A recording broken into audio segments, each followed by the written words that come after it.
So Birmingham Unicorns we set up about 2 years ago. We're the second only fully inclusive LGBTQ club in the country.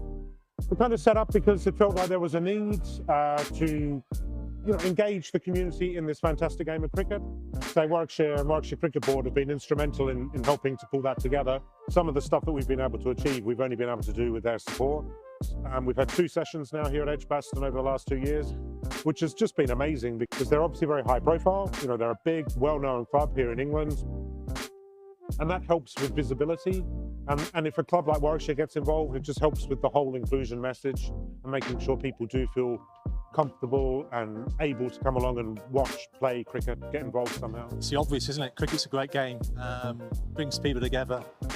It has so many benefits from health, but for fun, for inclusion, to allow people to feel safe. And I mean, that's what this club's about, but that's what cricket's about as well. So if we can support it in a day like this, and in any way we can, we will. Brings you right back to why you play the game, which is to have a laugh and have fun with people that you enjoy being around with. So we've done a little bit of bowling today. I only started playing last year, so for me, I was opening the bowling. There's a lot of pressure on that. So we're just talking about the mental side of that, being kind of a team sport, but in an individual in a sense. It's been really good, actually. Really good, really enjoying it.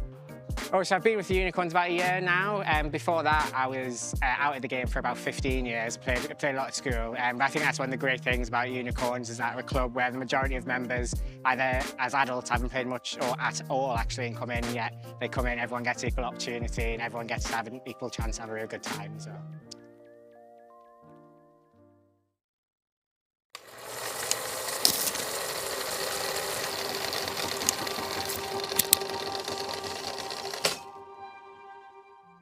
My name is Claire Hopkins. I'm Head of Reception and Security here at Edgbaston. I've been here for 26 years now, so 1997 I started. I'd left college, needed a job, wrote to a few places around the local area. I got a reply from the then head steward at Edgbaston, so I thought, yep, we'll go and do a few casual shifts there, bit of cash, keep me going. It was an interesting place to work back then. It was a very fun club to be around, yeah, very fun. I remember the first day I walked in there, I thought how small it was compared to when you look on the television. It's just, yeah, grown so much. 100% take pride in working here and being that face on the front reception and dealing with everybody as they come in, so you can't not take pride in where you work. You have to be that smiley, chirpy, welcoming person behind that desk. That is all part of the journey of people coming to Edgbaston. For me, working here, it's the only job I've ever done, and I cannot see myself working anywhere else.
This is Brian Halford at Edgbaston, where we have a further delay after the loss of all of yesterday's play to rain. The umpires have deemed the outfield still too wet and they will inspect it again at 11:30. Very frustrating for Warwickshire, who piled up 367 for 3 on the first day, but are still waiting to add to it. Hopefully we'll get some cricket before lunch.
Hassan, welcome to Edgbaston. Just explain to us how proud and how delighted you are to be here.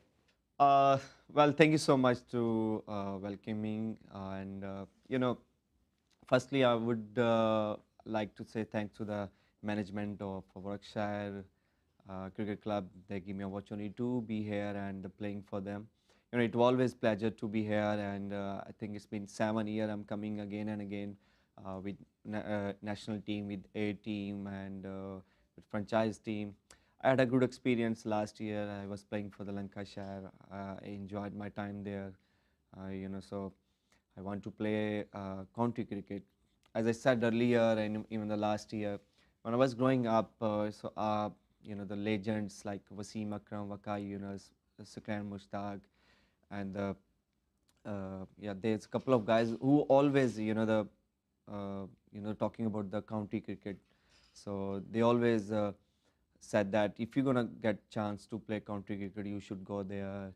So we always ask why. So they said that you're gonna learn lots of things, and obviously it's a different country, and you're also gonna learn about their own cultures. So I think it always I feel lucky I'm being here and traveling globally and learn from the different places, learn from the different cultures, and obviously just because of cricket we are traveling. So I feel pleasure, and I'm looking forward some excited cricket and some good performances. You said you played for Lancashire last season. Do you feel that you're better from that experience? Yeah, it will always the help if you the travel globally and playing for different leagues. So it always help you in the career, and it give you lots of confidence. Sharing the different dressing room, talking with the different players, seniors players. As I said, I'm lucky to play with the Jimmy Anderson, sharing the the ends. He's bowling from the different ends, I'm bowling for the different end, and sitting together in the one dressing room. So I got a chance to speak with him. So he's very kind with me, and he's sharing the lots of good things. Who helped me in my career and helped me in my bowling, how become a better bowlers and how become a, the better cricketer, and on a side as how become a the good person. So it's helped me in your career if you're playing the county championship and whatever the franchise cricket. It's clearly helping you to become a better cricketer, but you want to make us a better team, don't you? You want to help us win trophies and win games. What will you bring to Warwickshire? Oh, well, obviously I'm here to perform for my team Warwickshire, and it will be the great. I'm gonna lift the trophy for my club, and I think if I play on my potential, if I'm giving my 110% every day, every game, so I think that will be the better for the team, and obviously for me. So it always the bit difficult to go on a different country and a different culture and perform there. So but when you perform, so you feel yes, you are on the right track, you're in the right place. You've trained with the team today. You trained with them yesterday. Obviously some familiar faces. Alex Davies at Lancs, Chris Wokes from the international scene. What have you made of the group? Oh well, when I arrived, I came on the first day on the dressing room, and the boys came to me and shake hand me, hug me. So I feel really the welcoming, and they know me very well. I know a couple of faces like Chris Wokes, and we played to each other, and we have a a little relationship. So it always the pleasure, and the boys are hanging around, and boys are well gelling, and I don't honestly I don't feel I'm on a different place. They make me more comfortable, and they make me feel like a home. So I said I thought it's gonna be the well. So yeah, it's nice to be here. It's lovely to be here. And talk to me about Edgbaston. We've got a big reputation in cricket. What do you make of this place? It's a lucky place for me. If we talk about back in 2017, we start our journey from here, Champion Trophy. yeah, unfortunately we lost the first game against India, but we won second game against South Africa. South Africa was the #1 team at that time, and I was the man of the match, and that was my first man of the match in ODI. So that's lucky ground for me, and the Edgbaston is lucky for me, and we, for me, is a couple of memories here. So it always, as I said, always to be here in England and playing in a different grounds. But as I said, it's lucky for me to get first man of the match in ODI, and that was a champion trophy.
Edged.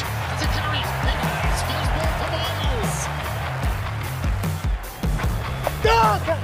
Shouts a catch. There's no one there.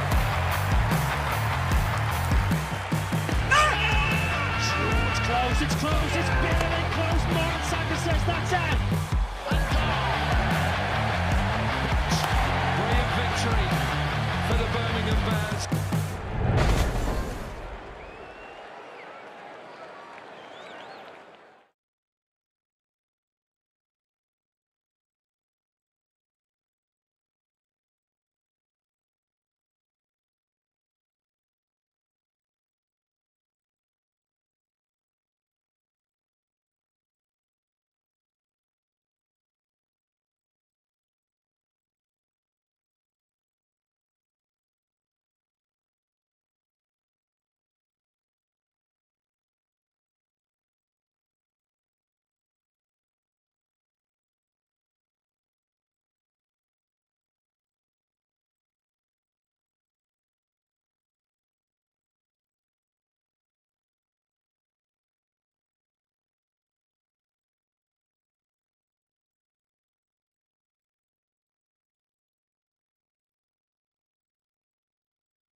My name is Errol Sims, General Manager. I've been in connection with the club since 1967, 68. So, you know, I'm got some years in, basically. My mum came to this country when I was 5 years old. She said, well, when things are right, I'll send for you, which she did. So I actually got to come when I was 13 to join my mum. My mum told me, probably get called names, whatever, you're going to stand up for yourself. She said it's pretty tough, but it's better than where you were. I was the first black person in my school. That was pretty frightening. I was thinking, Christ, where am I, you know? Had some tough times. You have to learn self-discipline. And then you learn around that respect. For me, if you haven't got self-respect and you're not respect others and respect where you are, then you're going to struggle in life.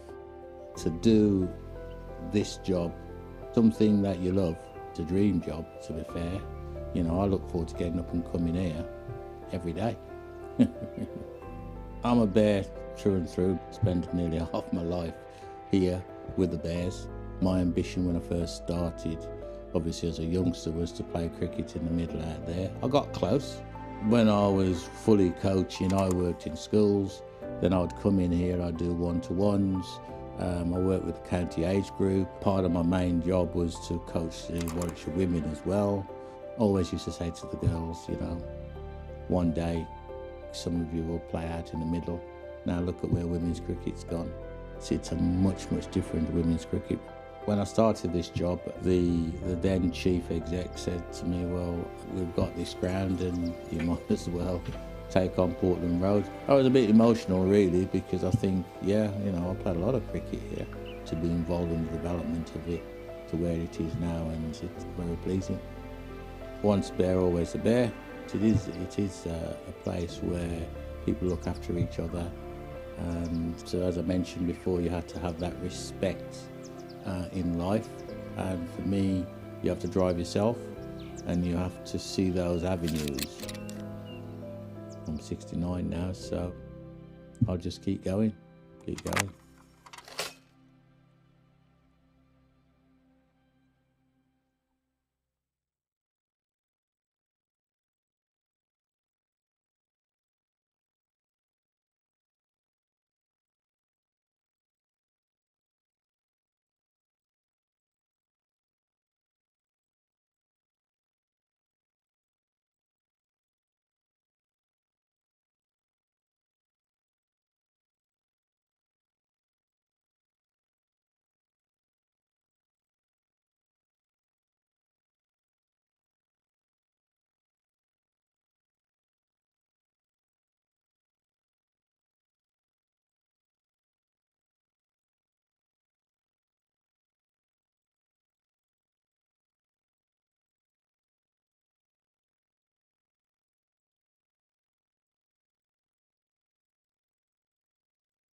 This summer, for the very first time, Edgbaston is going to host the Women's Ashes. Going again. Oh, excellent catch. Women's sport has grown rapidly in recent times, and this is your chance to be part of it. Straight down the ground. England will take on world champions Australia in the first T20 at Edgbaston.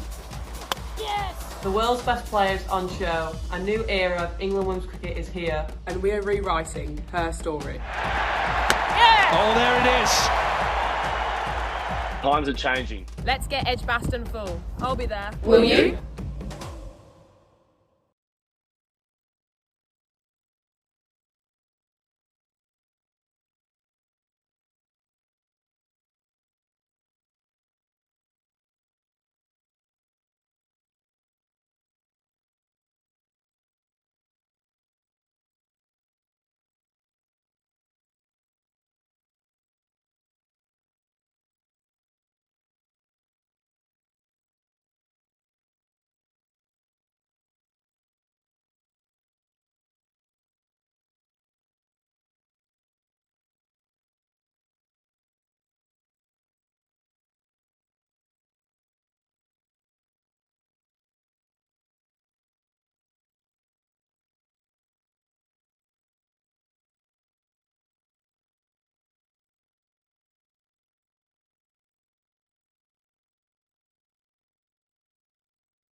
This is Brian Halford at Edgbaston, where our wait for cricket goes on. After the whole second day was washed out yesterday, the umpires have deemed the field still too wet, and an early lunch will be taken at 12:30 with a view to a possible resumption at 1:10. Very frustrating for the Bears, who raced handsomely to 367 for 3 on the first day, but have now been stuck there for 40 hours.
Warwickshire Access is the team that's made up and represents Warwickshire of guys with either a physical disability or learning difficulties.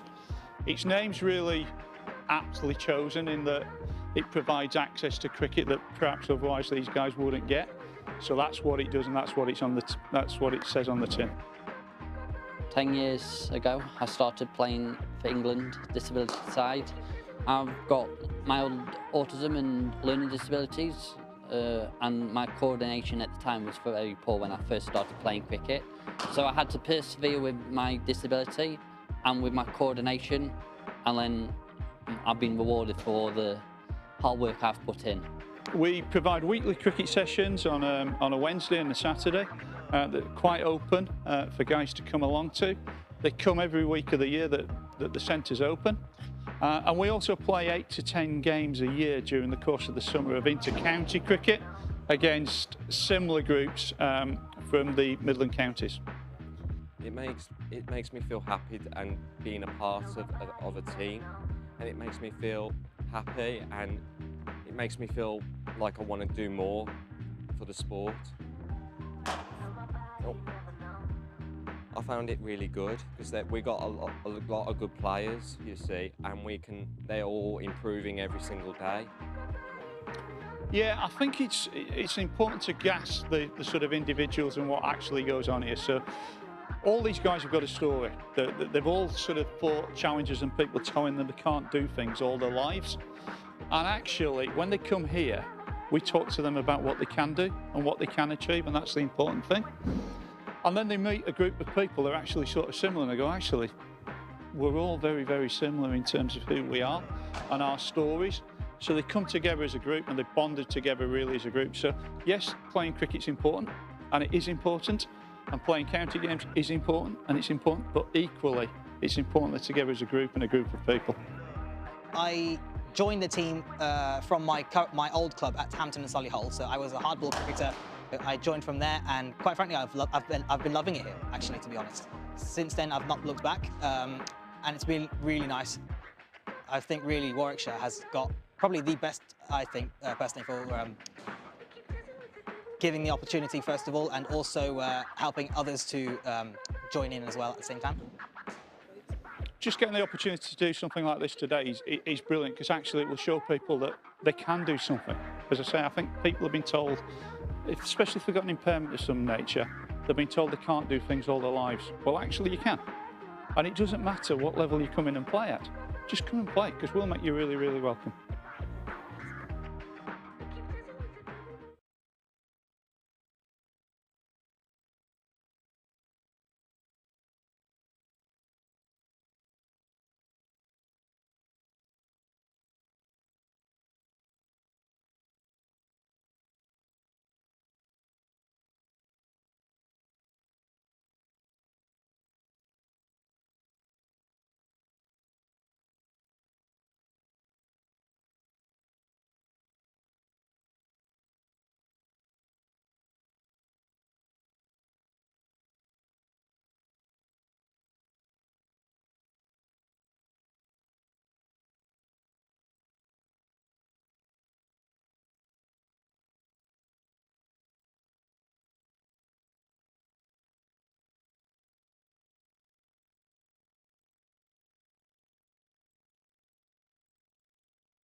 This is Brian Halford at Edgbaston, where there has been no cricket yet today, but there are encouraging signs.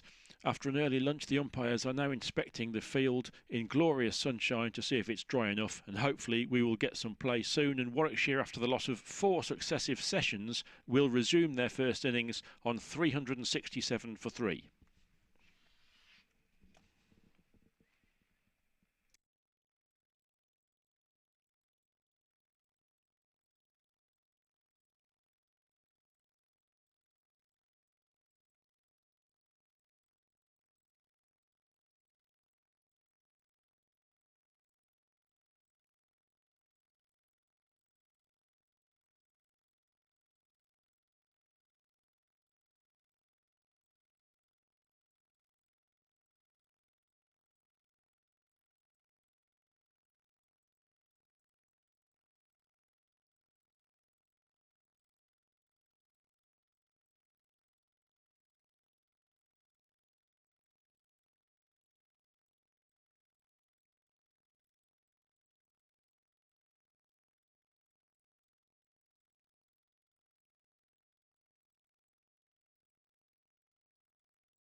Edgbaston aren't afraid to get properly stuck in when it comes to sustainability. They've even built their very own allotment right here at the ground, where I've been joined by Director of Operations, Claire Daniel.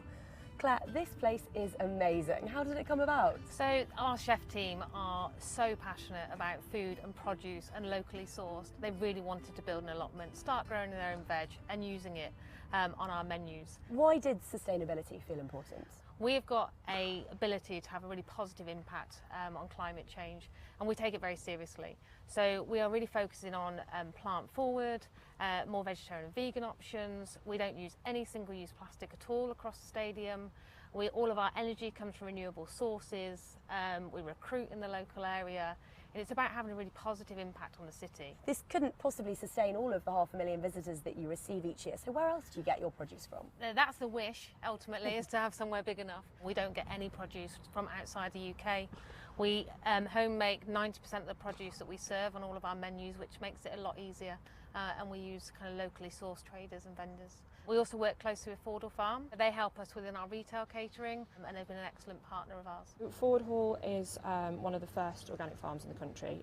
It's been organic for over 65 years. In 2006 it was sort of facing redevelopment, and it was saved by a community scheme, so it was essentially bought by 8,000 shareholders. We came from sort of one catering unit here at Edgbaston to running the whole concession contract here.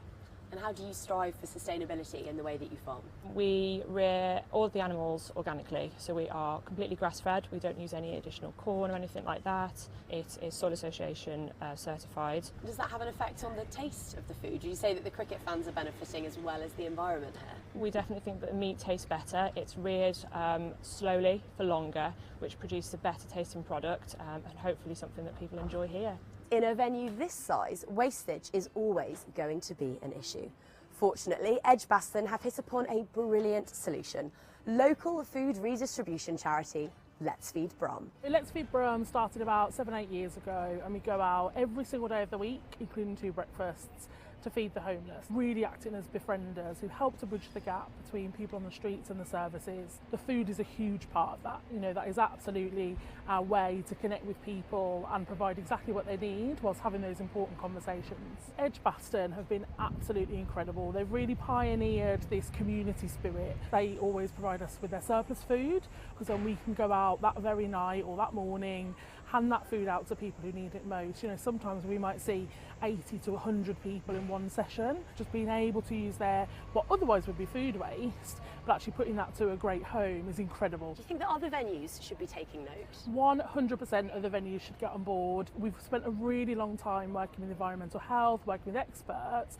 Anything we need to do to make sure that food is not being thrown away unnecessarily and actually is being literally put in the hands of people who need it most. So I would encourage any venue to reach out to a charity like Let's Feed Brum to understand actually how can they work together to help the community. Locally sourced organic produce arrives, fans enjoy delicious eats while they're at the cricket, and anything unsold goes to those who need it the very most. When it comes to food and sustainability, Edgbaston, it seems, has got it sussed.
Oh, good evening, good afternoon, ladies and gentlemen. It seems like evening. We've been waiting around for so long, but we are about to get up and running after losing 4 successive sessions, and Warwickshire are about to resume on 367 for 3, where they have been stuck now for 4 sessions.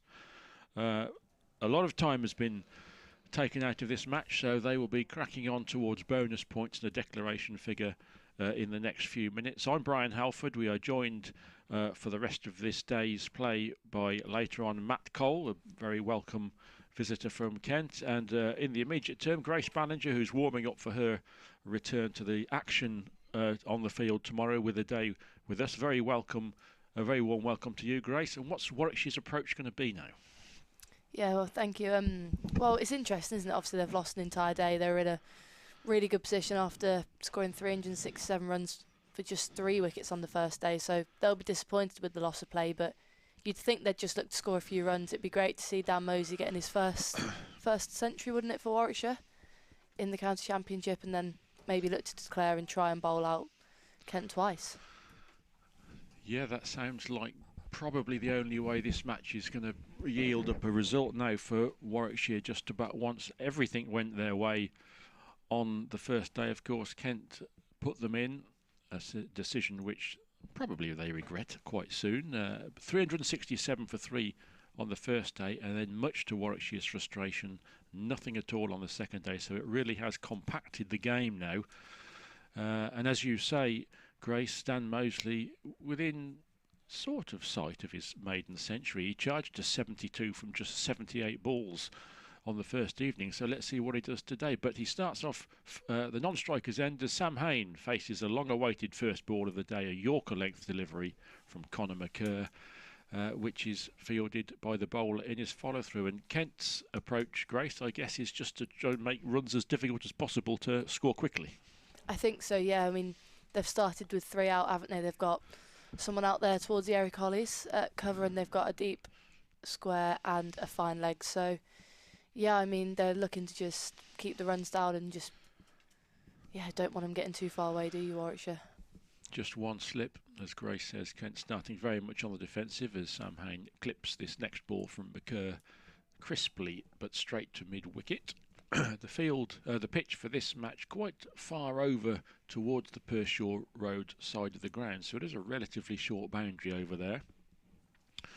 And it remains to be seen what Warwickshire's approach will be. It will be positive, I'm sure, but will they just get to the maximum bonus points and pull out, or will they just try and go on a little bit and set Kent as tall a follow-on figure as possible?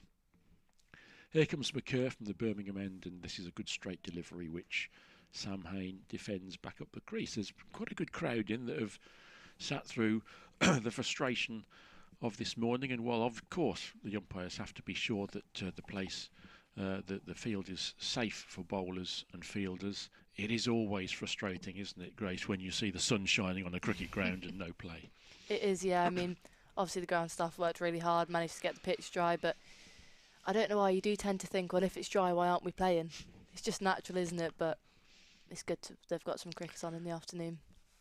We have indeed, and Kent have put a 4th man out onto the boundary for Conor McCurr's next ball, which is guided out to one of those boundary fielders by Sam Hain. He takes a single, the first run for over a day for the Bears. 368 for 3, Mosley on 72. Sam Hain clicks up to 125. The sun is now shining. It has been for all of today. I'm told by the residents of Birmingham that it hasn't actually rained here since 10 o'clock last night, but a significant amount of rainfall fell in the preceding couple of days, of course. So the ground staff have done their usual great job here at Warwickshire, and we have cricket at last as Mosley faces his first ball of the day and scores his first run of the day as he clips this one down to fine leg, and he moves to 74, and already his first-class career best, surpassing his, I think it was 70 or 72 at Cardiff in Ian Bell's last game for Warwickshire. It was a fascinating partnership that was, to see Bell and Mosley batting together, two really enormous homegrown talents of different generations, just very briefly crossing over in their career. McCurr is in again from the Birmingham end, and Hayne is down the track to this and making his approach quite clear. Didn't get all of that at all, and in fact it's plugged into the long on field, which is still very wet, and Sam Hayne scores 2 runs. A bit of a top edge to that, but a statement of intent from the Warwickshire batsman. Hayne moves to 128, 372 for 3-5 runs from the first over, and I think it's clear from that shot that they're going to have a go. Yeah, I mean, that was a very clear statement, wasn't it? In the first over, he's tracked the seamer, and it looks like he's just tried to bomb him for 6 over long on, doesn't it? And as you say, didn't get all of it, but also very much did show us about the outfield, didn't it? That he hit, well, he got enough of it, but it just plugged, and yeah, looks like Hayne and Mosey will be carrying on where they left off at the end of the first day. Yes, that was that pretty much. It was a top edge, so the momentum of the ball was upward rather than going fast. But when it landed, it pretty much just stayed where it was. The outfield clearly still quite soggy. It's going to be Hogan to start up from the pavilion end, Grace, and rather defensive field. It is, yeah. So it looks like they've got 6 out, which you don't see very often, do you, in the county championship? They've got 4 out on the leg side, just a mid-wicket in, as Hogan runs in, right arm over for the first ball of his spell. And it's a good ball, just back of the length, and Hayne works it very comfortably into that massive leg side gap, just for the single out to deep square. So the fielders out will slightly change for the left-handed Dan Mosley. It will still be 6 out by the looks of it. It will be 7 out for Dan Mosley. They seem to think he'll be continuing where he left off. The only fielders inside where the 30-yard circle would be, being mid-wicket. In fact, everyone's out except mid-wicket. Everyone's on the boundary. I'll be interested, actually. This is extraordinary, isn't it? In comes Hogan again. First ball to Mosey is very full, almost a full toss, which is just flicked round against the deep square boundary, this time on the other side as Mosey's left-handed, and another comfortable single. Well, this is very defensive, isn't it? It's absolutely ultra-defensive. I'll be really interested later on to hear Matt's Kent perspective on this, because of course Kent are on the defensive, and but really no slip, just 3 men up and 6 out for one of their leading bowlers. Yeah, that is defensive. Hogan bowls, and this time Fuller outside off and left alone by Sam Hayne, who opened up and looked like he was trying to take that to the leg side, but wasn't there for it, was it? I mean, it's interesting that they have gone so defensive, as you say. Although Mosey and Hayne are both not out on a decent total, it is the first time they've batted in the last 2 days, so I reckon I'd be a bit more attacking if I was bowling myself. I mean, early on, try and get them. It's Hogan in again. Again outside off, and this time just cut cleanly by Hayne, but deep point fielder will retrieve it, and it is a comfortable single again. 3 off the over thus far. Kent are, of course, without Matt Quinn, who's not on the field. He suffered a groin injury on the first day, so in their defence they are a key bowler down. I don't know, Grace, I think this is a little bit ultra-defensive. Hogan into Mosley, and Mosley tracks it, a short delivery, and looks like he will have got the 4 gap, and he does. He does very well to pick up a boundary there with the 4 fielders out on the leg side, but he picks the gap between fine leg and square leg, and it's the first boundary of the day. Goes to Dan Mosley, who moves on to 78 not out. Warwickshire 379 for 3. Well, it must be frustrating for Kent, mustn't it, when they've got 7 on the boundary and Dan Mosley sneaks one through. But I mean, it's interesting the mindset of a strike bowler. I mean, you obviously are a bowler. I mean, how would you feel if basically the captain is saying to you, well, just go out and contain? I mean, wickets, never mind. Yeah, it's an interesting one, isn't it, as Hogan looks to respond, and this time goes outside off and driven nicely through the point region by Mosley, and will again just be a single. I mean, it's interesting. And that's the end of the over. Warwickshire 380 for 3. I mean, it's difficult. I don't play as much red ball cricket as the men do, but you'd back your chances, wouldn't you, as an opening bowler or as a strike bowler, as you say. You'd think early on, the players haven't batted in a while, you'd want to just try and get on the front foot for a few overs, surely. I would have thought so. I mean, this ball is only 18 overs old, so you would think there's a bit of life left in it. And these are good senior bowlers, and really they're just being asked to run in and almost allow Warwickshire to milk them, just to slow the game down a bit. It does put a challenge onto Warwickshire, of course. They've got to take risks to try and evade all the fielders in the deep. 380 for 3, another 12 overs in which to harness bonus points. Here comes Conor McCurr, short ball, which Moseley tries to pull, but didn't get anything on that. I think it came off his pad. No, got a bit of glove on it, and a single to Dan Moseley. He moves to 80. 381 for 3. And Warwickshire need to move this game forward quickly if they're not going to be thwarted by the weather again. I mean, it may well be that Kent bat big on this very good batting track anyway, but here comes Conor McCurr again from the pavilion. That's a wide delivery, and again, despite all the boundary fielders, that one's going to find the ropes. Flayed backward of point by Sam Hain. Poor delivery from Conor McCurr, gave the batsman lots of width, and that raises the 150 partnership from 179 balls. And the early signs, Grace, are that Kent's ultra-defensive policy aren't working because there's been a boundary in each over anyway. No, it doesn't seem so. Very, very clever batting there from Sam Hain. Just, he knew where the gap was, didn't he? And he's in such fine form at the moment, especially so early in the season, that he can just easily find the gaps. Fine player as he is.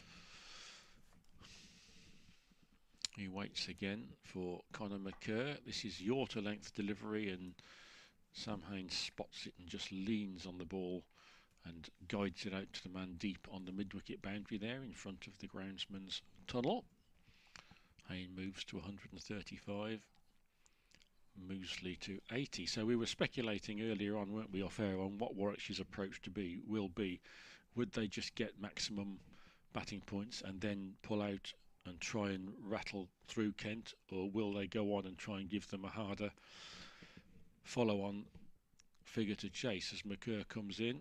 Moseley pulls. He's got that one beautifully off the middle as well, and that's 4 more. That's another poor delivery from Conor McCurr, and the captain won't be too happy with this because they need to keep these runs down. They've deployed extremely negative fields, and the runs are still coming quite briskly at the moment, but Moseley was very quickly onto that.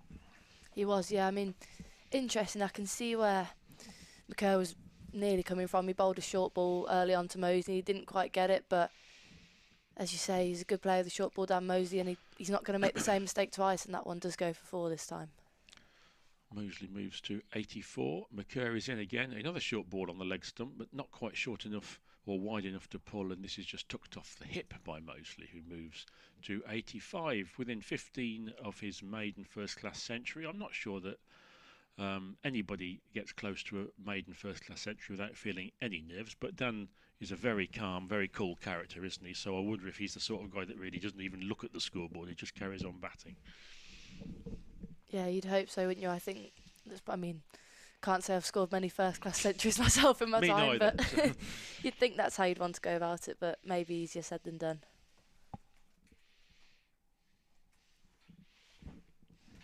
McCurr's in again in this one. Flicked around to the mid-wicket boundary. Sam Hain will walk that single to finish the over. Warwickshire 392 for 3. Sorry, Grace, I bailed out a ball early there, didn't I? Confused, but yeah, McCurr just with Kent a 2-match loan spell, and this is a tough ask for him, isn't he? Suddenly he's been thrust into one of the senior roles with the loss of Quinn through injury. So after a great start to the season with a win over Northants last week, Kent have found a few problems this week, and Sam Hain is going to try and increase them here as he faces Hogan on 136. Hogan in, bowls in this one, short down leg side, and another poor delivery, and it's pulled away by Hain, quite fine, but fine leg should come round to present the boundary, and he does. 2 runs from Hain. Kent just struggling to find their lines here, it seems, Brian. Line and length at the moment, isn't it? I think, as you say, the Warwickshire batsmen haven't been out there and batted for a day in a session. Of course, similar applies to the bowlers, and at the moment it's the bowlers that are looking the rustier. It's Hogan at the end of his mark. Bowls again to Hayne, this time Fuller on the stumps, and Hayne attempts to drive it back, maybe attempting to go over the top, but straight back into the hands of Hogan. Warwickshire in the happy position of having wickets in hand, and there's some chaps still to come that can score pretty freely. Ed Barnard, Michael Burgess, Chris Wokes. So Ollie Hannon-Dolby. Ollie Hannon-Dolby, of course. How he is still at number 11, I just don't know. Hogan into Hayne again full, and just cut away by Hayne for another comfortable single. It just looks all a bit too easy for Warwickshire at the moment. Sense that Kent may need to do something different here, because, as you say, they've gone to be defensive, but the runs have come nonetheless. So maybe they should try and go the other way. It is a big field, isn't it? It's quite hard, even with men on the boundary. It's quite hard to protect it all. 8 out now for Mosley as Hogan bowls, and this is where's that even got? Oh, he's edged it out to third man. I've had trouble looking for the ball today. Just a single again for Mosley. I think Dan was eyeing that short mid-wicket boundary at one stage, wasn't he? There was just a step across there, but the Hogan spotted that and just fired it down the offside and made Mosley play it on the offside. But whether Kent sustain this this policy, I'm not sure. I think they really need to assert themselves, or try to assert themselves a little bit more. Hogan in again, and this time short. Hayne attempts to track it, but did not expect the short ball, and it's a rare dot ball for Kent in the first few overs here on the third day. But possibly not a bad plan with the field set. It looks like Hayne's attempting to go straight mid on one of the few fielders left inside the boundary rope, so he's certainly got the field set to bowl there.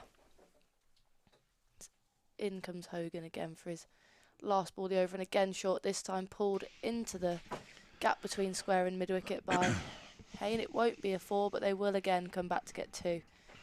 Another good over for Warwickshire. They are just 2 runs off the 400 mark, 398 for 3. And during that over, very welcome visitor into the back of the box there, former Bears legend, or current Bears legend, he always will be a ledge, Alan Donald, and of course former Kent coach, who is hopefully will be joining us on air for a stint at some point this afternoon. It'd be lovely to hear from AD, and it'd be very interesting to hear his approach to Kent's approach today, because I can't imagine AD enjoying bowling to 6 or 7 guys on the fence in the championship, as is happening here. 398 for 3, the Bears, as McKerr comes in again down the leg side. Now, I wonder how many balls that have been delivered today so far would have hit the stumps, Grace. I don't think it's too many, is there? Kent a bit loose at the moment. Long day of doing nothing yesterday, wasn't it? Backs might have stiffened up. Yep, indeed. And who knows, they might still be a little bit wary of the surface, although the umpires have at last deemed it dry enough. There's big patch of sawdust out there just to the left of Conor McKerr as he comes in again, and this is lapped by Mosley. That is a sensational shot. I think it's going to go all the way. It's 6 almost over the wicket-keeper's head, and that is a shot straight out of the 100 or the blast, which takes Warwickshire to 400 in style. An incredible shot that from Dan Mosley. What a precocious talent he is. 404 for 3 with a 6 from Dan Mosley. Well, I think he's answered our question about whether he's nervous about getting to that ton mark. Yes. Just ramped the opening bowler for 6. Yes, that's right. In red ball cricket. Yeah. And again, I don't wish to see him on Kent's case, but it was a nice length, wasn't it? Another short delivery. And they just need to get some control here, the visitors, because at the moment they're setting the fields back, but it's not having any attempt at all, any effect at all, and the pressure that they were hoping that would impose just doesn't appear to be the case. Dan Mosley's fourth six takes him into the 90s. He's on 92 from 88 deliveries as Conor McKerr comes in again. This is another short wide ball down the leg side and pulled away for a single by Dan Mosley. Not looking easy to bowl to here. I mean, Kent have certainly been missing their areas, but at the same time it just seems like no matter where they bowl it, Hayne or Mosey are going to get it away or at least rotate the strike. There's been, as we said before, very, very few dot balls so far in the opening session. Well, Dan Mosley is in precocious form, and then at the other end you've got Sam Hayne. When those two guys are in form, then the bowlers have got a few problems. Hayne goes for a rather quixotic mow across the line, trying to find that short leg side boundary, and misses, and it's a dot ball. Yeah, despite the amount of fielders you put out on that side, it is rather short to that leg side boundary. So I'm sure Hayne would be backing himself to clear it. Yeah, any true connection is 6. And with 7 wickets in the bank and over 400 runs, I think the Bears are entitled to take a risk or two. Here comes McKerr. Hayne drives beautifully through the covers for 4. That's just to pick the spot there between the deep cover and deep long off. An elegant shot from Sam Hayne. 145, and poor Conor McKerr is going a bit through the mincer here. 409 for 3. Well, what do you think about the Sam Hayne for England call? I think he's certainly putting his name's been in the hat for a while, I think, but he's certainly not doing himself any harm here. Well, absolutely. I'm not sure what more he can do, to be honest. I mean, his List A stats are amongst the world's best, and his red ball stats are getting better and better. He faces again, and this is lifted into the offside field. This time it won't reach the boundary, but Hayne will get 2 more runs and moves to 147, and runs coming at a good lick for Warwickshire this afternoon. We've had 5 overs and they've scored 48 runs. So Kent's defensive policy isn't really working. What would you do if you were Kent's captain, Grace? It looks like there's going to be a change of bowl, and it looks like the helmet's been brought up for the keeper, so we could be seeing a change of bowling. And it will be Jack leading and the off breaks. So there you go. Don't have to tell you what I do because he's helped me out, hasn't he? Well, there's a case for certainly for changing it because it wasn't working, wasn't it? And maybe the spinner can just make the batsman think a little bit more. Although I have to say Mosley and Hayne are both pretty decent players of spin, but yeah, fair play to Kent for changing it around. Leaning bowls his first ball to Mosey, and it's short and wide outside off. Mosey just leaves it alone, but bit of a loosener, we'll say.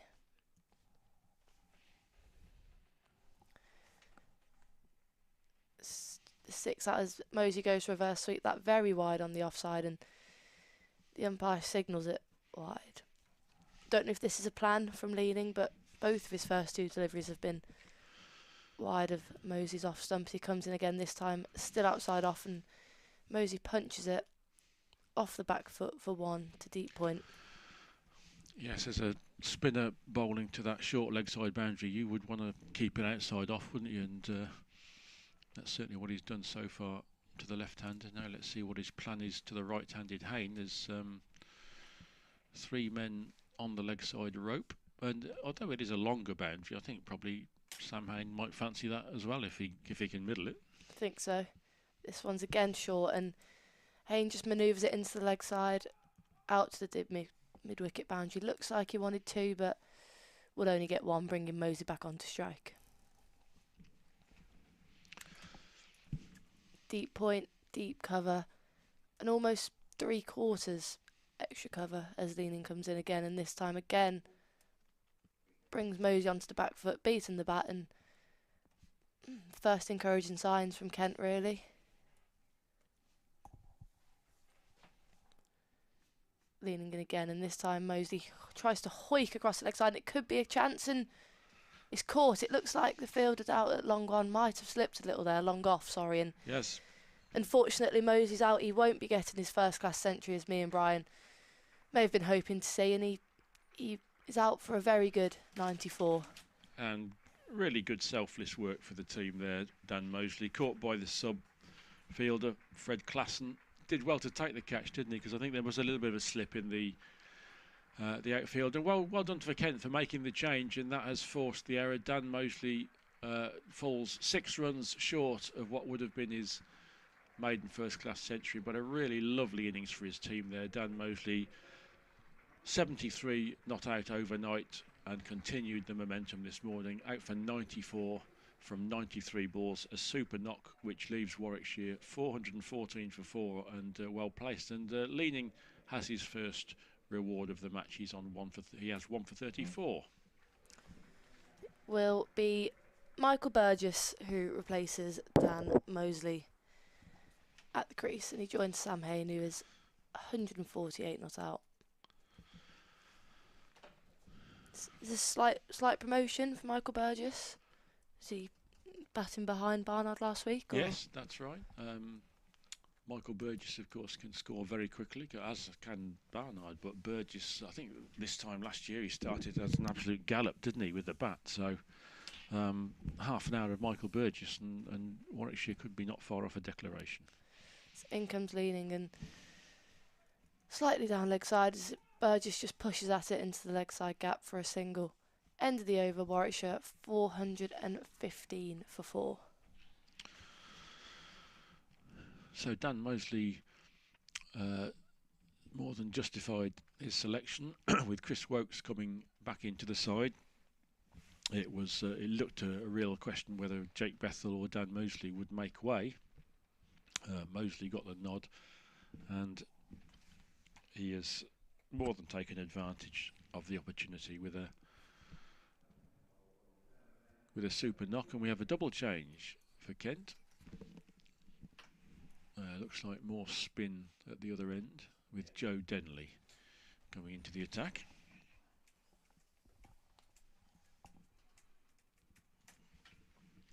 And he's going to bowl to Michael Burgess, who I'm sure will have his eye on that short leg side boundary. Just will he take his time and have a look first? This one he plays watchfully out, somewhat off the edge down to backward point. No run. Dan Mosley's 94, 93 balls, 7 fours and 4 sixes, and a partnership of 180 between him and Sam Hain. Burgess drives the next ball from Joe Denley up to long on, and with the ball coming on more slowly, it just gives the batsman a little bit more to do, doesn't it, with to generate momentum from it. And the Bears batsmen used that momentum from the pace bowlers really well. The ramp for 6 by Mosley was a sensational shot, but now we have spin at both ends, and Denley is into Hain, and there's a run anywhere in the offside because all 5 men are on the boundary, and Hain just nudges the ball into the covers and scampers a single. He moves to 149. Yeah, as you say, it just seems to have slowed the pace down of the game, doesn't it? Obviously, Bears having to work a bit harder to score runs now. This one is thrashed into the offside by Michael Burgess. It will be another single. He moves to 3, and Kent will be happy with singles, won't it? They have pretty much given up the ghost on taking wickets. In fact, I think we now have all 9 outfielders on the boundary for this ball from Denley to Hain. Yep, 9 boundary fielders as Hain just tucks the ball back to the bowler, and there's no run. I don't often see that in championship cricket at any stage, even in unusual circumstances like these. Here comes Denley to complete his 11th over, and Hain chops it away into the offside and moves to 150 to warm applause from the Edgbaston crowd. Super knock from Sam Hain, 150, 258 balls, 12 fours. And where do you stand on the Hain for England camp, Grace? Well, as you say, I don't really know what more he can do. He's performed for England A, hasn't he? I think he's been on a couple of tours with them. He's just constantly scoring runs for Warwickshire in the county championship, and not just that, but in the white ball format as well. And I think there's an argument for him to play in both the white and the red ball squads, to be honest. I think he's a very, very good player. Indeed, though. It's leaning to bowl from the pavilion end, and this one on the stumps, just slightly back of a length and worked by Sam Hain into that leg side gap. Just a single taken. Looks like they'll be sticking to their defensive strategy with the new batter, Michael Burgess. Just a short third in as the rest are on the boundary, and again, almost a repeat of the last. Burgess turns the delivery into the leg side for a single.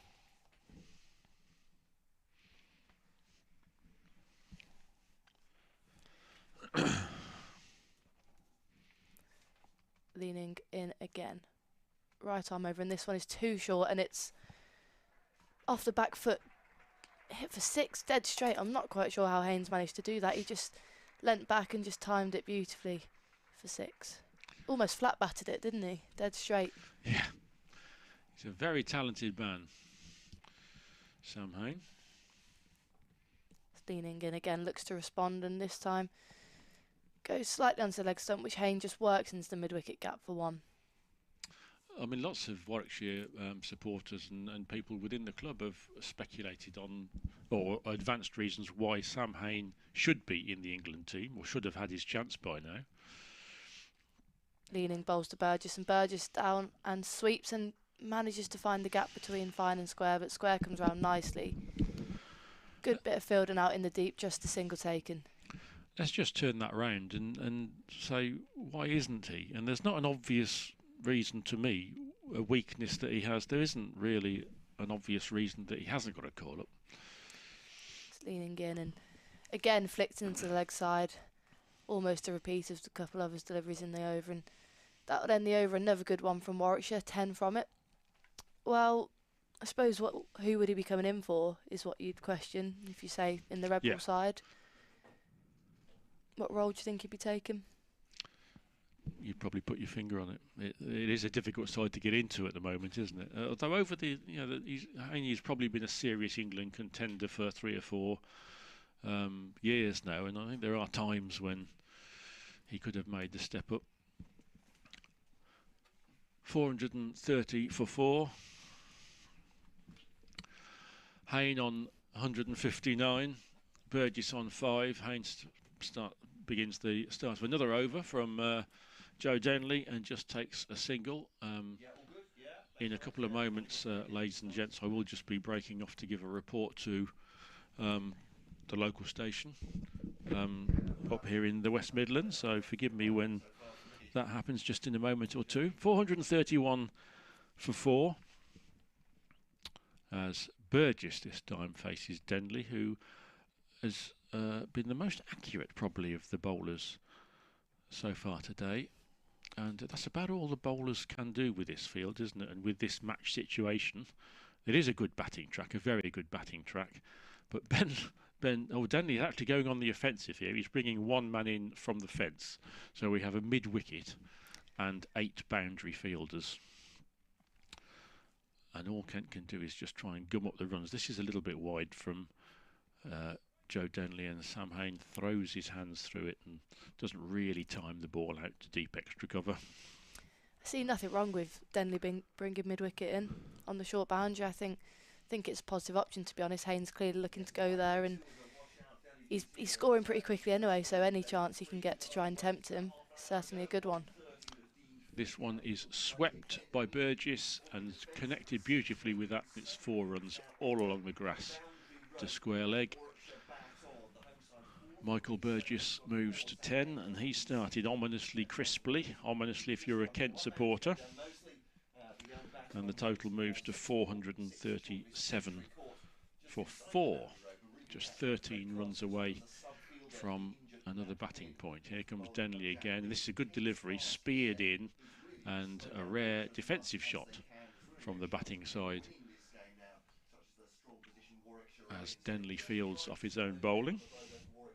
I'm just about to update listeners from BBC Birmingham and Coventry and Warwickshire. You'll bear with me in just 1 second as this one is driven by Michael Burgess, and Joe Denley slips over on a little wet patch near the sawdust there, which has a moment of concern for Kent, but he seems okay. This is Brian Halford at Edgbaston, where Warwickshire are 437 for 4. After the morning session was lost to a wet outfield, the Bears have resumed at a gallop. Sam Hain is on a brilliant 160. Dan Mosley has just been caught at long on for 94 from 93 balls. Kent are on the ultra defensive with 9 men on the boundary at some stages. Warwickshire 437 for 4. And leaning will be continuing from the pavilion end. First ball into Sam Hain again, back of a length, and just cut very easily by Sam Hain, who seems frustrated that he couldn't get a bit more of that as it goes for a single to the cover boundary. Brings Burgess onto strike for the second ball of the over, and again short, and this time pulled by Burgess. He's pulled it pretty hard, but the leg side sweeper manages to prevent the boundary, and these two just ticking along nicely. Burgess 11 off 11. He has seemed to follow on with the form that Mosley left, and has just got straight in really. Didn't really need to give himself a chance. Just seems to be going in very nicely. Leaning in again and again short, and cut again by Hain. Just feel as if this is very defensive. He's not trying to get them out. He's just bowling it into the pitch and happy to give singles, but don't know if they can afford that as he's in again and again short, and again pulled by Burgess to the square leg boundary. You could just get me to pause and play a repeat here. It just seems to be the same thing going on. That's right, Grace. And I'll be really interested to hear Matt's going to join us in a moment or two, and I'll be really interesting to hear a Kent perspective on this. This is pretty passive stuff from them at the moment. Leading in again, and this time a bit fuller, but just flicked to that mid-wicket sweeper by Hain. He's ambitiously looking to get twos here, Sam Hain. He's not really settling for the singles, but he'd do well when he's putting that much on it. He's hitting them pretty much straight out to them. You'd sense if he just actually hit it a bit less well, you might have a chance of a two. Leaning in again, and this time fuller again, and slightly does Burgess. He just seems to have not anticipated the turn there, but goes into the offside gap, and the end of an over, a quick one from Leaning. Barely catch my breath. 443 for 4. Burgess 12 not out. Hain 163 not out. Warwickshire pleased to be advancing again after they lost the match lost all of yesterday, and then the first session as well today, even though it hadn't rained since about 10 o'clock last night in Birmingham. The outfield still very wet in places, so we lost 4 successive sessions, which has really compacted the game. And although Warwickshire obviously are all over this one and completely on top, I think it would be a surprise if they could force victory from here, because they've still got to somehow find 20 Kent wickets on a very good track as Joe Denley begins another over from the Birmingham end. And this one turns and lifts a bit and defeats Burgess's sweep. Matt, you've been hearing me, Grace. Very good afternoon to you. Are we being hard on Kent? I think this is a very pragmatic approach from Kent. Is they're just trying to slow things down, aren't they? They know they can't win this game. Denley drifts to the leg stump, and Burgess deposits him into the Raglan stand for 6. Well, that's obviously what Burgess thinks of Kent bowling coach Simon Cook, who had to take emergency action just by the hover cover there.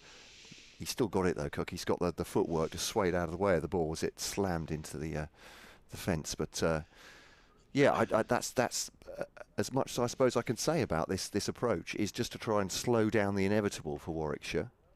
Burgess just tucks this one up to long on for a leisurely single, and that raises Warwickshire's 450 from 106 overs, neatly inside the bonus point zone. Very strong start this from Warwickshire, but they've still got a lot of work to do to turn this into a victory, haven't they, Matt? On a good batting track. It looks very, very, I won't say predictable is the wrong word, but I suppose that is a word for the batters, isn't there? They've got full faith in it, and as Hain just runs that down to third man very deliberately for a single. But yeah, I mean, that's I suppose what looks like Kent's approach here is just to try and slow things down. Is they know they're going to have to bat, and hopefully not bat twice from a Kent point of view, but that's what Warwickshire will want them to do. So they're slowing down the inevitable, if you like, trying to perhaps put a 2 or 3 overs more into this game from a Warwickshire batting point of view. This time Denley again on just slightly leg side, and Burgess tucks him into the leg side for a single. The switch to the two spinners has helped a little bit for Kent, hasn't it? It's got the wicket of Dan Mosley, and with less pace on the ball, as we see so often in white ball cricket, sometimes runs can be more difficult to find. This one is socked away into the extra cover region by Sam Hain. Oh. I thought we were coming up for a declaration there. Are they? And that they appears are. to be the declaration, yes. There we are. They have gone for maximum bonus points and declared. That's a very interesting one from Warwickshire. 453 for 4. Quite an aggressive move. They obviously think that they can get straight into the Kent batting with an attack including Chris Wokes, of course. Sam Hain leaves the field to the warmest applause, including admirably from a lot of the Kent players. They know good batting when they see it, and they've seen it from Sam Hain. 165 not out from 269 balls. Michael Burgess has 20, and Warwickshire have declared on 453 for 4. I think we probably can forego the Kent bowling figures at this point, unless anyone is particularly worried about that. And I'm sure you can find the stats elsewhere. So, well, it's been great commentating with you and Grace, and thanks very much and good afternoon. Thank you very much. We'll take a short break and we'll be back for Kent's first innings, and obviously Warwickshire's task here is to bowl them out as quickly as possible, hopefully short of a follow-on target, and do that twice in the time remaining. And all that yet to come on this feed, on the club's feed, obviously, around the ground here at Edgbaston on BBC Radio WM, BBC Radio Coventry in Warwickshire, and BBC Radio Kent.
Yes, I'm here, mate.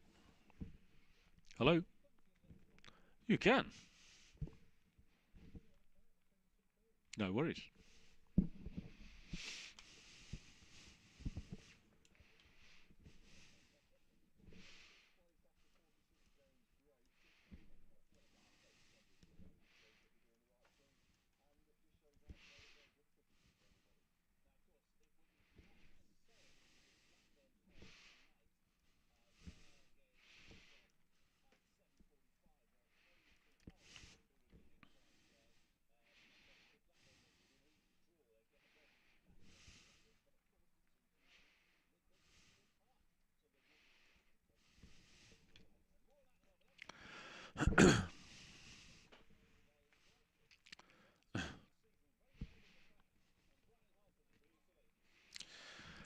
They've had another good little session, Clive. Warwickshire have just declared their first innings on 453 for 4. We lost the first session like we did the whole of yesterday to a wet outfield, so this match has been compacted a lot by the weather, but the Bears are still massively on top.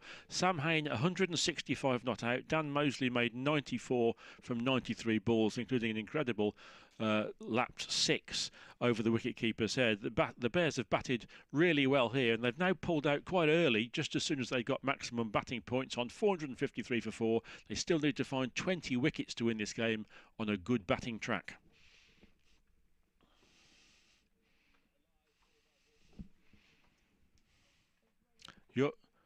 Any half-time will it be next time? No worries. Okay, mate.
Welcome back, ladies and gentlemen, wherever you are in the UK, around the world, to resumed commentary here from Edgbaston between Warwickshire and Kent.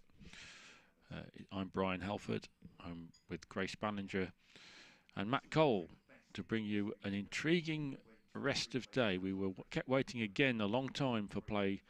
We lost 4 consecutive sessions due to a wet outfield after the loss of this morning's play, but Warwickshire have cracked on and declared on 453 for 4.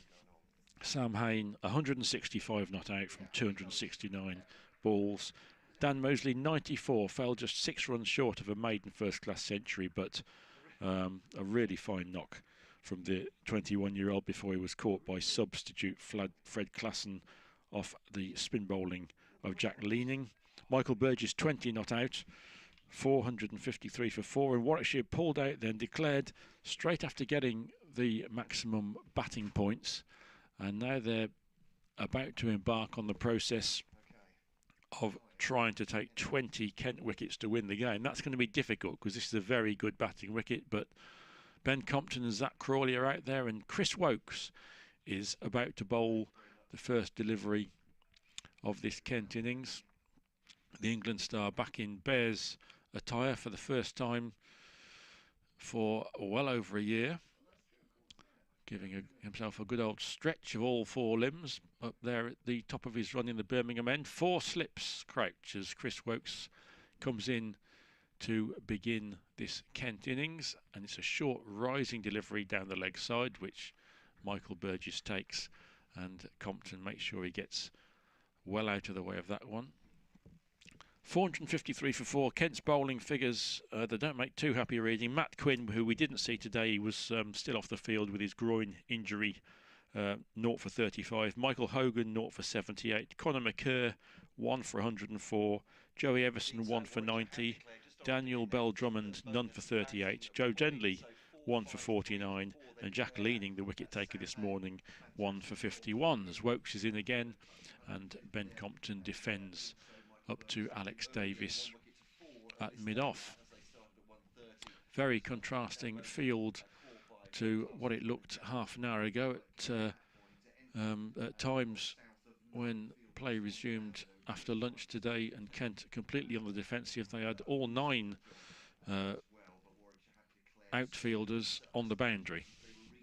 Now we have 4 slips and a gully as Wokes comes into Compton. It's a good delivery angled across the left-hander, but well left by Compton. And Kent really do need to start solidly here. It is a good batting track, but there is a little bit of scoreboard pressure now, and I spent a long time in the field, albeit with significant rain breaks in amongst it.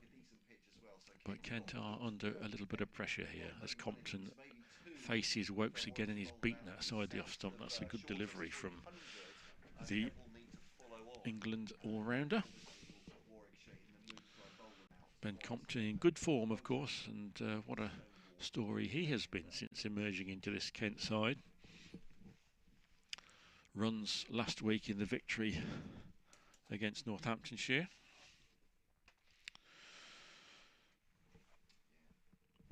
A first-class average of 58.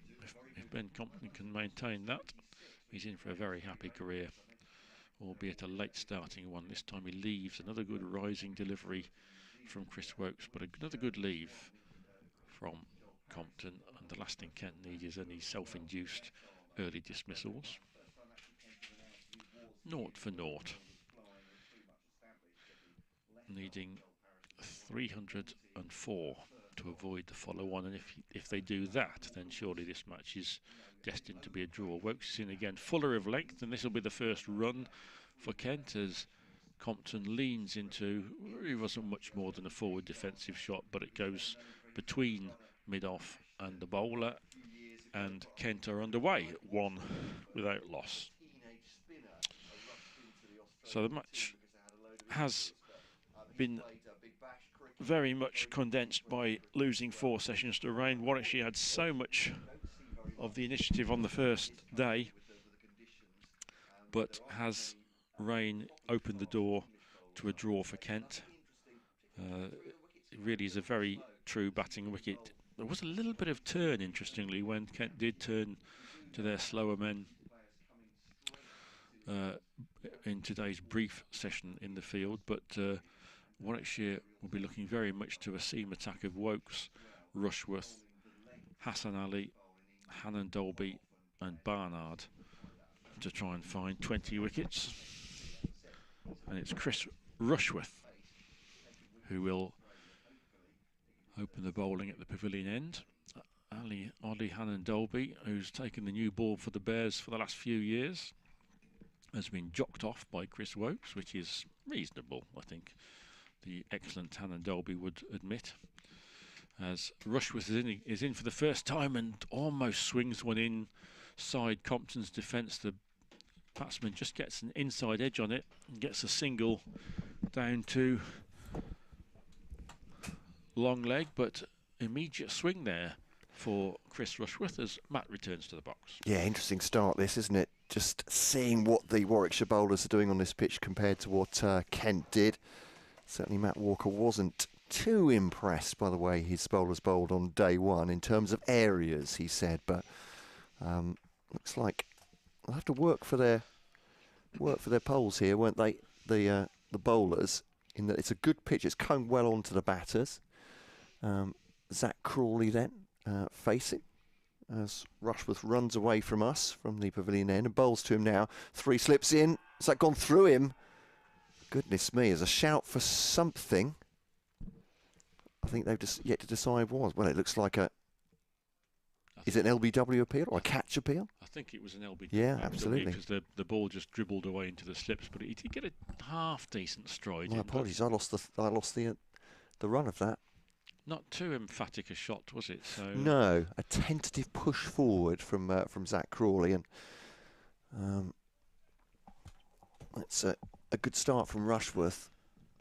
Gives some real momentum. Obviously, Kent facing all sorts of scoreboard pressure. They just basically have to bat out the remainder of the match, I suppose, is the idea, or certainly get ahead of the 453. This one's more solidly defended by Crawley up to mid-off.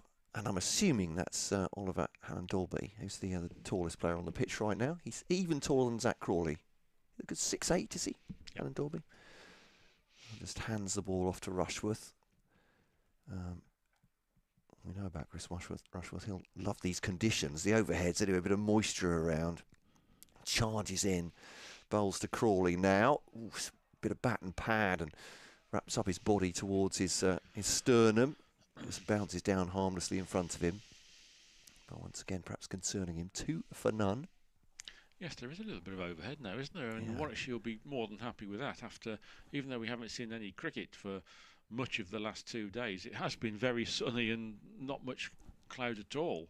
And a bit of cloud might just liven things up a little bit. And Chris Rushworth has actually started really well here, hasn't he? Yeah, no wonder his captain is throwing in the ball here as he bowls to Zach Crawley. And Crawley forward defensive and to the offside, and there's no run. Ben Compton doing a little bit of guarding and scuffing out his guard at this near end in front of umpire Saggers. Those 2 umpires have plenty to do over the last couple of days. Well, I say plenty to do. They're out every half an hour looking and tentatively prodding at areas on the pitch of puddles and goodness knows what. Rushworth's final ball of his over bowls to Zach Crawley now. Leaves it outside the off stump, and it was a comfortable leave in the end, going away from the right-hander into the wicket-keeper's gloves, Michael Burgess, and that will be the end of the over. Going for just 1, Kent 2 for none. You'd think that this is right in Ben Compton's wheelhouse, because he's not one to play shots in unnecessary anger. They might need him again, as they did last week against Northamptonshire, just to anchor the innings, Kent, and stay limpet-like as long as he can. And Zach Crawley's approach? Always a bit more attacking, although in the first innings against Northamptonshire last week when he scored 91, he took most of a session to have a good look. It wasn't the England approach that we've seen him going from ball 1, certainly.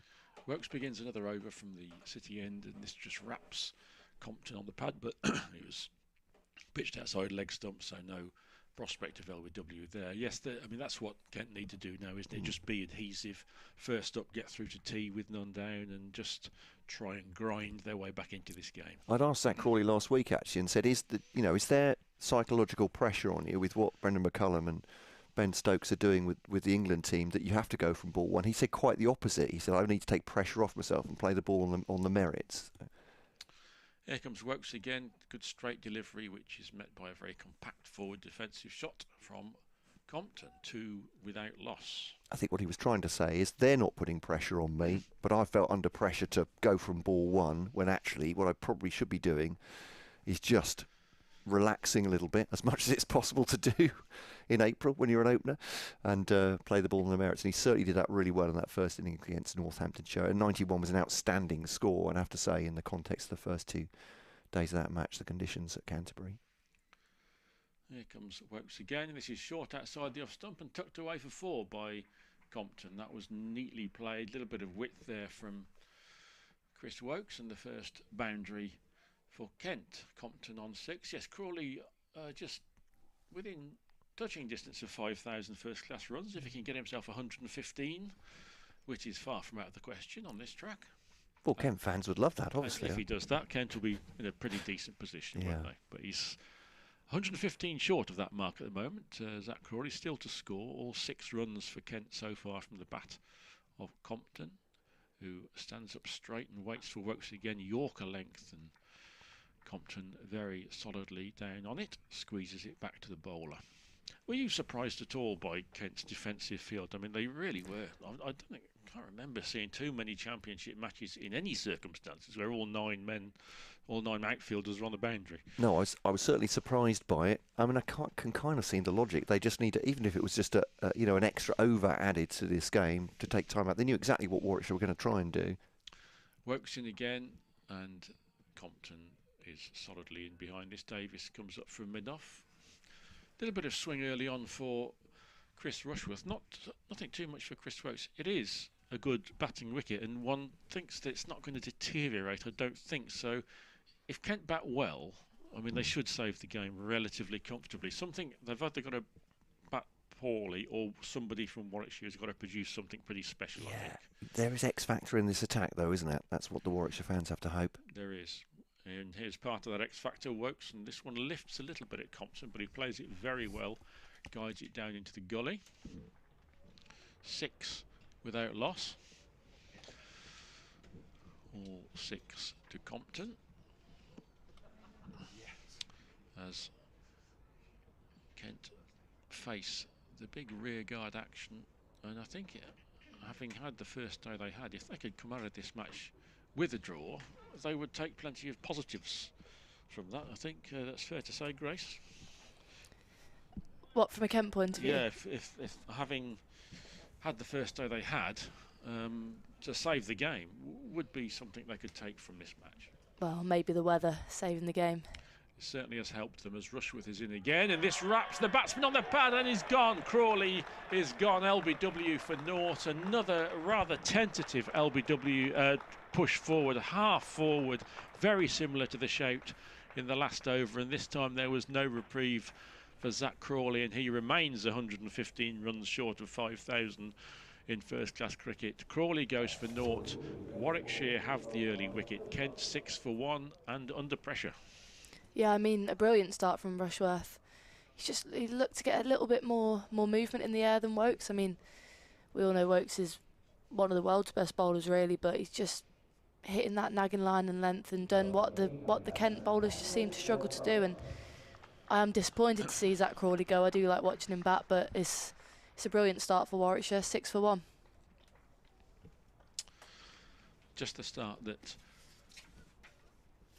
Warwickshire wanted. As you say, Grace, in the very early overs, Rushworth has got a little bit more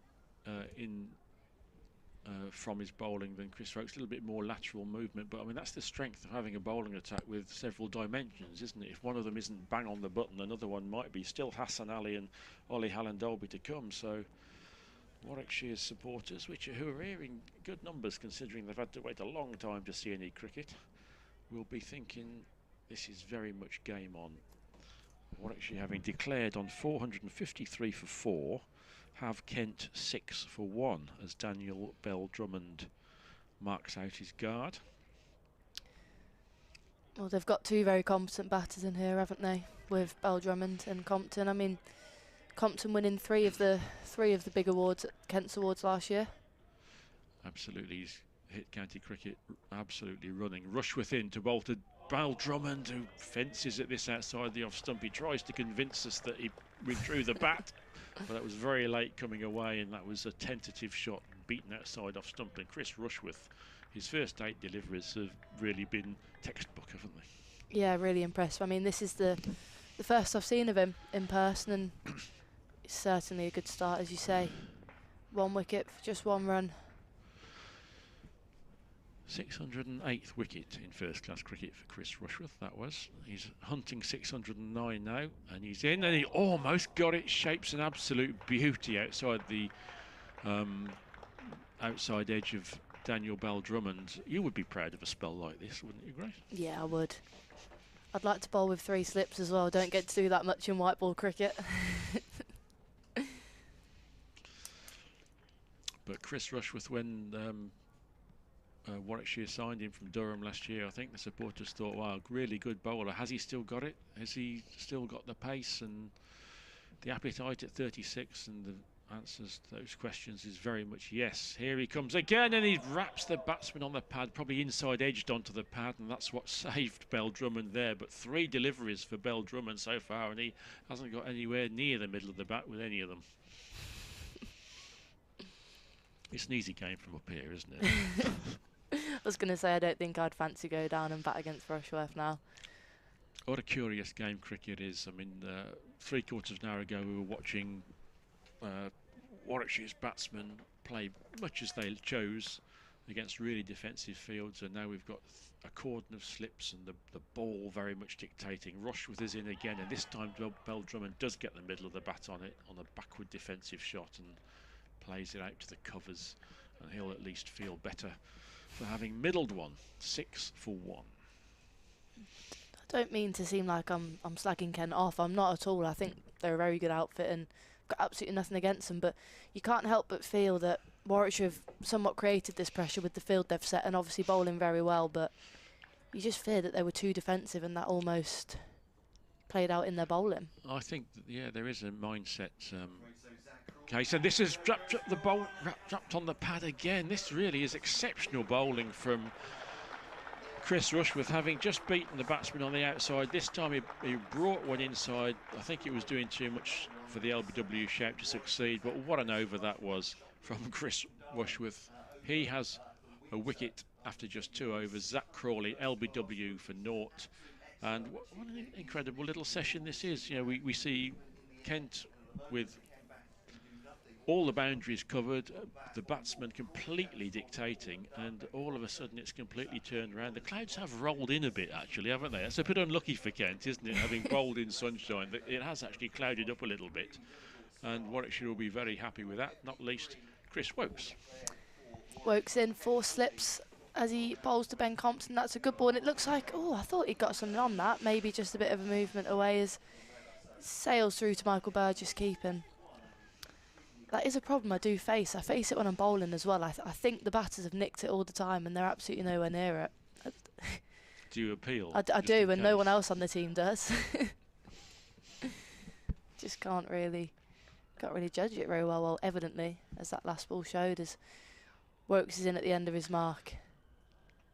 Bowls similar to the last, and Ben Compton leaves it, and it hits him. Didn't look like it would be the most comfortable place to hit him, but he's wore it quite well, Ben Compton, and just looked like that one might have jagged in a bit by Chris Wokes. Yeah, certainly deceived the batsman, because he was leaving, wasn't he, and all of a sudden finds the ball arrowing back at him.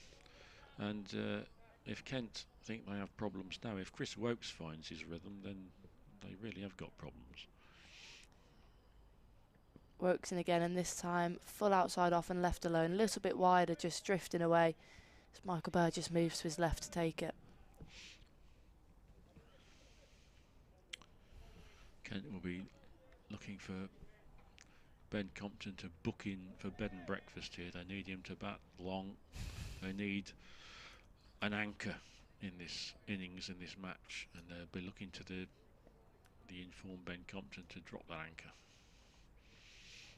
Wokes in from the Birmingham end, and this time slightly on the leg side, just flicked into the leg side gap in between mid-wicket and mid-on, and will just be a single from Ben Compton, which signals a change in the field for the right-handed Daniel Bell-Drummond, as everyone pretty much does seem to be shifting across, don't they?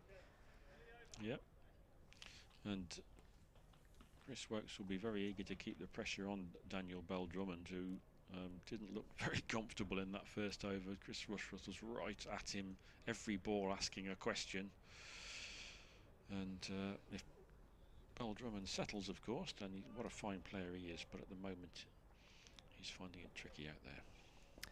Just the one out on the boundary then, and it's a deep backward square as Wokes is in, and this one's nicked and looks like it's just bounced short of Burgess, who attempts to dive forward, and certainly an encouraging start for Warwickshire here. They just look like they're making the pitch do a bit more than the Kent bowlers could. Yeah, absolutely. I think credit to Bell-Drummond there. I think he just softened the hands to make sure that the edge didn't carry, and it did bounce in front of Burgess. But that's right, Grace. I mean, at the moment the ball is doing something pretty much every time it lands. New ball, slightly more encouraging, overcast conditions, as you say, as Wokes is in, and this one guided on the outside edge by Bell-Drummond past the four slip, and will just be a single as Sam Hain runs to collect it. End of the over, Kent 8 for 1. Needing 304 to avoid the follow-on after Warwickshire declared on 453 for 4 after a merry little session after lunch, when Sam Hain and Dan Mosley took their partnership to 179. Dan Mosley making 94, including a really audacious scooped 6 over the wicketkeeper's head. I don't think we're likely to see anything like that from Kent in the next hour or so. The pendulum has swung so totally towards the ball, and the floodlights have come on, which just adds, I think, to the atmosphere of bowling pressure as Rushworth begins again and beats Bell-Drummond outside the off stump. I'm not sure whether he allowed that one to pass. Might have taken the bat away from it just in time, but the ball thumps into Burgess's gloves. Ollie Hannon-Dolby relegated to first change, and he gives it a good old polish, gives the ball a good old polish at mid-off. Hands it to Chris Rushworth, who marches back and turns just level with the little heap of sawdust here at the pavilion end, and in he comes again, and this is wide of the off stump, and this is an easy leave for Bell-Drummond. The rarity of a ball from Chris Rushworth, which doesn't apply any pressure. Your season starts tomorrow? Well, the county season was supposed to, but we've been rained off now. Ah, already? We have. We were down at Harborne, just 15 minutes down the road, and if this is just about dry enough, you do well for a club ground to be. So, yep. County season, unfortunately, not getting off just yet. Here comes Rushworth, and that's just drifting towards the leg side, clipped away by Bell-Drummond, and very well half-fielded there at mid-wicket by Ed Barnard. Saves 3 runs because they still get a single. Bell-Drummond moves to 2, but he'll feel better for that. That was the first nicely timed shot from the bat of Daniel Bell-Drummond this afternoon. Kent need a partnership. They need to dig out some resistance here. 9 for 1 in reply to 453 for 4. Floodlights on. Little bit of relatively dark cloud above the city, away in the distance. Rushworth around the wicket to the left-handed Compton. Pitches that right up, giving it a chance to swing, but Compton is very solidly forward and meets it with the middle of the bat.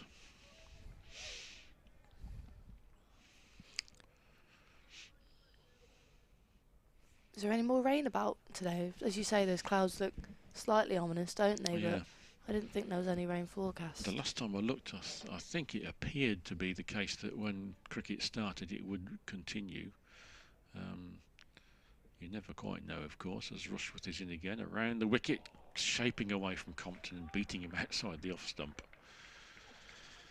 If there is any further delay, of course, I would think that would pretty much shunt this match towards a draw. Warwickshire will need all the overs they can get in to apply pressure and get in another 19 Kent wickets. It was really interesting. It was very crickety, very quirky this morning when, of course, Kent were, from perfectly reasonably and understandably, they were less keen to get out there than Warwickshire's players, as Rushworth comes in to complete his third over. And this is, well, I thought it had nicked it there. That shaped away beautifully into the lobes, into the hands of Burgess behind the stumps, beats the batsman outside the off stump again, beautifully bowled by Chris Rushworth. But this morning, while we were waiting for the ground to dry, the Warwickshire players were all out there playing football, weren't they, on the outfield, as though it was perfectly dry and gorgeous surface for cricket. And there was no sign of the Kent players, who were obviously deemed it so treacherous that they couldn't even leave the dressing room. 9 for 1, and Kent need to dig deep. Will be Daniel Bell-Drummond to face the first ball of Chris Wokes' fourth over, and he's in. And this one edged and dropped by Sam Hain at second. I think he was short. Did that go short? Matt, was that short? Yeah. I told you there's something wrong with my eyes, didn't I? I think he just softened his hands, and it was it just. Okay, no worries. And just, ladies and gents, if you just indulge me one moment, I've just got to update the listeners from Coventry and Warwickshire in 1 second, so I'll just take over for Grace.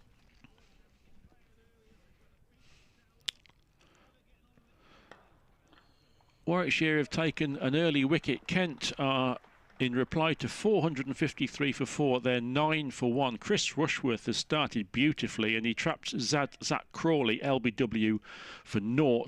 Ben Compton is on 7 and Daniel Bell-Drummond 6. But Kent under massive pressure here after Warwickshire today extended their first innings to 453. Sam Hain 165, Dan Mosley 94, and Kent needing 304 to avoid the follow-on. 13 for 1.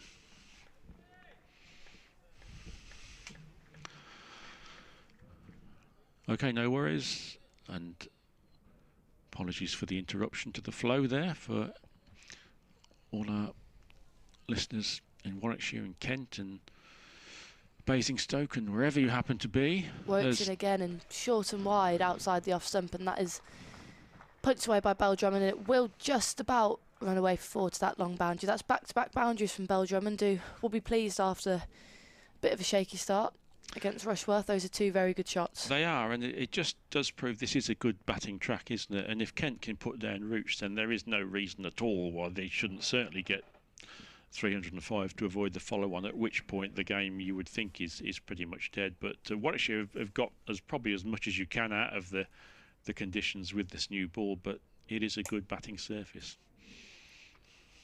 Wokes in again, looking to rectify his last 2 balls, and this one's better. It's at Bell-Drummond, just hits him on the top of the bat and just goes out to the point fielder. And good ball from Wokes. You feel his first ball was a bit too full and his second one was a bit too short, but that one just back on the money as would be expected.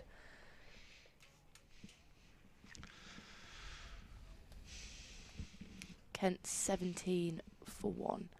Bell-Drummond moves on to 10 not out. Compton 7 not out, as Crawley was out for a duck. Wokes is in again. 4 slips, slightly closer, and this one's short and flashed at by Bell-Drummond, but he gets nothing on it as it sails through to Burgess. A little bit loose from the batsman, wasn't it? And he admonished himself, and there's no walking away towards the square leg umpire, which is often the sign of a batsman who wants to disassociate himself with the last shot, because it would be awfully frustrating for Kent to perish in loose fashion at the moment. They really need to apply themselves back with discipline. As Wokes bowls, and this time Fuller and driven on the up to Ollie Allen Dolby, but just bounces before him again. And a half chance Hannon Dobby could never get there, but encouraging signs at the end of the over.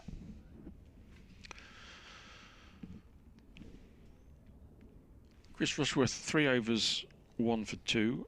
Chris Wokes, 3 overs, none for 16. I'm not sure whether Chris Wokes has arrived back on a rare visit or a rare appearance for Warwickshire with a number of overs in mind to bowl, either from the ECB or from his own fitness point of view. Sometimes that is the case. Chris Rushworth certainly has no limitation to his overs, and as he has done all his career, he will bowl all day if you need him to. Here he is to start another over around the wicket to Compton, who is forward. Meeting it in the middle of the bat, Rushworth fields off his own bowling.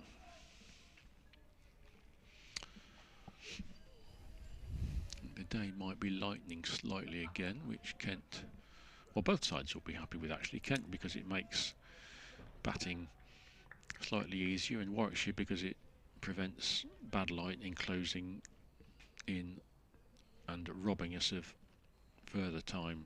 This match has already lost 4 sessions. Rushworth in again well pitched up and giving the ball every chance to swing, and the ball squirts through Ed Barnard at mid-off, and they will get 3 runs, the first 3 I think of the day. Compton joins Bell Drummond on 10, Kent 20 for 1.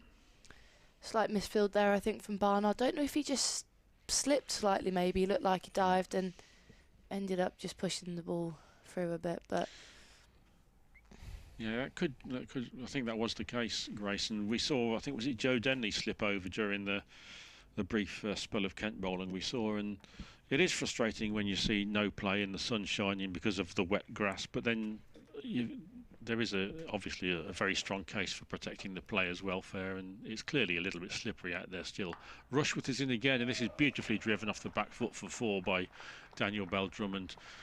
Little bit short, but by no means a bad ball, but Bell Drummond was onto that like lightning and hammered it to the extra cover boundary, 24 for 1.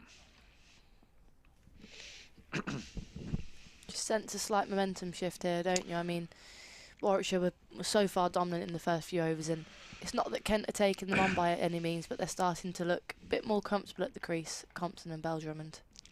Well, Bell Drummond looked far from comfortable for his first 4 deliveries, but he's now playing some really nice shots, and there's another beauty. That's 4 to mid-wicket. That's a gorgeous shot from Daniel Bell Drummond, over-pitched on the leg stump by Chris Rushworth, and on this pitch you don't really have too much margin for error, and that skimmed across the outfield. Wet though it may be, it was beautifully timed. Bell Drummond moves to 18 from 18 deliveries.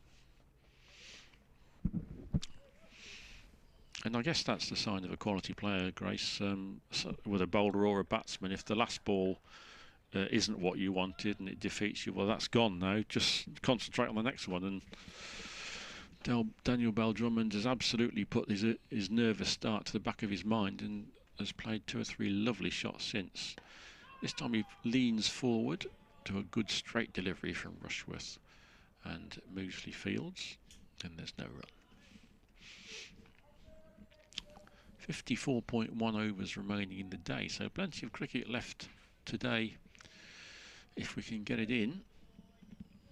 And Kent will be looking to get through, maybe ideally for no more than 2 or 3 down. I think that would put them, I think, in a fairly confident position of saving this game. 3 slips, Crouch as Rushworth is in again, and this is angled away cleverly by Bell Drummond, steered backward of point for a single. He moves to 19. Compton has 10, and Kent, in reply to 453 for 4, are 29 for 1.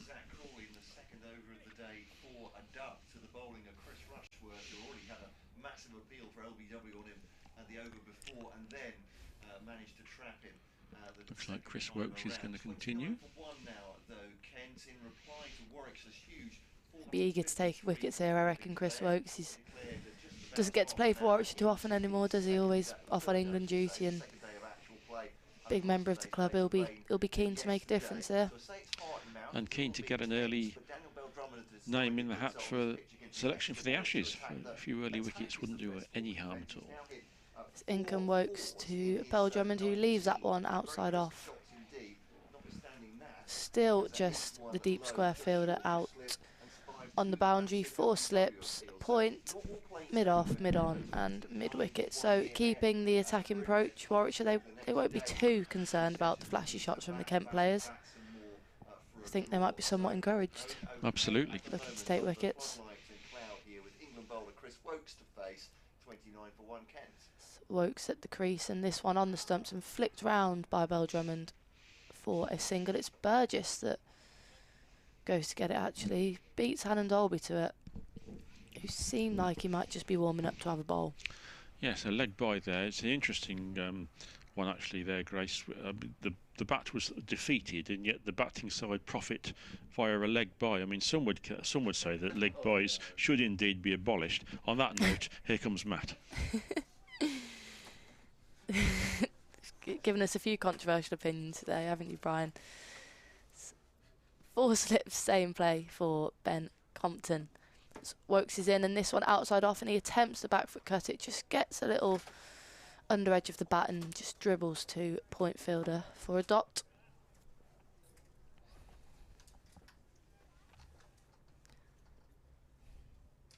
Loving that from Brian. It's a controversial flourish before he goes. He just leaves a parting shot there, doesn't he?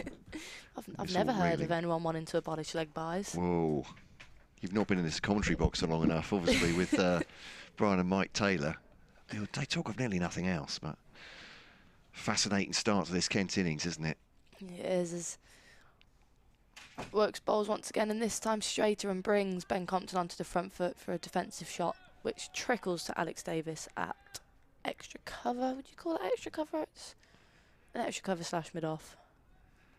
I'm with you on picking the ball up, though, Grace. I'm not just saying this to be accommodating, but the first over I commentated on, and Zach Crawley had missed one. There was the big appeal from Rushworth, and I'd lost where the ball got complete. And I thought, has the wicket-keeper got it? I said, is it an appeal for an LBW or a catch? And it had squirted out towards slip, so definitely not a catch.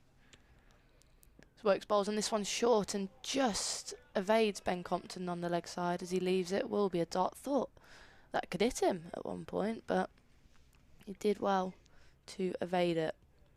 I said this is almost built for the approach of Ben Compton, because he won't play a shot unless he is 3 or 4 or 5 times sure he can get runs from it. He's very compact in that way, as he showed at the beginning of last season when that string of hundreds. Already has a century to his credit as well this campaign. Yeah, he's running off good form, isn't he? 114 not out against Northants last week as Wokes is in, and he just beats the outside edge. I think he might have left it there, Ben Compton, but a tidy over from Chris Wokes, and Kent 30 for 1 off 9 overs.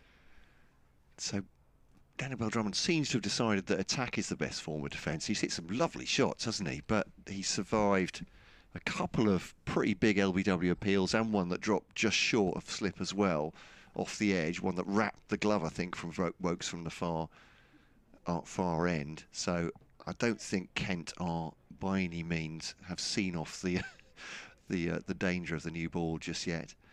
You're listening to BBC Radio WM, BBC commentary in Warwickshire, BBC Radio Kent's joint commentary, along with the club feed, of course, and all round this Edgbaston ground as Rushworth bowls to Bell Drummond, chops it past his stumps, and almost to illustrate that point, he's missed it. Sorry, he's missed the stumps, I should say. Burgess runs down the leg side, very sharp to retrieve it, but feels hot, and I say this as no disrespect to Daniel Bell Drummond, heart in mouth time at the moment every time he faces the ball, because he loves to play it very late. He'll play across his front pad as well, because he's got such good quick hands, but it makes it exciting, certainly.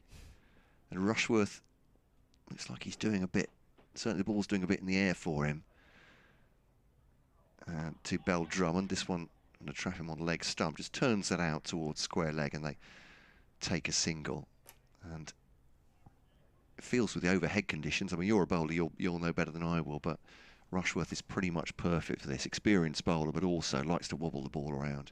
Yeah, definitely. I mean, he's had an impressive start, hasn't he? The first 4 overs, he's definitely been getting some movement in the air, as you say, maybe a little bit off the pitch, and he's looked dangerous, to be honest. I mean, he had a slight blip in the last over where a couple loose deliveries got got the treatment by Drummond, but no, certainly expect him to do well. 22 on his back, of course, spent most of his career with Durham. 600 first-class wickets already under his belt. Bowls round the wickets of Compton. That looked close to the off-stump, but we'll give Compton the credit as we... Shall I roll this one out again? I think I've done it every day of the County Championship season so far. There are only 2 types of leave, and that one's a good one because it's missed the stumps. It's gone through to the wicketkeeper, and that is a dot ball. But yeah, cloudy skies. Now the floodlights are on. They sort of lean from the hip, these floodlights, don't they? Which I like. It almost as if they're paying very close attention to the cricket. They're excited, as the fans are here, having waited long to see any action at all. And Rushworth to Compton, just defends that into the offside, or opens the blade and it's fielded just in front of point. Fielder cover just slipped there, I think, as well. And we've seen that, as you were pointing out, a couple of times already, Grace, haven't we, on the outfield? Yeah, I think it's Alex Davis in that cover position, and he wasn't even the one retrieving the ball in the end. Looked like he just slipped at his first step. So yeah, they need to be careful out there. But all in all, it looks pretty safe, especially on the bowlers' run-ups. It's been okay, hasn't it? Which I know was they concentrated on that, didn't they? Particularly just behind the stumps. The heat lamp was on that for much of the morning.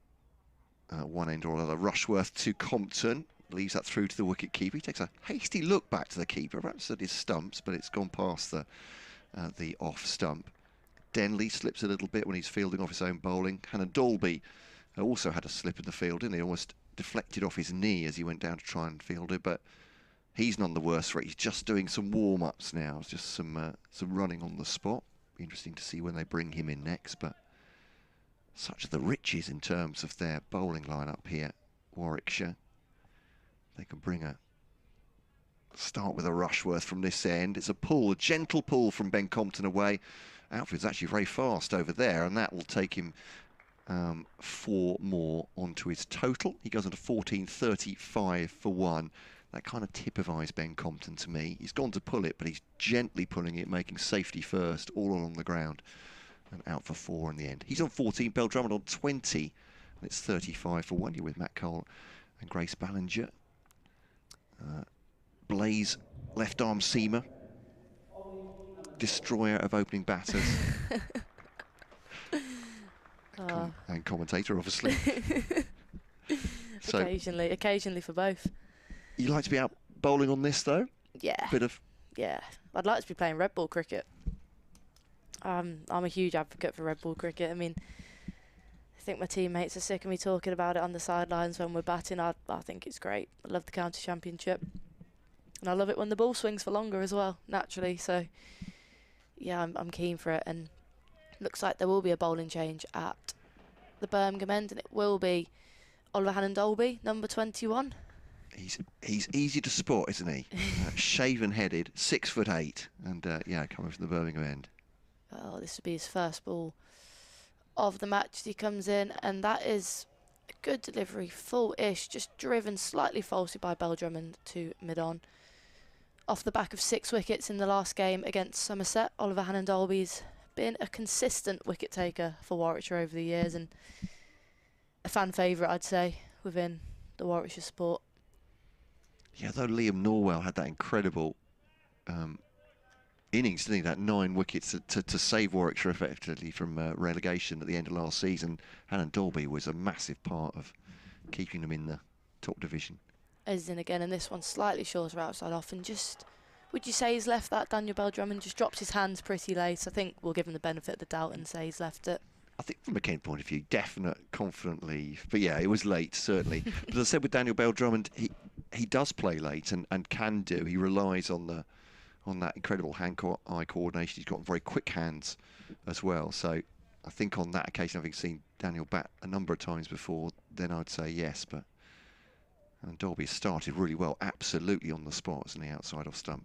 Well, he always is. He doesn't bowl many loose deliveries. Hannon-Dolby is in again, and this is on the stumps and wraps Bell Drummond on the pad, half a peel, but looked like it would just be a little bit too high. He came forward, didn't he, Bell Drummond? And a good start for Hannon-Dolby. Straight on the money, as you say. Yeah, it's exactly what you want from your seamers, and what Matt Walker had criticised his bowlers for after the first day here, the Kent head coach, that just didn't hit the right areas. They dropped a bit short. Just not putting enough pressure on the batters, which this attack for Warwickshire have done from ball one and continuing now. Right arm over, then Hannon Dolby's in, and this one's full and driven by Bell Drummond, and he picks it up pretty cleanly, but straight into the hands of the mid-on fielder.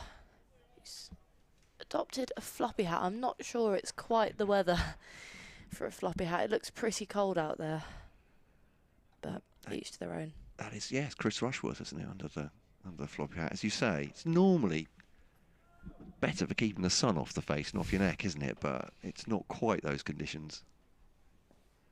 Not in the beanie hats, though, either. Not quite. Not quite. So in comes Hannon Dolby again, and this one again brings Compton forward. He manages to, not Compton even, Bell Drummond, he just deflects that into the offside, but point comes round to do the work. Another dot ball for Hannon Dolby. Has started off his spell with 5 dot balls.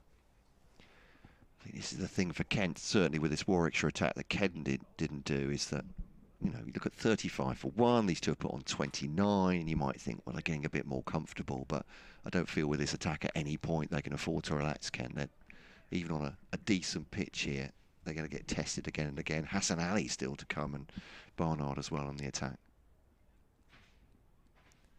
Hannon Dolby bowls, and this one just wraps Bell Drummond on the pad. It's a big appeal from Ollie Hannon Dolby, not much from the rest of the team who kind of just stare at him, but a good over from Hannon Dolby, a maiden to start, and that's Kent 35 for 1. Yeah, Bell Drummond still playing his natural game as a stroke maker, even though Kent would be quite happy if he was, well, 0 from 30 balls here, and then and then maybe 0 from 150 balls they wouldn't care too much about. But obviously his way of playing is to keep the runs ticking over. Kent hoping to bat their way out of this game for a draw, and Warwickshire, I mean, it would be a great victory if they could do it on what looks like a decent batting pitch with the ball coming onto the bat really well. If they can take victory here, that really would be a scalp and a rain depleted match. Rushworth to Compton outside the off stump. He leaves that through the wicketkeeper, and there is no run.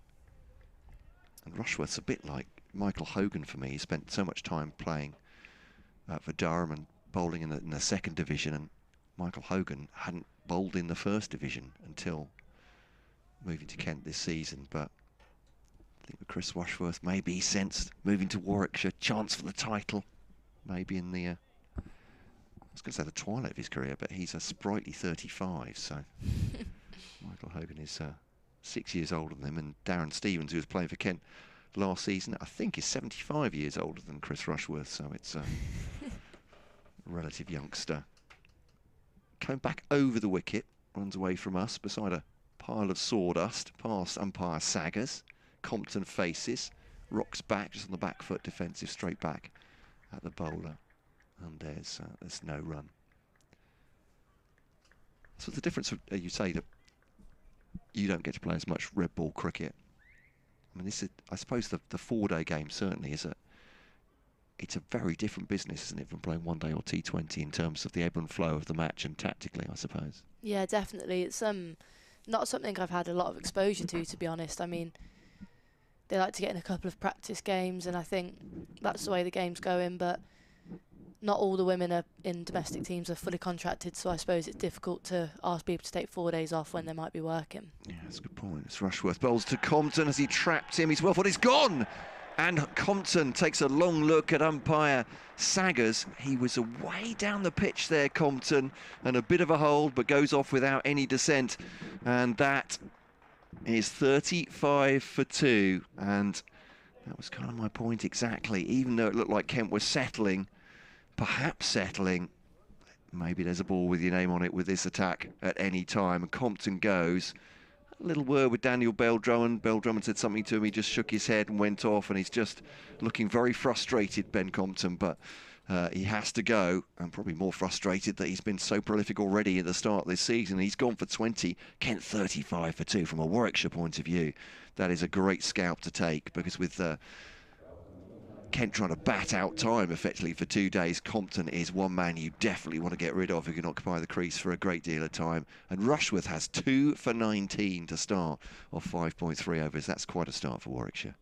been very impressive, hasn't it? And despite getting the draw last week, I think Warwickshire have looked a really good outfit this year. I mean, rain-affected game, and they just look like they've come out pretty strong. As you say, they've got 5, essentially, what you could consider frontline seamers in this team. So it's been exciting to watch, and yeah, Kent dressing room might be slightly more shaky with that big wicket of Ben Compton being taken. But in comes Joe Denley, who certainly far from an incapable batter. Yeah, it's not didn't have the greatest start. This looked a little bit scratchy in his 2 innings against Northamptonshire, but as you say, we know the class of the man. We know what he can do. But Compton's departure, great news for Warwickshire. He goes for 14. Denley taking his time to mark out his guard. We're in the 12th over here on BBC Radio WM, BBC Coventry, Warwickshire, and BBC Radio Kent, on the club stream around the world, the BBC Sport website and app, and around the ground here at Edgbaston. Ooh, playing a miss from Denley. I think he was just kicks angrily at the ground, but he was tempted by that from Rushworth, which left him off the seam, and didn't really seem to get to the pitch of it at all. No, it's an ambitious stroke, and I mean, if he would have caught it, it would have raced away for 4, and it would have been a fantastic start, but a little bit closer, and he could have been in trouble. Rushworth got those 3 slips in play, so he needs to be careful with the ball still seaming about as it is. The slips quite close to each other, as we can see from this pavilion end, as Rushworth bowls to Denley, defends that, holds the pose, back past the stumps, picked up by Hassan Ali, I think, and just tossed to Chris Wokes. They deep in conversation, the 2 seamers. Chris Wokes with the sleeveless jumper on, just polishing the ball on that, maybe even drying it slightly, I'm not sure at this point. I'm sure there's some moisture coming from the outfield. But Rushworth takes it back. What a start to this game for him, or certainly the Warwickshire bowling. 2 for 19 so far. Ball to come of his 6th over to Denley, leaves it outside the off stump, through to the wicketkeeper, comes back a little bit at the batter, but after it's left him really, through to the wicketkeeper. 35 for 2, and rightfully applause from the Warwickshire faithful here, as they have Kent 2 down already on this 3rd day. Lost a lot of time in the game, but they're trying to make up for it. 2 wickets into Kent's first innings already. Hannon Dolby to continue from the Birmingham end. 50 overs remaining in the day, says the scoreboard. Do you reckon we'll get 50 overs in with the light? Yeah, that's a very good question. The forecast suggests that the light might actually get better later on, sort of through 5 and 6. If the sun's out, we might well, and Warwickshire will want every one of those overs, won't they, to get a Kent today and into tomorrow. As in comes Hannon Dolby for the first ball of his 2nd over, and it's full and just flicked by Bell Drummond into the leg side, but Ali gets round quickly to prevent the single. Good bit of fielding by the new Warwickshire signing. 3 slips, point, extra cover, mid-off, mid-on, mid-wicket, and a deep square. Quite far behind for Hannon Dolby, so if he does slightly miss his line and length, there is a big gap for Bell Drummond, which I'm sure he will attempt to capitalise on. And as I do say that big gap is lessened as extra cover moves into a 2nd mid-wicket, now leaving the gap on the offside on the longer boundary. Hannon Dolby is in, and this straight and flicked round right into that gap just mentioned, and Bell Drummond doesn't even bother running, and that's 4 runs. And a bit of a risk, he's taken it off middle stumps, but as earlier said, his hands are so good that Kent fans in the Kent dressing room will not be displeased to see that. Another good shot brings him on to 24, not out. He scored rapidly as well, run a ball in the 2nd innings against Northamptonshire when he made 30 odd as well, Bell Drummond. As I said, time is more the issue for Kent than number of runs scored here. I suppose they could bat their way past 450. They could do. I mean, it's going to take them a time, isn't it? But certainly they want to avoid the follow-on. That's the first issue. Hannon Dolby bowls, and don't quite know what that missed, but just slides past the leg stump and a great diving stop to the left. Did it just flick the pad, maybe? Yeah, it sounded. It's flicked something, hasn't it? There was no great appeal, and there was no great shout for catch it either. So maybe it has, just clicked the pad on its way down the leg side. Tidy bit of glove work from Michael Burgess. Athletic dive. We've seen him running around the field a bit actually today. He's been get into the ball before some of the fielders. So good athlete, Michael Burgess, as Hannon Dolby's in again. And this one just catches Drummond slightly by surprise, bringing him forward. And just this defensive shot almost dies immediately at his feet. Good ball from Hannon Dolby. Yeah, it's been absolutely on the money from the start here, and that's, as I said, what Kent didn't do to their detriment. When they started on the first day, didn't press the issue after Will Rhodes had gone at, I think where they were at that point, 69 for 2. He was Hannon Dolby bowls an outside off and driven beautifully by Drummond through that mid-off gap. They will run. Doesn't look like it will race away for 4, but they've ran 2, and again Ali prevents the 3. Another good piece of fielding which receives a ripple of applause from the Warwickshire fans. 41 for 2 now. I think Brian Halford's been doing some furniture removal there. Not quite sure what's going on in the background. Is he doing feng shui on the commentary boxes? Nice work.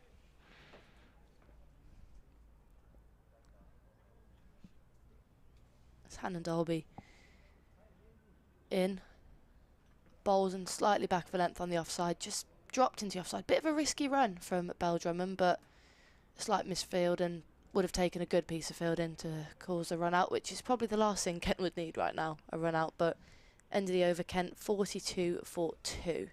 It's amazing what a bit of scoreboard pressure can do, though, isn't it? Sometimes just putting the doubt in the mind about runs which are an easy turn down or an easy single, making a little bit tentative. But a lot of experience between these two, of course. Daniel Drummond and Joe Denley have batted together many, many times. Drummond on 27, Denley yet to score off his 3, 42 for 2. Here at Edgbaston. Kent trailing by 411 runs at this point, just to put this in context. Rushworth again from the pavilion end to Drummond. Drummond takes the bottom hand off that as he deflected out towards a backward point. Is that Ed Barnard, 30 out there, just at point, fielding, and there's no run. Looking towards the city here, there are some big old fluffy clouds, some of them with grey in them, but nothing too threatening. Certainly nothing like we had yesterday when the weather closed in. As I said, the light might even get better as we go through the day. I think the forecast suggesting we might have some sun at 5 o'clock. Here's Rushworth to Drummond, edges short, just short of the man at second slip, and goes through, and they take a single. Rushworth again head in hands. That's the second one that's dropped short of the slips. One from each end, I think.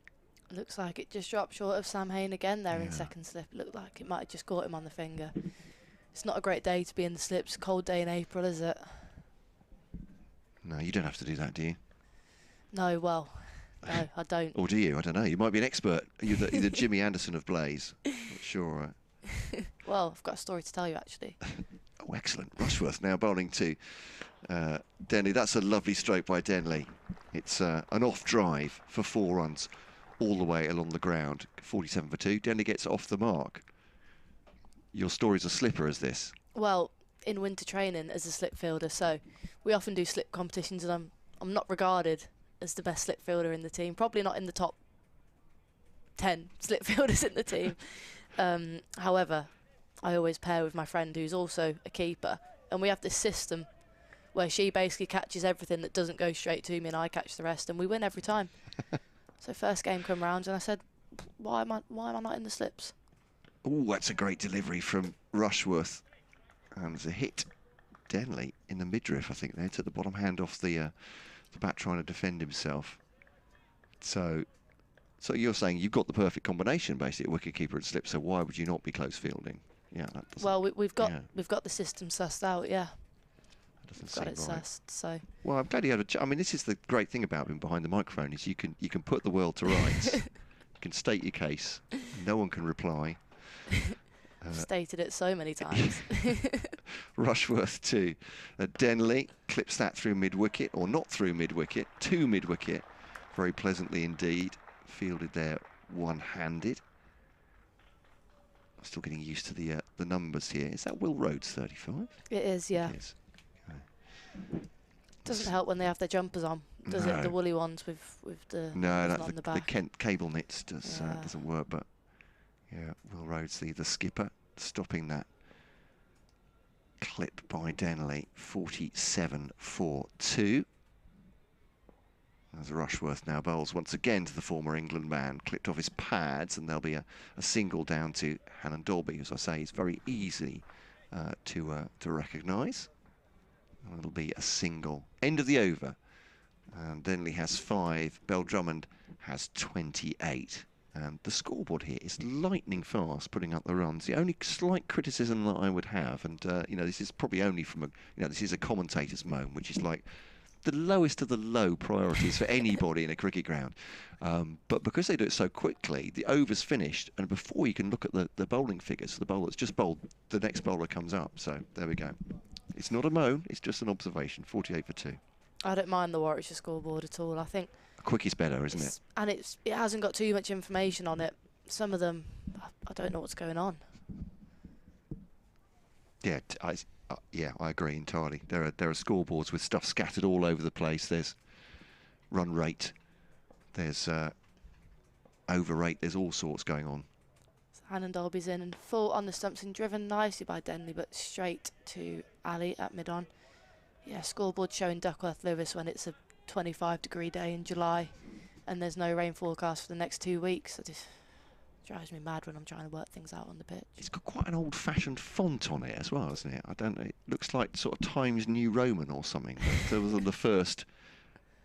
I'm going to have to say this. You are too young to remember when the internet, it was in its very early stages. That was basically the font across the entire internet. There was no fancy stuff. But perhaps they've just gone retro. Perhaps that's the idea.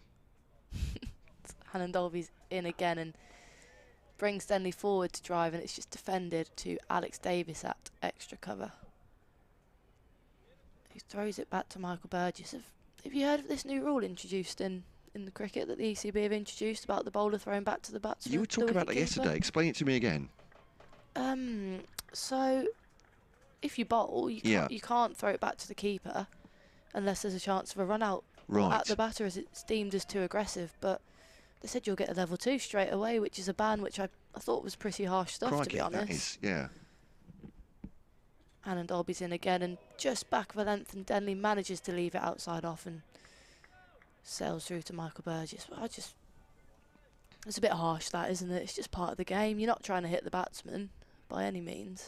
I've definitely seen some bowlers use it as a way of, how can I say, expressing frustration with their lot. But yeah, I guess that's what they're trying to stop. But as Grace will not tire of telling us, it's a batter's game, isn't it? So it's a batter's game on all these decks. 500 plus every game. What can you do? So in comes Hannon Dalby and brings Denley forward this time into a defensive shot. He's bowling well here, Hannon Dalby, just keeping that nagging line and length as we've seen him do so many times from the Birmingham end. So all the fans want to see, isn't it? Sixes. Maybe less the red ball. Maybe less the red ball. I think that's the perception from the governing bodies and people promoting cricket, and I think media are also slightly responsible. That on a pitch that's an absolute road, we will wax lyrical about a batter hitting 200, but a bowler takes 7 wickets on a nibbler, and it's the pitch. In comes Hannon Dalby again and driven beautifully by Denley. Very much in fashion of himself, and it may not run away for 4 on this long boundary. A slight misfield, and it does run away for 4, but beautiful shot by Joe Denley, and that's encouraging for Kent, who supporters will know that is Joe Denley at his best. Yeah, they could do with a bit of a period of calm here. Kent 52 for 2. Both these are attractive stroke makers, but said this bowling attack is powerfully good too. Hassan Ali is playing, isn't he? Yeah, he's just there at mid-on. Just suddenly thought, I'm talking blithely about the 5 seamers and putting him in there, but yeah, not needed as yet.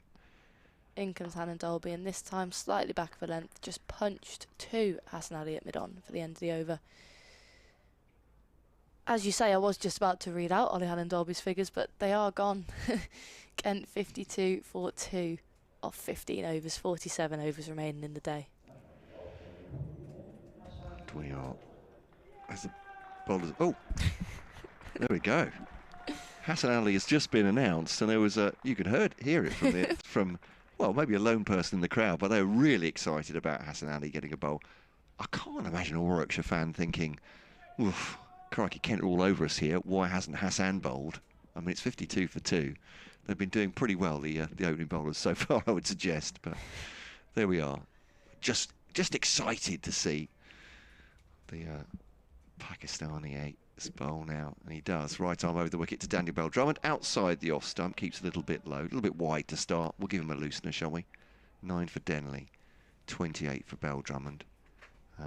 Or is that a nonsense, a loosener? Shouldn't you be loose already from warming up, or am I being overcritical here? Sometimes you need the loosener, especially in your second spell, or if you're not straight on. Oh. And what does your skipper say if you spray one down the leg side? Oh, that's all right. Don't worry about that. Oh, it's just a loosener, especially when it's first ball of the game. So Hassan Ali bowls now to Bell-Drummond. That was looser than the first one. That was loose. I'm a little bit surprised to see that not being called a wide, because I'm not sure how far Daniel Bell-Drummond would have to have gone to retrieve that. But he's done the bowler's classic, hasn't he? Had a look at the crease line. Oh yeah. Oh, how's that happened then? I'm guilty of that one. I'm not at all having a go at him. I'm so guilty of that one, especially if I drop it short and it gets pulled for 4. Just have a little look at the crease. There must be something wrong with that. Martin Saggers just took a bail off the umpire and just scuffed at the crease as well as Hassan Ali comes in, bowls. Well, that's got to be close to a wide, surely. I mean, I'm not having a go at Hassan Ali, but I'm not sure where Daniel Bell-Drummond is supposed to bat to get that. But certainly one day, or at T20, we'd be calling wide here. That's pretty wide. Martin Saggers is giving him the benefit of the doubt at this point. So 52 for 2. Again, from a Kent point of view, it's, I suppose from a Kent point of view, it's deliveries that are going past at this point. So, again, Bell-Drummond doesn't have to play that, and Martin Saggers is looking at the footmarks, and that one wasn't any closer to Daniel Bell-Drummond. I'll stop going on about it. Warwickshire fans will claim I'm all sorts of biased when I go on about this, but yeah, perhaps from a Daniel Bell-Drummond point of view, he's just not going to play those anyway, so it looks wider than it is, because why should he at this point? But Hassan Ali just struggling to find his range at the moment. That's closer, outside the off stump, it's a no ball. So, not the greatest start for Hassan Ali. I can just imagine the supporters around the man that gave a massive cheer when Hassan Ali came in, now staring at him. Yeah, I'm starting to think that maybe it's a plan to frustrate Bell-Drummond. I'm not sure. I mean, possibly, he really doesn't have to play at all at these. They are just slightly too wide, but as you say, he likes to play shots, maybe just making him play one. He did there. That's a beauty from Daniel Bell-Drummond. Almost no back left, has just steered that forward a square on the offside, and that's 4 runs. And when it hits the middle of Daniel Bell-Drummond's bat, it disappears the boundary pretty quickly along the ground. That's 4 runs for him. He's on 32 from 44 balls, 58 for 2. And Hassan Ali with one delivery, one legitimate delivery to come of this over.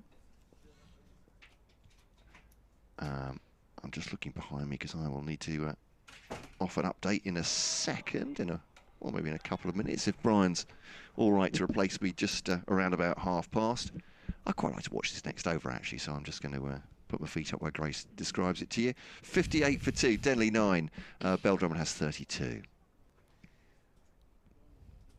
They're replying to Warwickshire's 4:53 for 4 declared. If you're just joining us, we didn't get any play until 1:30. Nothing yesterday either. Dan Mosley was the one man to go. Caught by class and bowled by leaning for 94, just 6 short of his maiden first-class century.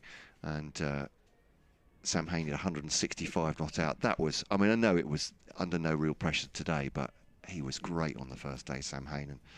And I know you're head of his Hain for England fan club, so... Yeah, he's pretty impressive, isn't he? Yeah. I think it's got to come soon, hasn't it? Especially if he continues in the form he's in. As Hannon Dolby continues from the Birmingham end, Denley to face and just full slightly outside off. Denley gets behind it comfortably and defends it to Alex Davis. all I would ask, and this is the same for any county who have good, if not fantastic, batting like Sam Hain in their middle order, who on earth does he displace at this point? I mean, that's the question, you're talking about a squad call-up, I guess, aren't you, and seeing where it goes from there. But Harry Brook has slightly blown the middle order out of the water, hasn't he, with getting in there? He doesn't look like he's going anywhere soon. In comes Hassan Ali again, and this one's slightly shorter, but again, Denley just smothers it on the front foot. Yeah, Harry Brook, certainly a good player. Just got his first IPL ton, didn't he? Was that yesterday? Yeah. I mean, was that shortly after flying out to the IPL? It's I mean, that is a mark of a fantastic batsman to be able to do that straight off the plane, more or less. But yeah. But having said that, England need pressure on their top six, don't they, as well? If people are not worried about their places, they don't want them over-relaxing, getting complacent. So maybe Sam Hain in the squad might keep it interesting. Hassan Ali in again, back of a length, but this time left by Denley as the ball sails over fourth stump. I'm going to make way, go and update BBC Radio Kent listeners very shortly. Turn off the right mic in a minute and leave you with Grace Ballinger, and shortly to be joined by Brian Halford.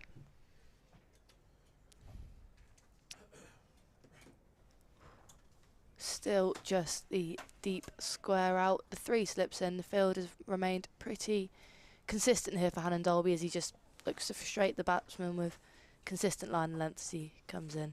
Right arm over. And again, much like the last ball, slightly back of a length outside off and left alone by Denley, who is 9 not out of 17 deliveries. Alongside Daniel Bell-Drummond at the non-striker's end, who is 32 not out from 45. And just as Hassan Ali did from the other end, it seems that Ollie Hannon-Dolby is having some problems at the crease. Maybe getting slightly run in by the bowlers, but looks like he'll continue, no sawdust needed, and he'll just get on with it.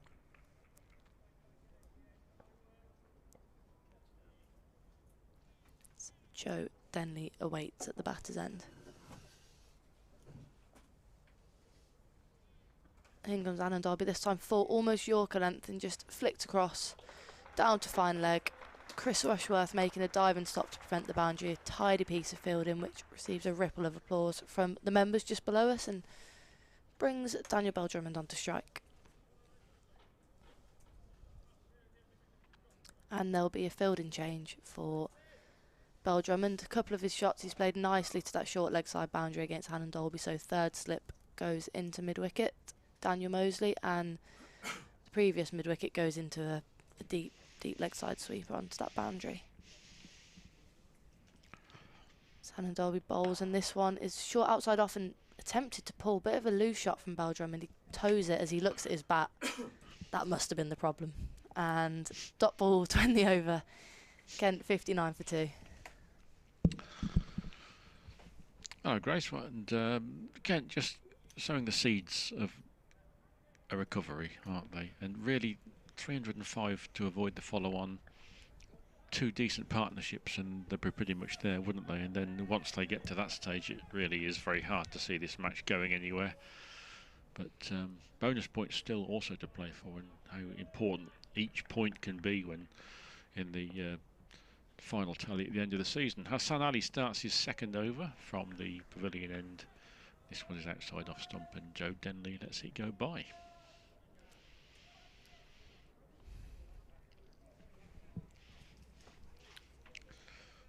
Daniel Bell-Drummond on 32, settled quite nicely now. I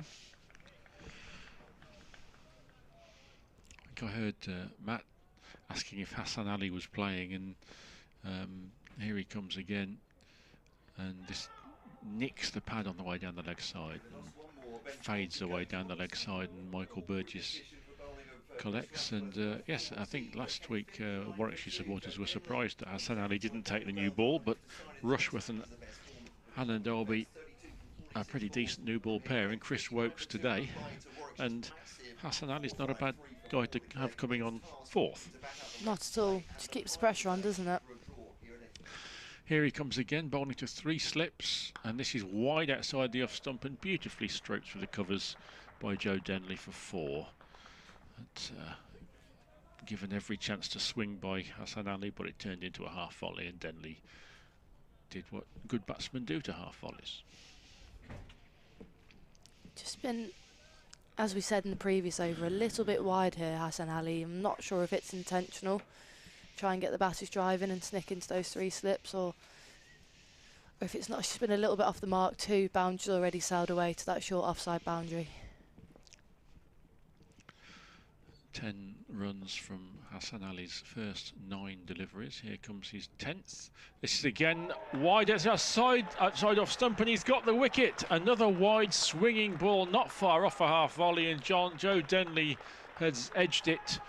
I think it was Michael Burgess that took the catch, the keeper, and Hassan Ali, ever the attacking bowler, dangled the carrot again. The previous ball went for 4. That one has seen the end of Joe Denley, and Hassan Ali strikes. Big wicket that one senses for Warwickshire. Kent 63 for 3. Yeah, definitely, and maybe that was his plan all along, as we say, just making them play it and eventually getting that nick that sends Denley back to the changing room, unfortunately, and places Kent just a bit under pressure once again, just as the partnership seemed to be building. Unfortunately, they haven't managed to get anything convincing scores from it. So that's 63 for 3, and it should bring in Leaning into the crease, and it does. It was Michael Burgess who took the catch, and that is the joy of having just, in fact, you mentioned it just before that wicket, Grace, of having depth in your bowling attack. You've got 4 seamers, any one of which can bowl a wicket-taking ball, and it was a problem that Warwickshire had last year when they were their seam attack was really depleted by injuries. Sometimes the pressure did come off if you saw off the opening bowlers, but to have Hassan Ali coming on as second change is a pretty potent dimension to the attack, and he struck with his 10th ball. So Kent have lost Crawley, LBW Rushworth for 0, Compton, LBW Rushworth for 14, Denley, Court Burgess bowled Hassan Ali 14, and Jack Leaning is prodding at the pitch in anticipation of his first ball, and Warwickshire's fielders are looking very perky and very sharp. 3 slips and a gully in there now. The light not great, the floodlights on. Hassan Ali is in to bowl for the first time to Leaning. It's a good full-length delivery. Leaning leans into a forward defensive shot, and Chris Rushworth, who bowled a super new ball spell, didn't he? That really was just the sort of spell that Warwickshire were hoping for when they signed him. A couple of early wickets. Fields at mid-on. Jack Leaning got runs in the first match of the season, the victory over Northamptonshire last weekend, so his confidence will be high. This one is outside the off stump, and Jack Leaning lets it go by. Warm applause for the crowd, from the crowd, for Hassan Ali, who has struck a big blow there. Joe Denley, who scored runs in this game last year, I seem to remember when Kent won quite emphatically here at Edgbaston. A really key relegation battle it was at the time, and that really triggered Kent's revival in the second half of the season and put Warwickshire into trouble, and Joe Denley was very effective in that game. 63 for 3. Hannon Dolby again to bowl to Bell Drummond. And he's kept that field change that he did for the last ball with the 2 slips and the catch in mid-wicket as he's in and bowls, and this just brings Denley, not Denley, he's long gone, Bell Drummond onto the front foot into a defensive shot to Alex Davis. I've done that a couple times.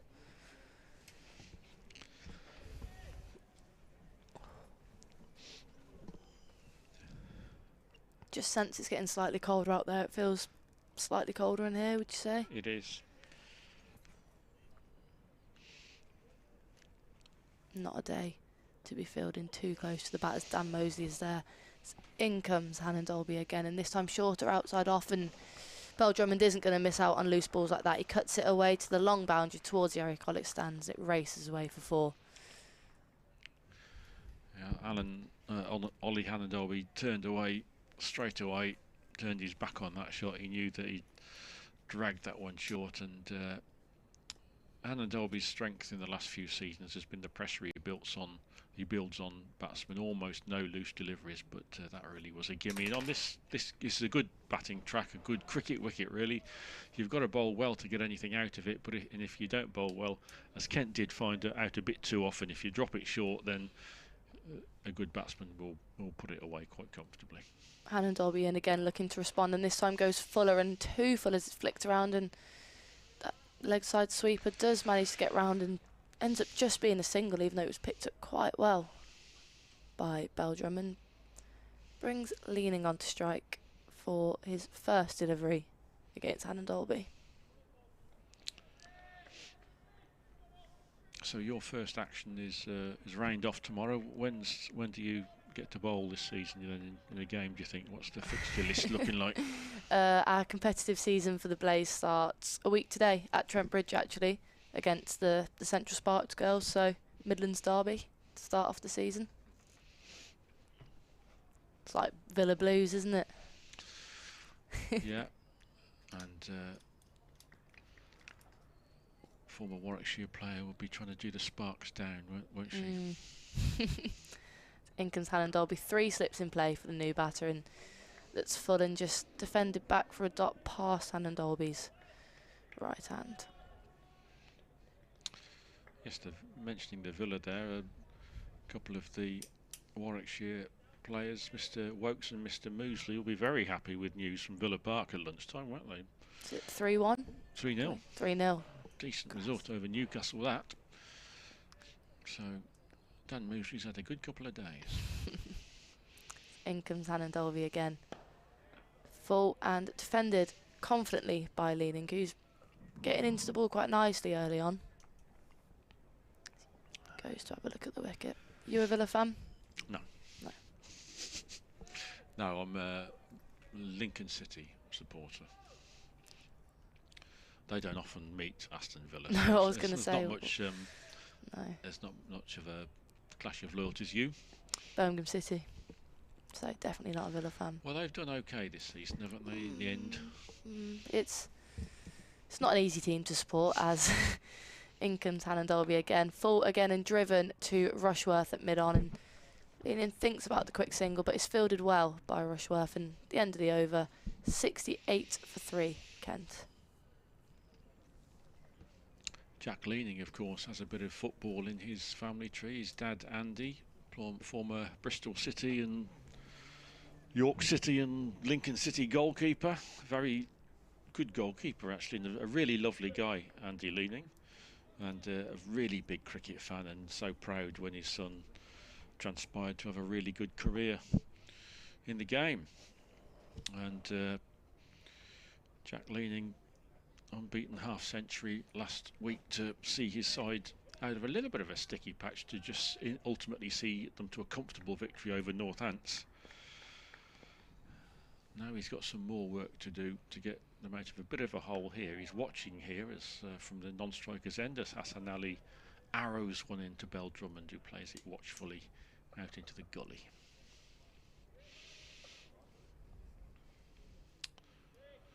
Still to see Ed Barnard in the Warwickshire attack. Another good dimension to it. Ed Barnard came on his debut last week at Taunton, took 3 wickets in the first innings, probably moved the ball about more than anyone else. A good wicket-taking bowler. Ali is in again, and Bell Drummond watchfully forward, playing it out to point. And these are not bad conditions, so I think you'd fancy a bowl in these conditions, wouldn't you? Not great light, a little bit gloomy, cold. Yeah, I reckon so. Probably want it to be a little bit warmer though. Yes, yeah, that's true. Some stinging catches potentially for the slips in this temperature. Here comes Hassan Ali, and this is outside off stump, and a good leave from Daniel Bell Drummond.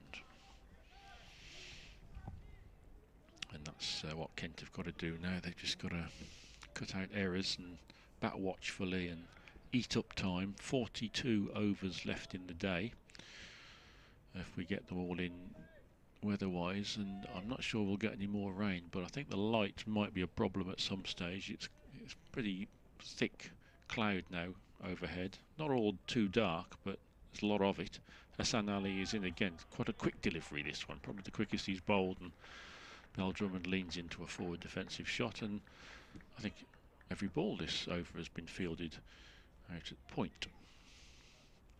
68 for 3.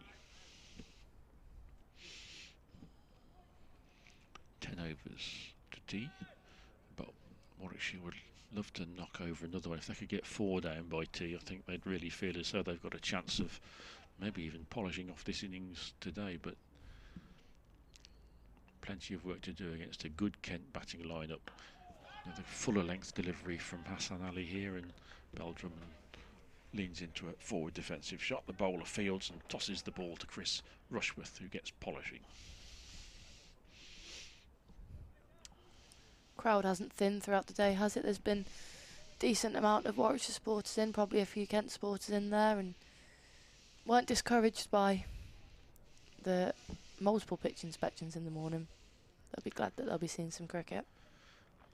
Yes, good, interesting cricket it is too, for a pretty good crowd considering the cold weather. This is a good fast delivery from Hassan, which Drummond just about gets a defensive shot onto a maiden by the Pakistan international. Good to see some cricket for our friend there, right up at the back of the Holly stand, near tier 25. A really wonderful Warwickshire supporter.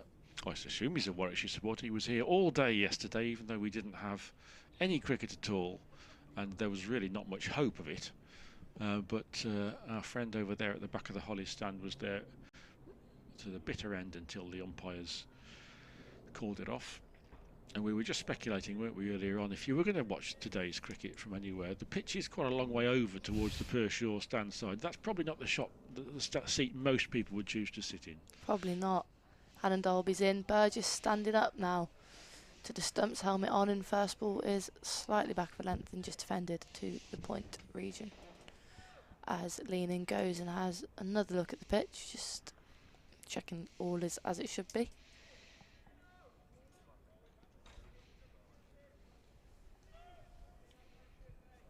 Hannon Dolby into his 6th over.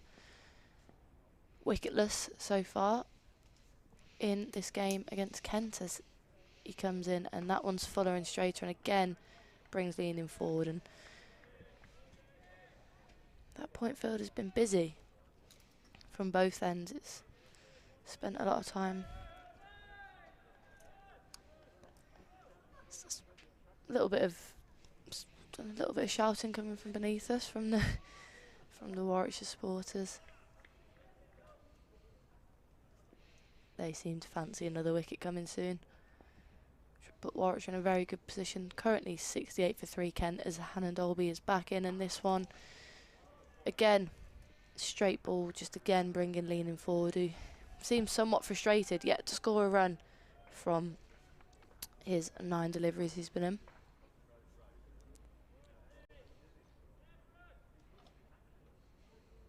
Sam Hain in first slip, Dan Mosley in second slip. Quite close.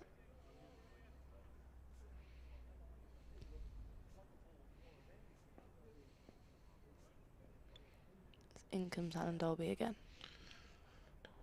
Just back for length outside off, and just Leaning finds the gap nice. He just will run away to the 3rd man boundary unless Mosley can chase it down, and he does very well to a diving stop, flicks it back to Ed Barnard and saves a run there. A very neat piece of fielding just by the Warwickshire members, which receives a ripple of applause. Good day for Dan Mosley. Very tidy bit of work there. Yes, and if Warwickshire's seamers do need any support at any stage, it will be, I would imagine, Dan who gets the call to bowl a bit of spin. Rob Yates can do so as well, of course, but there's a couple of spin options there should Warwickshire need them.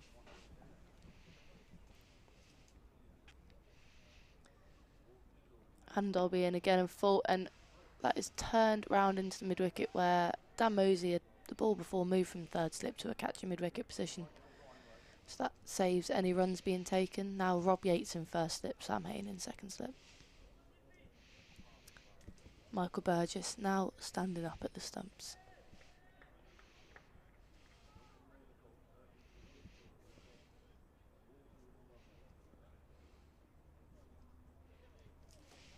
looks like there'll be a slight field change. Alex Davis brought over from the cover position into a second mid-wicket, so leaving a big gap on the offside for the final ball of Hannon Dolby's 6th over. Hannon Dolby in from the Birmingham end, bowls, and this one's full and driven by Bell Drummond, but straight into the hands of mid-on. End of the over, Kent 71 for 3.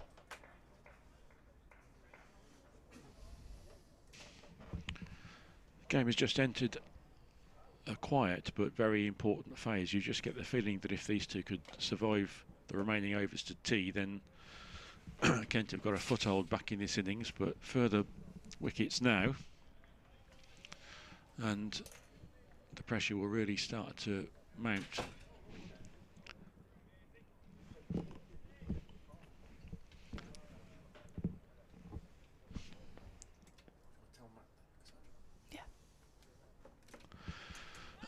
Hassan Ali starts another over from the pavilion end, and leaning allows it to pass outside off stump, and the ball goes into Burgess's gloves. Moderate light here in Birmingham on Saturday afternoon.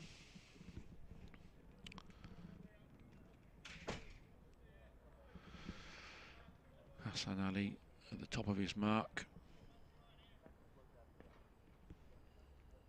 Comes in again past umpire and allowed to pass by outside the off stump. Burgess tosses the ball to Sam Hain, who plays keepy-uppy with his knee on 3 occasions.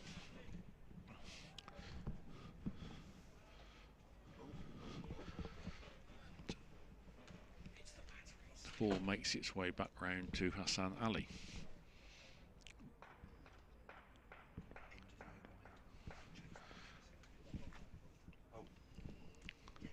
Here comes Hassan Ali again, and this one shapes away from the batsman into the wicket-keeper's gloves.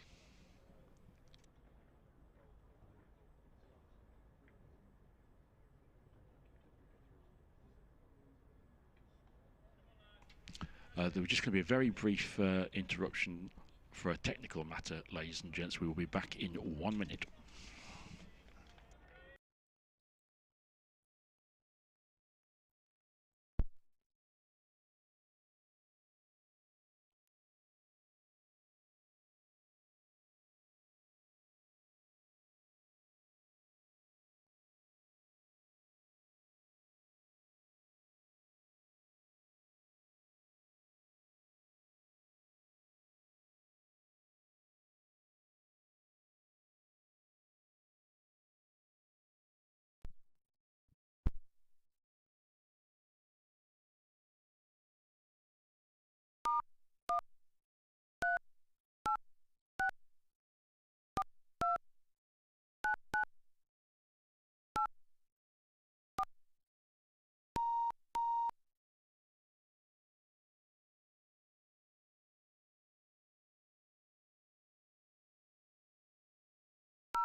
Sorry about that, ladies and gentlemen.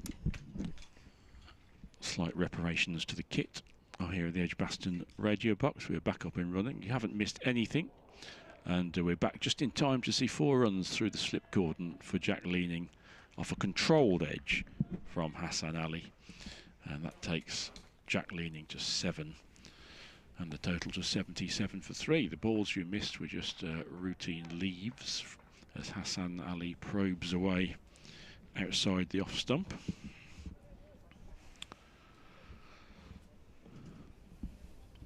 .304 is the big target for Kent. If they get there and avoid the follow-on, then the match is pretty much consigned to a draw.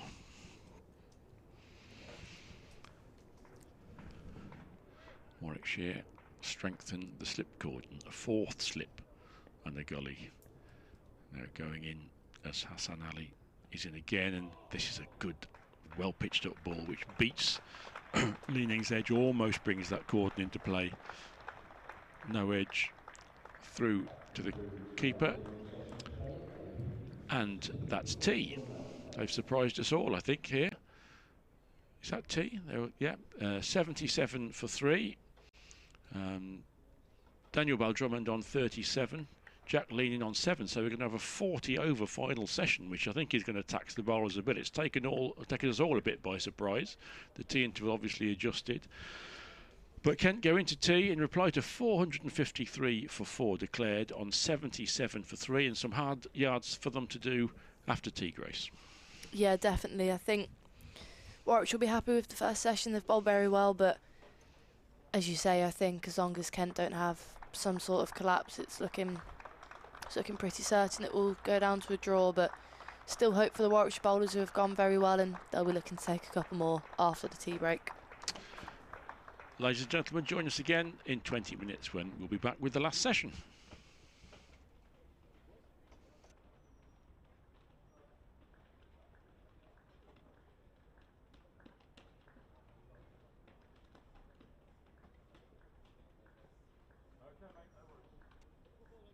Okay, no worries.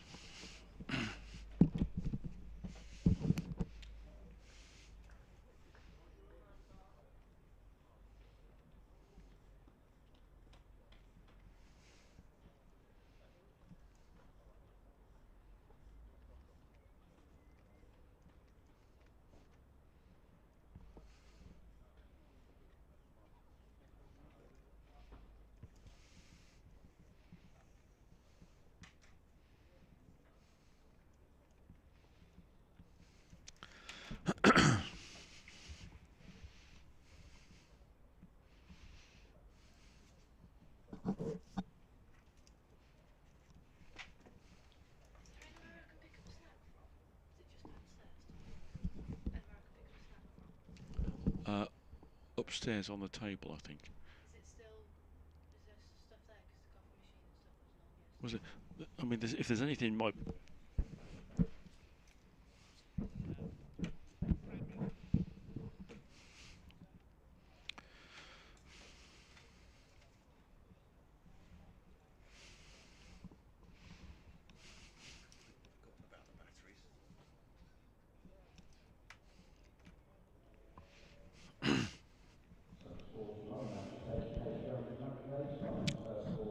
No worries, mate.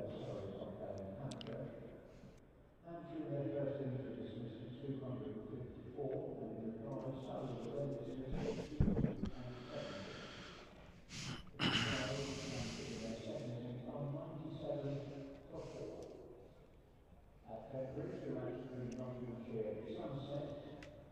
Nottinghamshire in their first innings were dismissed for 256, and in reply, Sunset were then dismissed for 173. Nottinghamshire in their second innings are currently 47 for 1. The Chelmsford, the match between Essex and Lancashire. Lancashire in their first innings were dismissed for 207. And Essex in reply were dismissed for 219. Lancashire in their second innings are currently 167 for 4. And the match between Northamptonshire and Middlesex. Middlesex in their first innings were dismissed for 149. And in reply, Northampton were dismissed for 198. Middlesex in their second innings are currently 73 for 3. The match at Bristol between Gloucestershire and Yorkshire. Well, Warwickshire are pressing Kent hard here at Edgbaston after declaring their first innings on 453 for 4. Sam Hain 165 not out, Dan Mosley 94. The Bears have made early inroads into Kent's reply to have them 77 for 3 at tea. Chris Rushworth removed openers Zach Crawley and Ben Compton LBW, and Hassan Ali had Joe Denley caught behind. Kent needing 304 to avoid the follow-on, 77 for 3. You're welcome. No worries.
coming week. Yeah. Apologies, so I'm just going to do a.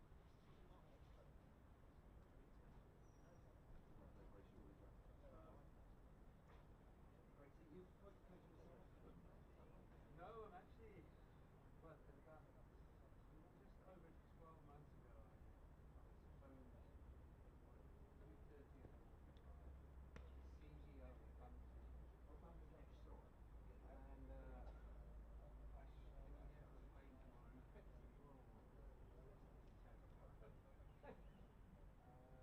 Anyway, things have to tough me up. I've been working for over 12 months.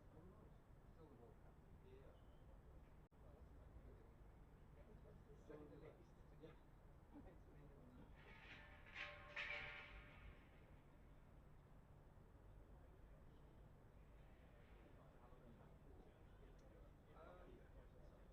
Yeah, we got. I'm here for about 52 days. Right. And then we've got 3 ODIs against Ireland and at Chelmsford. Right. That's for World Cup Super League.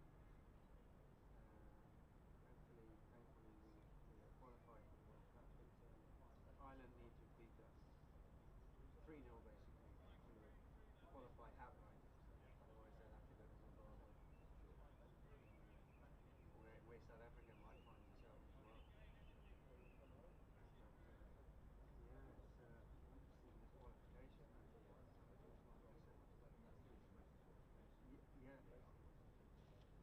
Yeah, well, if they go to Zimbabwe, then at the moment it looks like West Indies, Nepal, Ireland, South Africa might be there, Sri Lanka definitely. Yeah, it's crazy. Crazy how many teams qualifying here. And there's only 2 slots available. Out of that lot, only 2 teams qualifying. So it's fascinating. Yeah.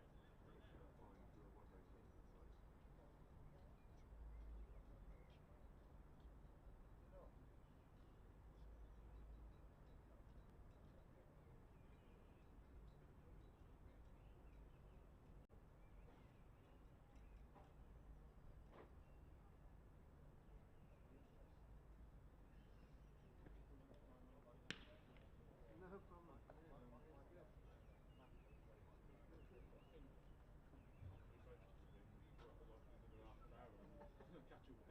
Weekly, isn't it?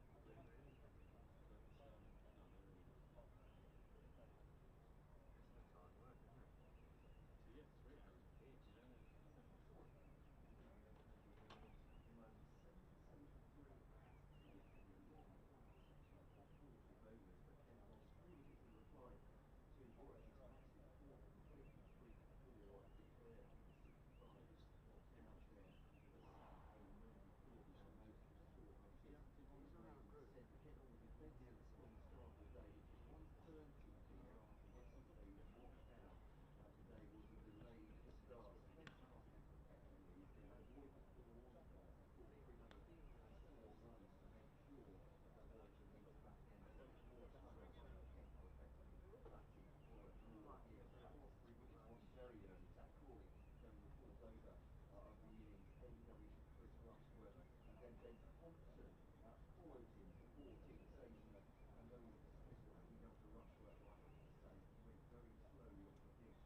Yeah, 3 hours a piece.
Well, a warm welcome back to... I have to remind myself what day it is, because we've lost the day. It is day 3, session 3, here on BBC Radio WM, BBC Coventry, Warwickshire, BBC Radio Kent. It's Warwickshire against Kent. Kent coming back out 77 for 3 in their first innings. Jack Leaning on 7, Daniel Bell-Drummond on 37. And Warwickshire having declared at 4-5-3 for 4 earlier today. We only got a start at 1:30. And yesterday, the second day was washed out entirely by the weather. I'm delighted to say, I'm Mike Cole, I should say. Beside me is, well, a man that needs almost no introduction to Kent or Warwickshire fans is Alan Donald, fast bowler, coach, man about town, and, and I'm very glad to say broadcasting with us this afternoon. How are you, firstly? Great to see you. Yeah, thanks. Thanks. Nice to be with you this session. I'm very well wrapped up. A little bit chilly out there, but yeah, it's nice to be here. It's always nice. It's nice to be out of an international schedule for a little bit. So just time to chill for a month and then back in it. With Bangladesh, we'll speak more of that in a few moments' time. You've been chatting about during tea. It's Ed Barnard to bowl for the first time from Warwickshire from the far end, the Birmingham end, 77 for 3. Bell-Drummond on strike, 37 for 57 balls, 2 slips in now, left outside the off stump through to the wicket keeper. Just a quick look over this Warwickshire side tells you this is a pretty potent seam lineup. Yeah, it's a good attack. It's a very good attack, and I think Rushworth is a great signing. I saw him a few years ago playing for Durham, and some of the leg work and donkey work that he's gone through playing with, he's bowled a few overs, Rushworth, but what a classy seamer, and went past the outside edge a lot. It's Barner bowling to Bell-Drummond, just drops on that late and closes the face out towards square leg, and they take a single, 78 for 3. But yeah, bowled well in the first session, or the first bowl at Kent he had certainly today, didn't he? I think he's got 600 first-class wickets already. It's great numbers, and the consistency of the guy has been over so many years. It's been so good. It's been great for Durham, and that Durham attack, of course, is a fantastic first-class attack. By all standards, and to have him here at Edgbaston is an absolute bonus, that's for sure. Nice to see Wokes back as well. Yeah, his first game of this season as Barner bowls outside the off stump through, left by leaning outside the off stump through to Burgess, and there's no run. Of course, Hassan Ali as well added to that attack as well. Absolutely. And Ed Barnard taking his first steps. And Hannon Dalby, lest I forget, obviously he's been a really important bowler for Warwickshire in the last couple of seasons. Good pitch this for the first one of the season, I can tell you that. It's an interesting toss as well. As Barnard now bowls to Leaning, leaves it outside the off stump, comes back at him a little bit, but to leave outside for no run. I gather both sides would have done the same. They thought there's a bit of moisture there, and they would have bowled first. Yeah, I must say I was a little surprised. A couple of years ago, Kent actually was, when I was with them here, we played on this far right-hand side of the ground as we look at it now, and I know that after this ball, as Barnard bowls to Leaning, takes a couple of steps down and plays and misses outside the off stump through to the wicket keeper. An ooh-and-ah from the wicket keeper and slips, no run. Yeah, I remember we was standing and it was a beautiful sunny morning, and standing there, and Sam and I were looking at each other thinking what to do, but I was convinced we got a bat first. Thankfully we did, and got 500 plus. I don't know, the face of these wickets have changed. They're just so good early on. As Barnard to Leaning, goes forward to that one and leaves it through to the wicket-keeper. No run, end of the over, 78 for 3. Yeah, it looked really true. The ball coming on really well. Good carry as well. Yeah, very good carry, and you can tell very quickly when guys are playing their shots that they can trust the bounce, they trust the pace. It's sliding on beautifully. We've seen now with the Kent's approach as well. If you're slightly off mark here, you're going to be away for boundaries. And interesting to see how Warwickshire come out here. That's obviously with this plan post tee. They know that they add on 2 wickets to that total there. It's a different ball game. Although they've lost a complete day yesterday, makes it tough to create a victory. So Ali bowling just a little bit wide to Daniel Bell-Drummond there, and there's no run. He started a bit wide actually, Hassan Ali, in his first over, but he has a wicket already. One that Joe Denley chased rather on the drive. 78 for 3. But yeah, so curious, as you say, a curious toss in that both sides thought the same, and Warwickshire it was who ended up with the 450. So as we come through to the third day, a little jam into the offside by Daniel Bell-Drummond. Again, he's timed it really well. Is it going to be stop before that gets the boundary? Just. And they'll come back in the end for 2. And Daniel times the ball really well, doesn't he? When it's coming out the middle. He is looking very good. Must say, coming back to the toss, it's one of those where you just you hope you lose it. You hope you lose a toss, and whatever happens is, you don't want to go back there because you're not sure what the wicket's going to do. Although of face value, it just looked an absolute belter. Ali now over the wicket to Bell-Drummond, just turns him around a little bit, but defends it out into the offside.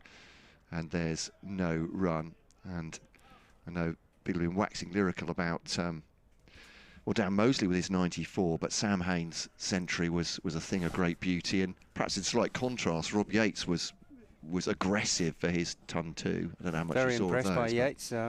Loved his intent from ball 1. He's come out to play. He didn't miss out on anything loose. As Hassan bowls 2. Bell-Drummond, an easy leave outside the off stump, a little bit back of a length, and bounces through to the wicketkeeper. Yeah, I don't think your top players stepping up when they need to, especially early on in the summer, when you need those big players for you, your top 5 to really cash in, and that's what they've done. Yates, I think, was just, I know he's been talked about for some time now. As Hassan bowls to Bell-Drummond down the leg side and spilled initially by Burgess, but the batters aren't going anywhere. And I know he's been talked about in some bigger circles as well, Yates. So, but yeah, I really enjoyed his knock on the first day. I thought it was outstanding, just his intent and his intensity of his innings. As I said, he doesn't miss out. You're halfway down, he's onto it. He plays a pull and hook shot well. Davies just coming in from square leg boundary. It's going to be caught indeed. A rising delivery from Hassan Ali, one that has spat off the pitch there and caught at point. And Daniel Bell-Drummond took the bottom hand off there. It might have even been the glove that was jammed against the bat handle there, but he goes, and Kent now 80 for 4, and having started pretty well after tea. Look, Kent, Hassan Ali once again has got the delivery to get rid of a Kent batter. 80 for 4 then in the 24th over, and Kent really need to be careful here, need to dig in if they can do against this excellent Warwickshire attack, because they are scenting blood now. Leaning remains on 7, and Jordan Cox is scheduled to come out next, but we'll see if it's Billings or Cox as they do come in. It was Ed Barnard who caught it at point, and looked like a vicious delivery, that one. You'd been proud of that one, would you? Well, we were talking about how good the pitch is and how nicely it's sliding in, sliding onto the bat, and then all of a sudden it's the little man, Hassan Ali. He's just never out the game, is he? He's always there and thereabout. White ball, red ball, doesn't matter. He just smashes, keeps smashing that length. It never goes away in that hot zone, and all of a sudden one stands up a little bit and gets big on Bell-Drummond and gets caught at gully. And so, yeah, 80 for 4. And, yeah, we said earlier that add 2 wickets onto that tally there and things will look a bit more rosier, and it is Cox that's coming to the wicket. And a bit of a spiteful ball, wasn't it? Just stood up from nowhere and smacked him on the gloves. And what a quality bowler Hassan Ali is. Skiddy, short man. He's not at all anything but as Barnard comes in.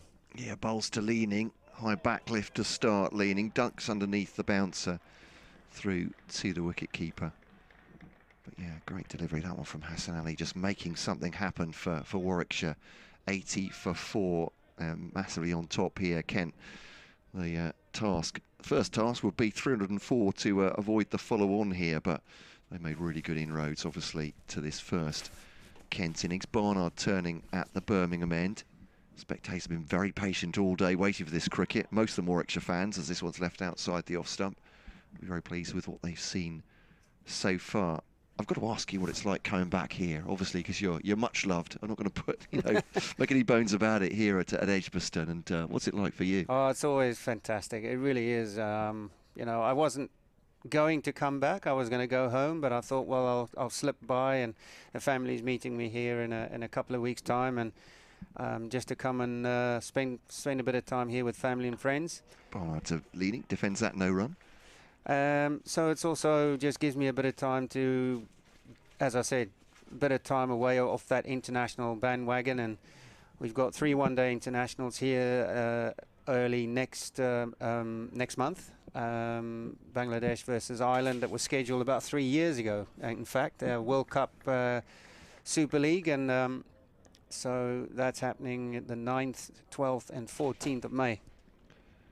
So Barnard to leaning, does lean forward, just deflects that, a leg glance down to Hassan Ali at fine leg, and they take a single, so 81 for 4.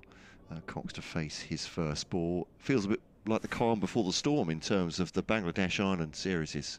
It's a big old thing, isn't it? Yeah, that's you know, World Cup. We've just been talking off air a little bit about the situation that Sri Lanka find themselves in, West Indies, South Africa. Not sure if they've automatically qualified yet. Depends on other wins and losses, but it's very tight. As Barnard bowls to Cox. Didn't quite know where that was, Jordan Cox, for a moment, and was trying to turn it into the onside. I think it's dropped maybe off glove and thigh pad down into the offside, and there's a no run. 81 for 4. So you've been with Bangladesh how long now in terms of just coaching? Over 12 months. Sure.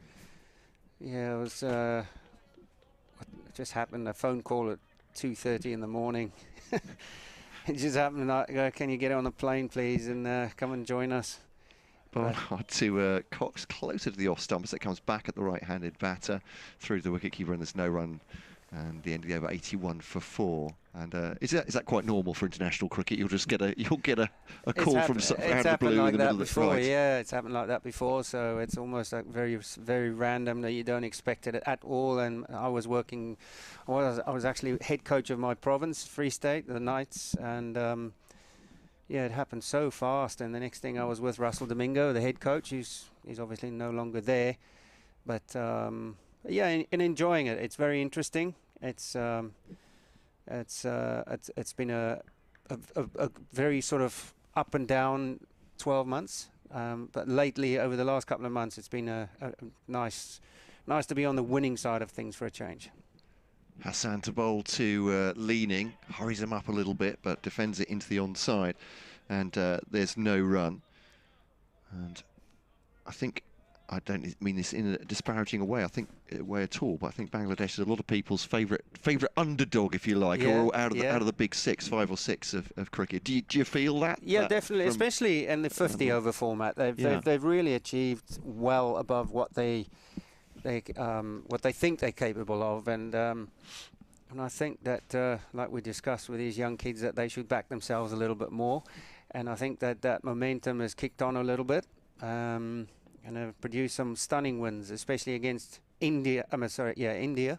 Oh, someone's just tickled past his stumps by leaning low on the bat. I don't think he knew much about that either. Just a leg gully there, but he is safe. Another crackerjack of a ball from Hassan Ali there. It's that length he bowls, isn't it? He just bowls at almost like that Dale Steyn type of length with a bit of shape on it, normally running it away from the right-handers. And he's skiddy. He's a bit quicker than you think, Hassan Ali. Rushes you off the pitch. As you say, that skiddy livery bowls once again to leaning outside the off stump. Straight through to Michael Burgess. Lowish, and there's no run. So I suppose for Bangladesh, I suppose the transition is to try and make themselves one of the top 6, the top 8, isn't it? Is that must be the ambition? Yeah, that's surely. the goal. I mean, Yeah. the new coach, Haturu Singer, you know, he's come in and he's you know, he's a very stern guy. They really have got a great respect for him. He's been there before, but really. It's Hassan bowls to Leaning on the front foot, but Prell's out a point, no run. Yeah, I really enjoy what he's brought into the group, and you know, he's went on a little bit of a run now when, you know, beating India and the ODI bilateral series, and then obviously England was a massive T20 3-0. That was huge for them, but they're not easily beaten in especially Dhaka. It's a tough place to come and play, and especially with the ball spinning. Man back on the hook now. Behind square. I wonder if they might dig it in, but he got on to spit off a length, didn't he, to get rid of Daniel Bell-Drummond. Again, that's hurried. Jack Leaning. And that's the effect of the skiddies that Hassan has, just a bit quicker than you're expecting as a batter. I was just thinking now you know, looking at the scoreboard, I think Warwickshire can afford to be a bit more aggressive in their field placing. The man back on the hook really is I reckon, a bit more of a bluff than anything else, so he's going to try and pitch it up. That carrot for me would have that man sort of just behind square, where Ray Illingworth, not Ray Illingworth, where Illy's doing the umpiring. Ali to Leaning, got a glance on that, again it's low on the bat. There's a little bit of an ooh from the fielding side, but it is a single. Leaning will take strike for the following over, 82 for 4. But once again, Hassan Ali has he's kept the batsman interested, I'd say. Yeah, he certainly has. I think it's almost time for these two, the pair that is bowling now in this partnership, these to be more sort of on the short and full side, and try and entice one of these two to. I know Jordan Cox will probably take it on more. I'm not so sure about Leaning. He's left a couple alone, so not willing to take that risk just yet. But just to mix up the lengths a little bit, so then when that full ball does come, that back of a length ball, you're not quite there. Barnard to Leaning, defends his back at the bowler. I was very impressed with Jack Leaning last week against Northamptonshire, where Kent battered themselves to victory, and Leaning, I mean, he's an aggressive batsman, isn't he? We've seen him in T20 short order cricket. He really can throw the bat, but spent a long period just making sure he got himself established at the crease after Kent lost a couple of quick wickets. Well, Kent off the mark with a win, didn't they, last week? Yes, yeah. At home. Which is, they've been slow starters in the last few years, and perennially it seems. That's a good delivery. I think he's just tucked his bat inside. I'll give the credit to Jack Leaning. At least he's miming that, tucking the bat next to the pad through to the wicketkeeper, and there's no run. But yeah, Ben Compton again with a century. He's been quite a find, obviously, for Kent. And of course, you coached at Kent as well, didn't you? Lest any of us forget, I know you're synonymous with Warwickshire in this country, but no, I enjoyed my time at Canterbury. I really did. We were just talking about it upstairs in the media room. So Barnard bowls to Leaning, just guides that backward a point. Fielder there, Will Rhodes, no run. Love the history of that whole. Is it South Coast? Sorry. Well, southeast. Yeah, southeast coast. Yeah. So love the history of that, and spent many of hours in the afternoons go walking in a lot of historical places there. I really enjoyed my time there. Really did. Yeah. So good blokes, really good blokes. Good setup. Walksy runs a good ship there. Barnard to Leaning once again, and goes forward through to the wicket keeper. And I think I'm right in saying that it was made it very public, the ethos of the dressing room there, that to make it a. I mean, obviously it's a competitive business, being a professional cricketer, but to make it a friendly place to come, almost as a selling point for cricketers to come and that credit also to Sam Billings and the senior group there that I'm talking about now. That was 2018-19. It's Barnard to Leaning, defends that into the offside, no run. And one of the big missions there was to make that environment an accepting environment, especially for when Jordan Cox got into that team in 2019. Sort of just made his way into it, and then second 11, and then is to be very welcoming of that family. They talked about the family, making it a family environment, and that it certainly was. It was really cool. As Barnard now bowls to leaning, play and a miss, or as he actually has, through to Burgess, and it's 5 down now for Kent. They lose 2 after tea in quite quick order, and Jack Leaning have been very patient. 9 from 36 balls there goes, just pushing forward, a thin edge through to Michael Burgess, and now, well, Warwickshire, I won't say they'll scent a victory because there's still a way to go there, but they've bowled really well and made it difficult for Kent so far. Oh, they've come out after tea and they've set in that process of just smashing that length, and that's exactly what happened there. Barnard was probing, couple of plays and misses, and all of a sudden just a little thin one through to Burgess, and yeah, 82 for 5. All of a sudden, you think if Warwickshire have got any chance, they need to bowl Kent out tonight and then have another crack, hopefully tonight. But they need a bit of luck, but they're on the right track. They bowl like this, they stick to these plans and process. I think, yeah, Sam Billings, big job for him now all of a sudden. Well, it's time for me to leave and Brian Halford to take over. It's been great to talk to you again. So I hope you get some golf in. I know you've been trying to do It'll that. be this week. I've been told that it's dry this week. That'll be out. Great to see you again anyway. Thanks for joining us. I'll make way for Brian Halford. I'm going to update the listeners at BBC Radio Kent with the not quite so good news after tea.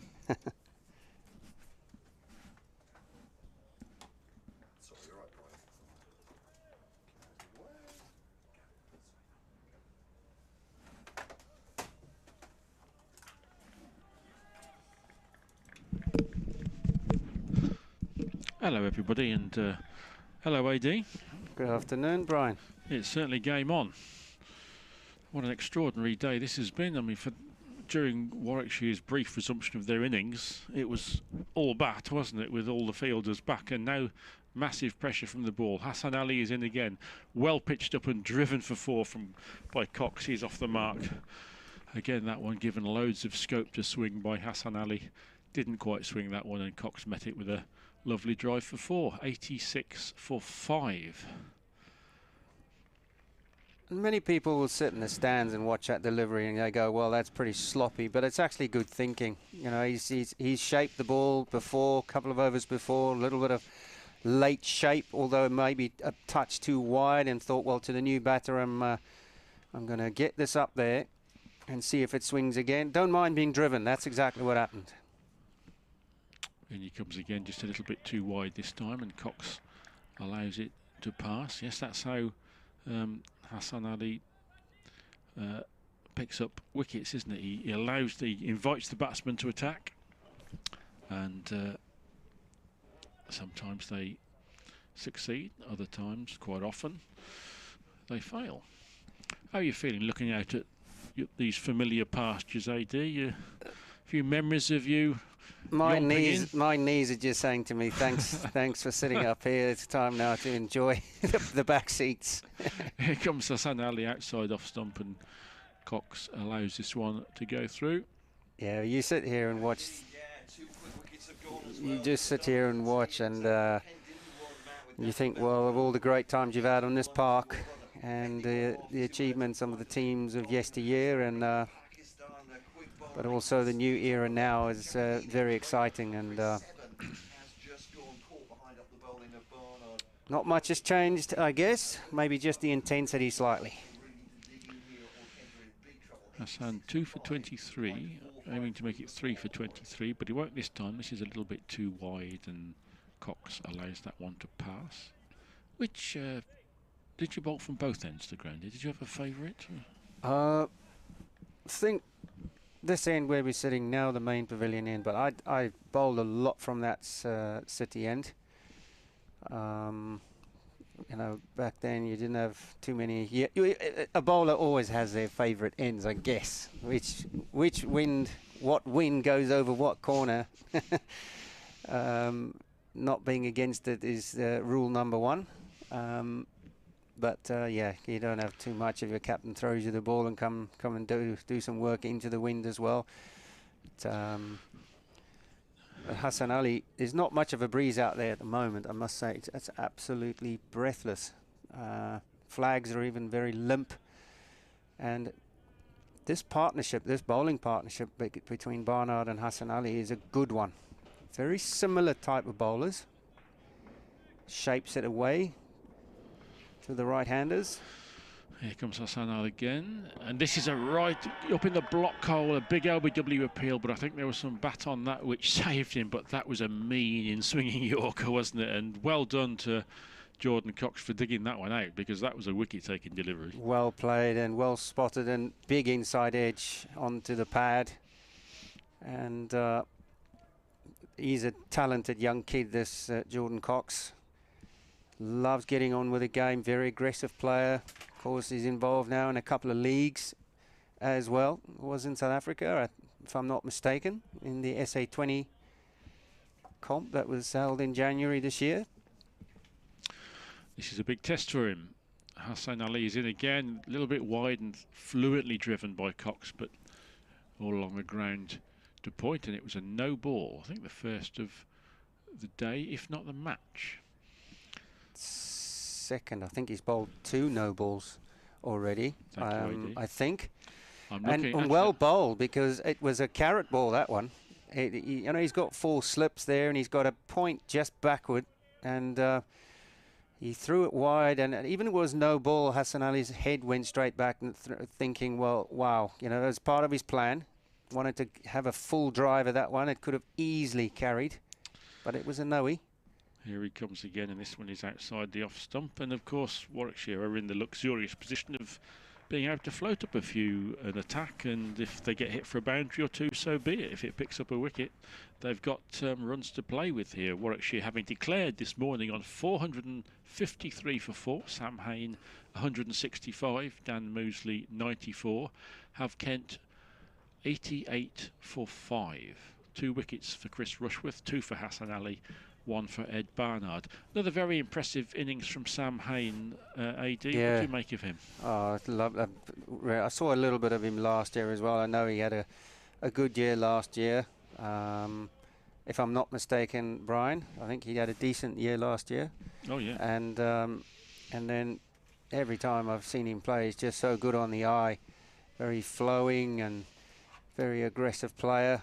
Yeah, that top 5 of Warwickshire looks a handful, and not to mention that, but also a handful with this bowling attack, because they're coming in waves at the moment, and the pressure as long as is high, and Ed Barnard is about to try and maintain it, and he's driven up to mid-on by Sam Billings. Billings won't be happy with that, because Cox was, you would probably say that Coxie was watching the ball there a little bit. He wanted to get on the other side, get off the mark, and good work there at mid-on. But as I was going to say, as you know, the runs do keep coming. You know, it's no problem with the run rates. They've all been very good. Warwickshire's and Kent's been up there. Just the wickets column. Barnard is in again. Good delivery, just short of a length, and Billings just drops it down in front of him. And there's no run. Oliver Hannon-Dolby starts to swing his arms at mid-off. As you say, AD, this bowling attack has options, doesn't it? Which means you can rotate. I assume we'll have another spell of Chris Wokes before too long. Yeah, Hannon-Dolby is so accurate. You know, he's just at you all the time, makes you play most deliveries. Barnard in again outside off stump, quite extravagantly left by Billings. Barnard just 2 runs conceded from his first 21 deliveries, and already among the wickets. The wicket of Jack Leaning. Ed Barnard started well last week with the ball on his Warwickshire debut at Taunton, got straight among the wickets with 3, and he does a bit, doesn't he? He keeps at the batsman and makes things happen. Here he comes again at the top of his run at the Birmingham end. This is slightly short of a length, curving in to Sam Billings, who takes it on the thigh and just drops down in front of him, and Alex Davis scampers in to field. I think Sam Billings is very keen on getting into the channel of Barnard, not allowing that or taking away a little bit more of that late swing that he's getting. even, it's not extravagant, it's just a little bit, but he's way down. He's about a foot outside of his crease. And then walking into that channel. He meets this one as well and gets his first runs clipped away towards the square leg boundary, where it is just reeled in, and what was almost 4 runs is indeed just 2, but Sam Billings is off the mark. Kent really need a couple of good partnerships here to get themselves back in control of this game, or back with a foothold in it. 304 is the big total, really. They must get to that to avoid the follow-on. If they do that, the match you would think will be a draw. If they don't, then it's very interestingly poised for tomorrow. Barnard in again and beats Billings outside the off stump with a good delivery, which just shaped away at the right moment. And when you get one like that, AD, I guess the batsman can just hope to miss it. It's a great ball, really is a fantastic delivery, tight on off stump, and one that just bounces and leaves Sam Billings, and goes through to the keeper. And they have made, definitely, Warwickshire's bowling attack has been a lot more threatening. A lot of balls have gone past the outside edge. Rushworth, I thought, was leading from the front in that regard, and it's Oliver Hannon Dolby now back in the attack. We all know what he does. Very tall man, and gets bounce and gets close to the stumps and makes you play every ball. I think that's what Warwickshire has been successful at today, that a high majority, a high percentage of balls have been played at.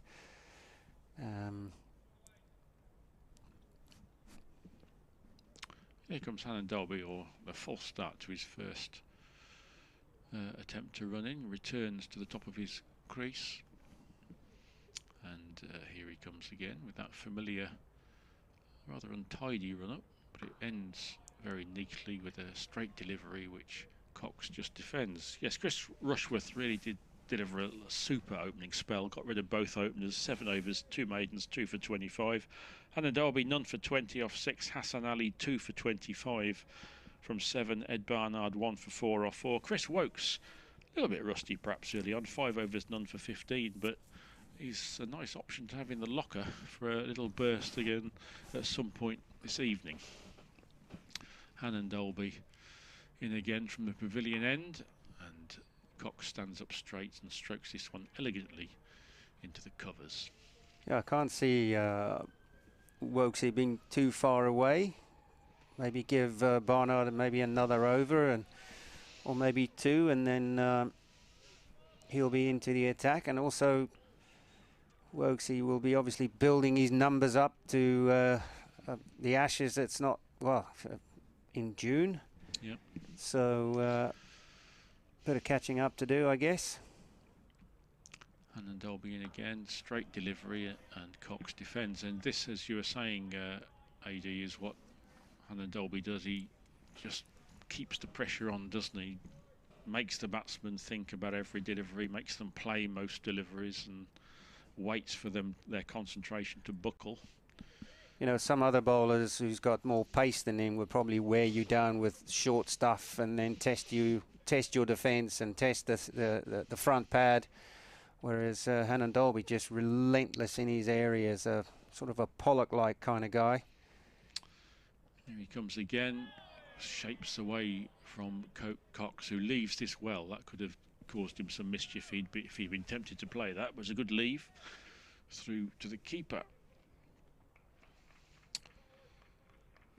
Bowl such a tight channel. You know, in your leaving, you've got to be very accurate in how you leave it, and you've got to know where your off stump is with Hannon Dolby, because it looks like he's almost batting on off stump as Jordan Cox. He crouches again to wait for Hannon Dolby. I think that was a slightly slower one, and Cox leans forward, spots it, and plays it back to Hannon Dolby, who I guess is a little bit Munton-esque, is he, in the way he builds pressure? He is. He is. Maybe a quick. I'm not doing justice. Hopefully, I'm not doing Munty an injustice when I say that Hannon Dolby is probably a little bit quicker than him. he probably will refuse. Well, he will probably kick me somewhere where it hurts, but but very similar. That's a good spot actually. Hannah Dolby in again, and this is a good delivery which Cox squeezes down on quite late and plays it out to mid-wicket. Billings on 2, Cox on 5, 90 for 5. AD, that's wonderful of you to join us.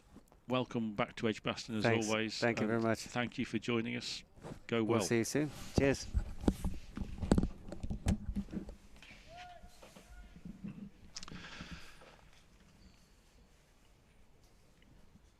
Kent on 90 for 5. One illustrious bowler leaves us and another one joins us.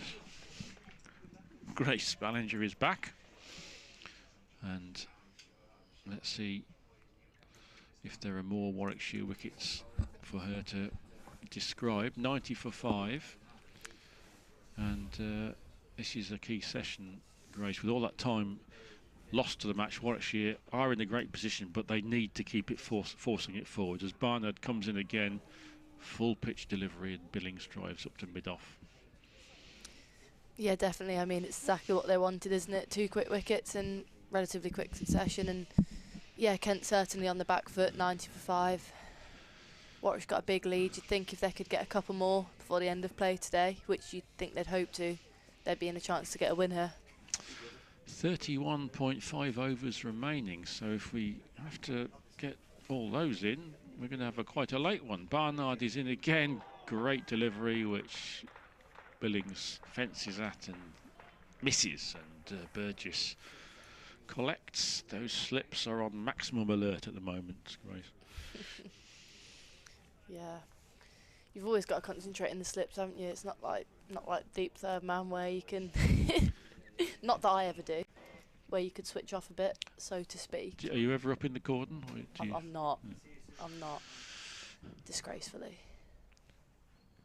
Billings this time defends out to point. Yes, I must admit, in my very, very low level playing career in club cricket, I did go in the slips sometimes, and I just spent most of the time hoping that nobody edged one, because we had 1 or 2 reasonably rapid bowlers, and if you don't get it right, it can be quite painful, can't it, in the slips? But Rob Yates is there at first slip, took 3 blinders at Taunton last week. Sam Hain alongside him, Dan Mosley at third.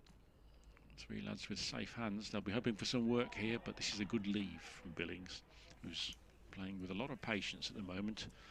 And Kent need their skipper to lead from the front here. They badly need a partnership. 90 for 5 in reply to 453 for 4.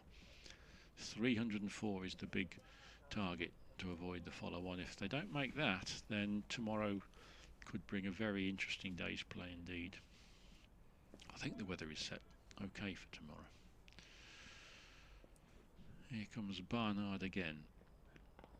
This one is uncomfortably played by Billings. It just inside edges it onto his thigh and out into the leg side. Hassan Ali comes in to field, and a single is the result. Billings moves to 3, 91 for 5.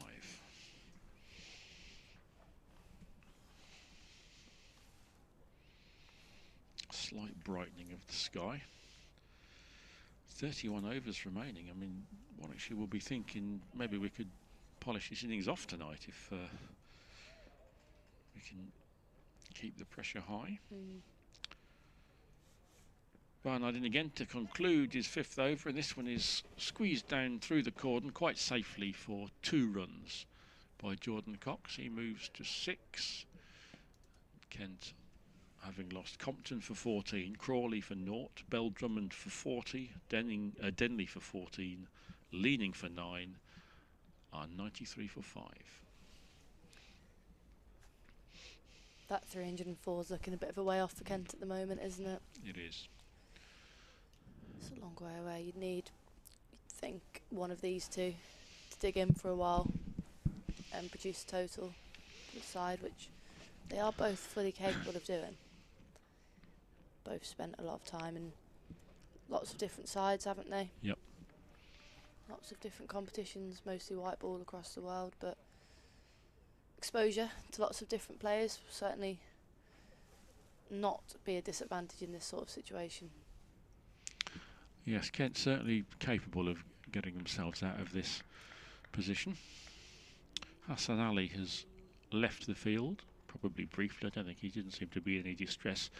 Maybe just wanting to pop off and find out how Lincoln City have got on this afternoon. We were 2-2 at half-time. I don't know what's happened since then. Here comes Hannon Dolby to start his 8th over from the pavilion end. This is guided into the slips very safely and securely by Billings.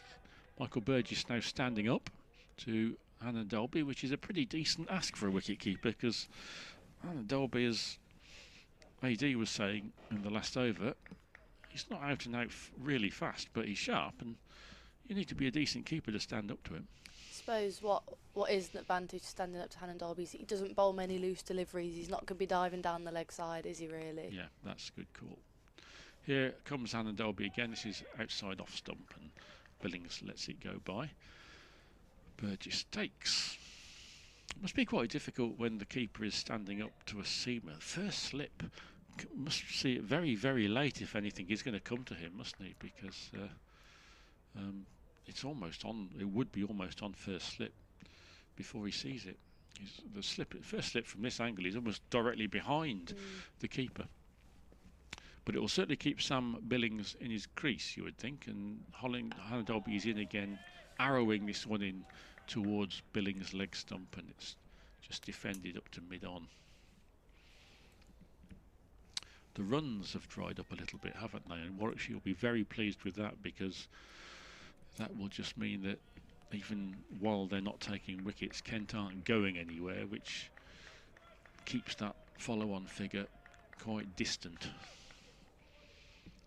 But in these conditions, Grace, it's quite hard for Kent to counter-attack, isn't it? As Hannon Dolby is in again, and this is defended again out into the covers. It's accurate bowling, moderate light, scoreboard pressure. It's difficult to counter-attack in those circumstances. Yeah, I think they're in a very difficult position. I mean, I think that trying to survive as the out-and-out purpose of your batting is probably quite difficult. I mean, I'd certainly find that very difficult.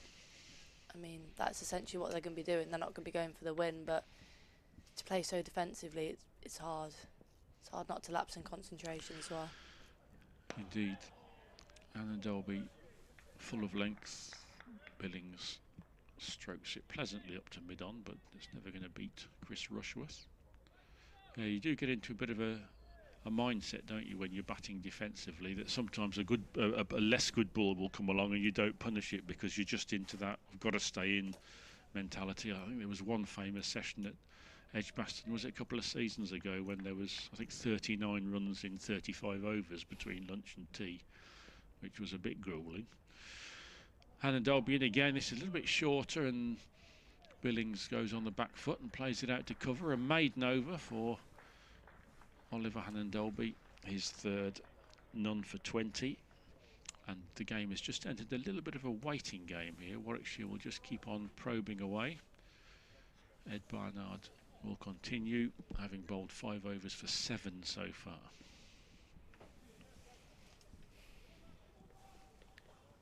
Who do you think's been the pick of the bowlers today? I thought Chris Rushworth really did start the innings beautifully, didn't he? They've all maintained the pressure, haven't they? Nobody's bowled loosely, and when you think that Warwickshire still have Liam Norwell to come back from injury, of course they won't have Chris Wokes for too long. Barnard bowls, and this is driven beautifully straight past him by Cox, and that will run away for 4 even on a relatively slow outfield. Could be shot of the day. Glorious shot, wasn't it? Yeah. A bit of a over-pitched ball and beautifully punished.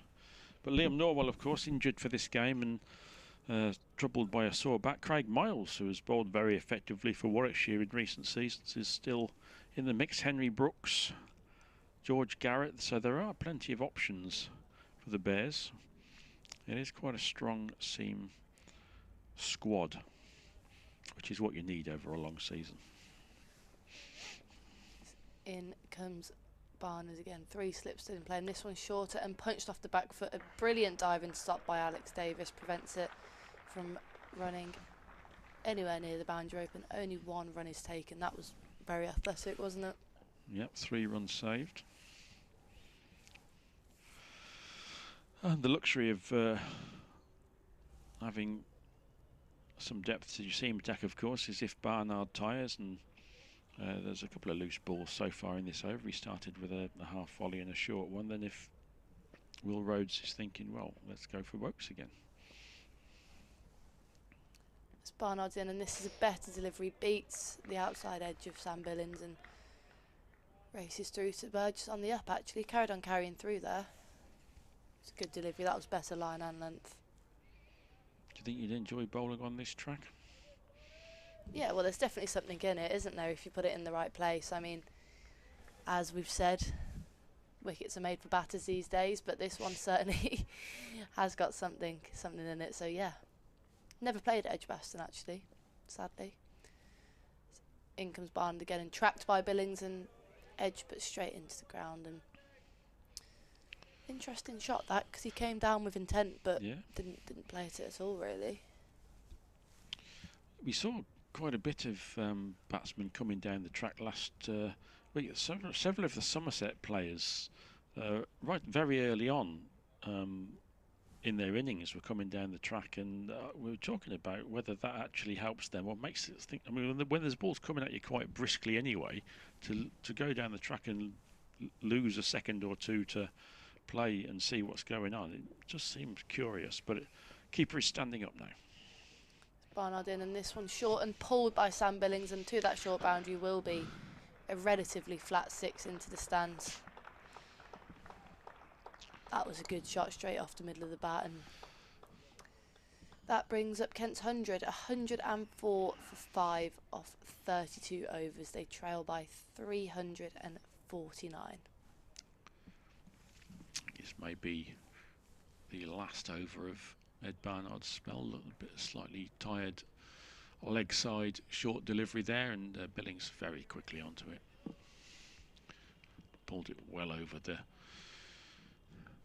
as you say, very flat, but well over the short long leg boundary.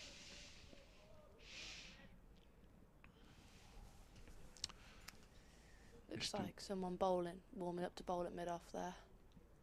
Barnard's in for his final, delivering this one outside off and left alone by Billings to end the over. 104 for 5, Kent. Yes, Chris Wokes going through all his limbering up exercises, so it's a nice position for Warwickshire to be in, to have the opposition 104 for 5, and a fellow with 45 test matches behind him ready to come on and start another spell. And he was a little bit not off the pace, but maybe a little bit ring rusty. Hasn't bowled at Edgbaston for a long time, and hasn't bowled with a red ball for some time. So I do wonder if Wokes might be better for that first spell, and the second one could be a handful for Kent, possibly. 104 for 5, Kent, chasing 304 to avoid the follow-on in the first instance, and their next challenge is to deal with this Oliver Hannon-Dolby over, which it begins with a slightly over-pitched ball on leg stump, which is flicked away down to fine leg by Jordan Cox. He will get 2 runs. 20 is now the partnership for this 6th wicket, which is just the very start, perhaps, of a partnership. It's what Kent so desperately need, isn't it? They're yet to have any sort of meaningful partnership, and as soon as one player gets in, partnership seems to be broken. Here comes Hannon-Dolby again, and this is leg side, a rather sort of indistinct defensive shot from Cox. You seem to think that was going away down the leg side. It actually shaped back, straightened up slightly, but it did pitch outside leg, so the LBW decision didn't come to anything.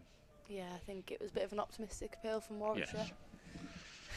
But county cricket is no stranger to optimistic appeals these days, is it?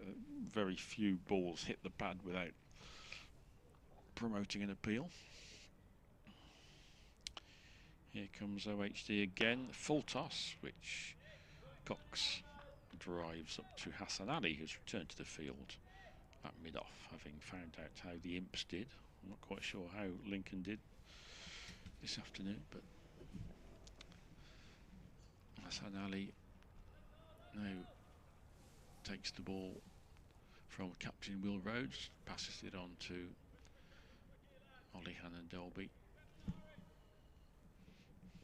His 9th over, the big man from Halifax, yet to break through himself, and doesn't this time. That's another loose delivery just down the leg side, and this time it'll be flicked away for 4 by Jordan Cox. And again, Ollie Hannon-Dolby is a bit angry with himself there, and just in the last couple of overs from Ed Barnard and this one from Ollie Hannon-Dolby, there's just been the first easing of the pressure from Warwickshire. Maybe the ball starting to go a little bit soft after 33 overs, and Kent have just got the roots here of the partnership.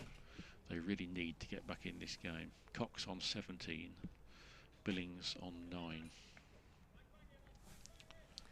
I think you're right that it might be a good time for the experience of Chris Wokes to come on.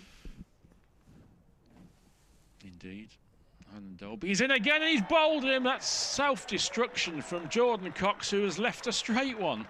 What a bizarre way to sacrifice a wicket. 110 for 6, and what a misjudgment after playing really nicely, actually, Jordan Cox for 17 from 23 deliveries, and he can't believe what he's just done. It did shake back in. It was a good delivery, but not a good leave. 110 for 6. Well, as we said earlier, there's 2 types of leave, aren't there?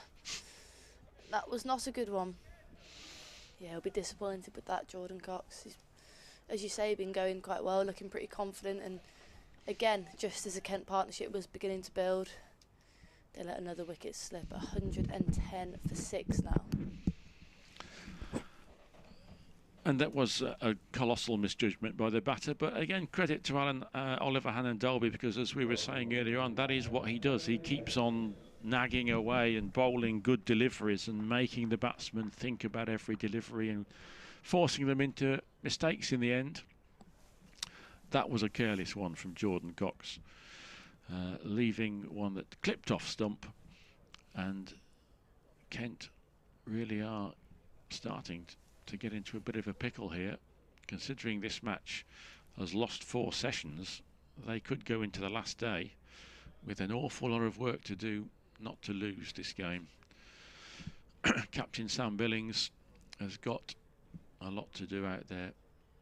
He needs to be there at the close tonight. It's another 28 overs to go this evening. And Ollie Hannon-Dolby joins the list of wicket takers then. Rushworth 2, Hassan Ali 2, Barnard 1, and now Ollie Hannon-Dolby has 1. Just Wokes wicketless. Just, yeah, what's he doing? Isn't it? Yeah, it's time he got involved to justify his place in the team. Jacob Bethel will be wondering why he's been dropped. Absolutely. Absolutely. But you would imagine that Chris Wokes might be a bit of a... He'll want to get involved. Ollie Hannon-Dolby into the new batsman, and Everson just leans forward. Joey Everson smashes a Yorker against his toe. Quite a painful start for him, but he keeps it out, and Oliver Hannon-Dolby has his first wicket. Billings has 9, Everson yet still to score, and Kent are 110 for 6, needing 304 to avoid the follow-on. And if the first day was everything they didn't want, the third day is turning out to be something similar. The momentum behind Warwickshire in this game is just building and building. Looks like it will be the change in bowling that we expected. Chris Wokes will be returning from the Birmingham end, much to the pleasure of the Warwickshire supporters beneath us.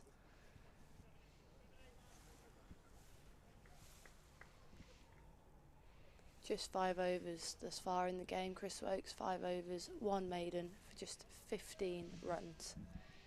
He'll begin with 3 slips in place.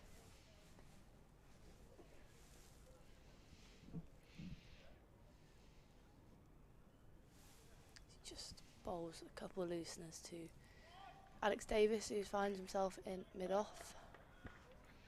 Makes his way to the end of his mark. In comes Chris Wokes, and first ball of his second spell is short outside off and causes a diving stop to Michael Burgess's right, but a wide ball is not given as Chris Wokes has a little look at the foot marks, nothing too excessive. Bowlers have made a few marks in their run-ups there. You can see, can't you, there must still be a bit of water on the pitch because, especially from that Birmingham end, the marks are quite prolific.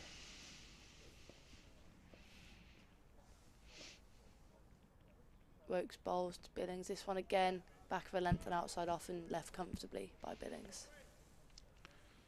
Yeah, quite a gentle start to his second spell here for Chris Wokes. But he's fresh and he's hungry, and you would think he'll be ready to try and strike one or two blows in this next half an hour. And if he does that, my word, Kent could even be batting again tonight. Wokes in again, and this one Fuller and flashed at by Billings outside off. I thought for a minute he might have got an edge on it, but just sails through to Burgess, and I reckon that's what they want to do. They want to get it Fuller, get Billings driving, and try and get it to either Rob Yates, Sam Hain or Dan Mosley. You make up that slip, Gordon. Absolutely, and they have the runs on the board to enable them to do that. If they get hit for 2 4s and then get a nick, that'll do.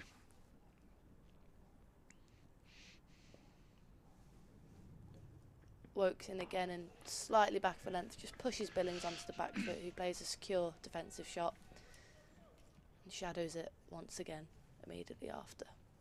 It's a slight dilemma for the batters, I guess. Billings is an aggressive player, and you get a half volley and a swinging delivery, and you think, oh, the run's to be had here. And if you just cut out all attacking shots, then the score doesn't go anywhere. No. So, do you take the risk of trying to get a few runs on the board? It's a difficult situation for Kent. It is, and this one's Fuller and driven beautifully past Wokes, who makes a diving stop. I think he gets a hand on it just to slow it down as Alex Davis gives chase, and I think he must have got a hand on it. Yeah. It was well timed by Billings. Good piece of fielding off his own bowling, and just the 2 runs. Yes, that will have stung Chris Wokes' fingers. And on for 17. The England all-rounder.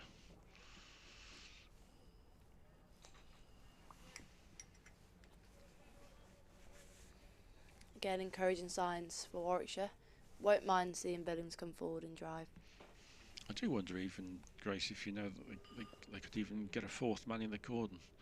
They've got so many runs to play with here.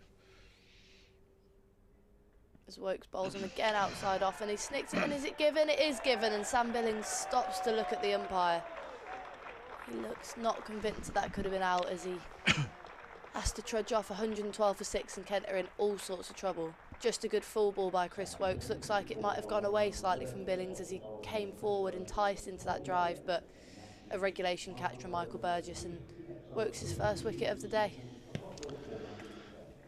And that was just a lovely delivery, wasn't it? I think we were talking about the dilemma a moment ago. Billings went for the drive, but that's the bait that was served up by Chris Wokes. He didn't seem awfully happy to go, did he? But then I do wonder if that was just disappointment and having nicked it. Nobody seemed in any doubt, including the umpire out there. Chris Wokes has joined the wicket-taking party now, so this is really good, effective bowling as a unit, isn't it? 2 for Chris Rushworth, 2 for Hassan Ali, and 1 each for Barnard, OHD and Wokes.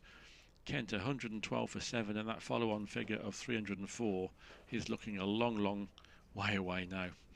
And that the perfect bowling change by Will Rhodes there. On comes Wokes, and he strikes with his 6th ball back. Yeah, I think you're right in giving a bit of credit to Will Rhodes there. He seemed to have got his bowling changes just right today, and every time he has made a bowling change, pretty much it seems to have brought a wicket. So, obviously, big testament to the Warwickshire seamers who have bowled very well today, but also Will Rhodes in making those decisions. Yeah, Will Rhodes has he's had some tough times as captain last year, when really he had almost no senior bowlers to turn to at times. So it is good for that he now has got so many options, and his bowlers are repaying him, as you say, Grace. Almost every change has worked well. They've all bowled well. They've all taken wickets. And Quinn goes out to join Everson. So we're into the all-rounders and the bowling all-rounders now, and Warwickshire will fancy their chances of polishing this off quite quickly. Hannon Dolby starts his 10th over, and Everson is forward in defence. 112 for 7. Both batsmen still to score. The sun has just broken through again, so the bad news for Kent could be that we've still got 26.5 overs left in this day, and at the moment they're not looking like surviving those in their first innings. It's not a good time to have 2 new batters at the crease. It certainly isn't, with the pressure coming at you from both ends. Hannon Dolby is in again, and that's a good leave from Everson. You were saying there's 2 sorts of leave. Well, that was just a good one. I think it went over the top of off stump. It was confident. No, seems like he knows where his stumps are. But, as you say, another good delivery from Ollie Hannon Dolby. Okay, no worries. I'm just going to be giving a little report to the local radio station, if I may, as Hannon Dolby wraps Everson on the pad. If I'll just take over for 1 second, Grace, if that's okay. Ladies and gentlemen, sorry about this interruption to the continuity, but we just need to update people in the West Midlands. That was another close call for Kent there, as Everson just squeezed enough bat on that on the inside edge to prevent an LBW decision. 112 for 7. Sun now fully out, shadows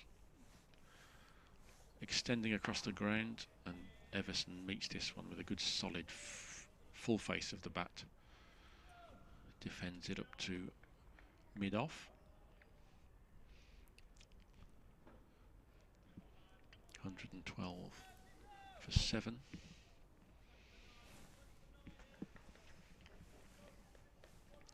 Joey Everson and Matt Quinn at the crease, just Connor McCurr and Michael Hogan to come. Kent needs some tail end heroics here to get themselves out of trouble. Everson drives rather extravagantly at this, and how that missed nobody quite knows, because it passed outside off stump and Michael Burgess took it quite a long way down the leg side. That one swung a mile, but it didn't swing onto Joey Everson's timber, so he survives.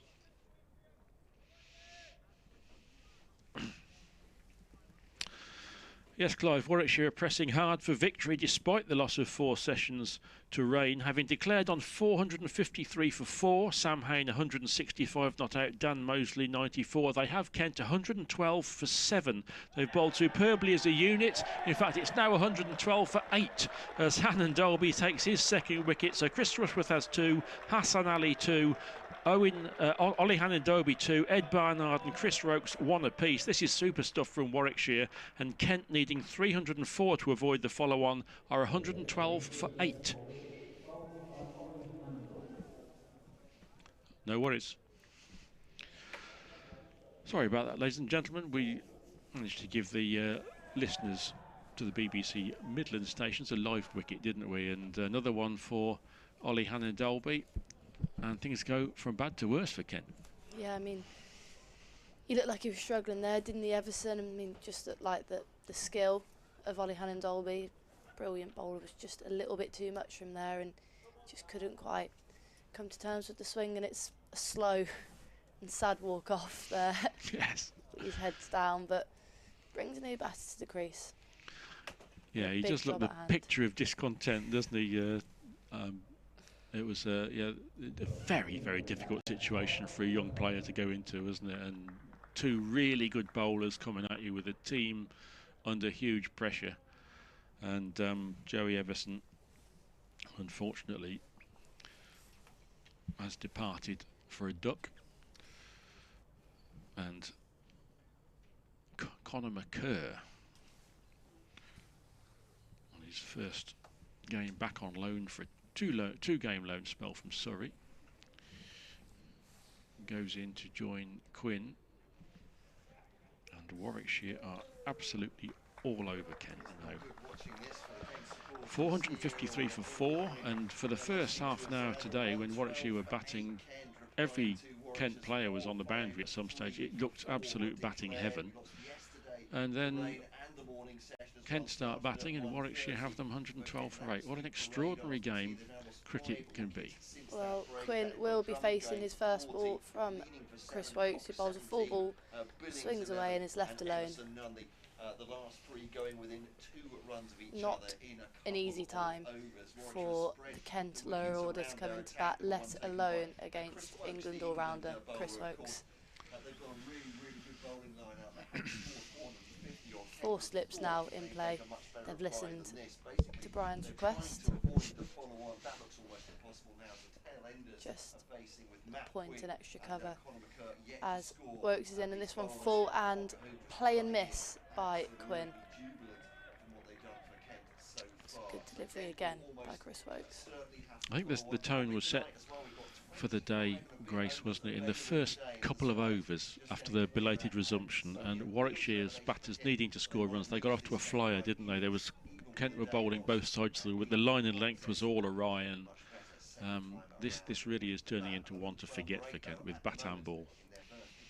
Wokes is in again, and this time back for length, just dropped into the offside by Quinn. Yeah, Brian, as you say, well, it's not often, I don't think, in a 4-day game or a 3-day game as this will be, that you see that one side dominate for the entirety of the sessions, but so far, unfortunately for Kent, that has been the case with Warwickshire. With both bat and ball, they've just dominated everything, and they've really looked a good unit in these opening couple of weeks of the county championship. As Wokes in again, and this time a little bit quicker and just jagging in at the back of the length, and just hits Quinn on the thigh pad, I think. Yes, Warwickshire have won every session so far, but Kent need to win all 3 sessions tomorrow probably to get out of trouble in this game, and that is a great momentum shift that they need to find from somewhere. It will be if they can get out of this now without losing, I think they will think it's like a victory, because it will be a tremendous effort to shift the flow of this match, which is all for Warwickshire at the moment. Wokes in again and wraps the front pad of Quinn, a half appeal from slip cordon, but Wokes not interested. Just had a notification through on my phone that there's been a delay of the Grand National race at Aintree. Protesters have tried to tie themselves to the fence, and with 5 minutes before the scheduled start time, the Grand National horses had to return to the parade ring, so it's not ideal, is it? As in comes Wokes again. Last ball of his 7th over is full, wraps him on the pad, and appeal from Wokes this time, but not given. Umpire not interested. A little bit high perhaps. 112 for 8, and we'll welcome back Matt, who will come and explain how Kent are going to get themselves out of this situation.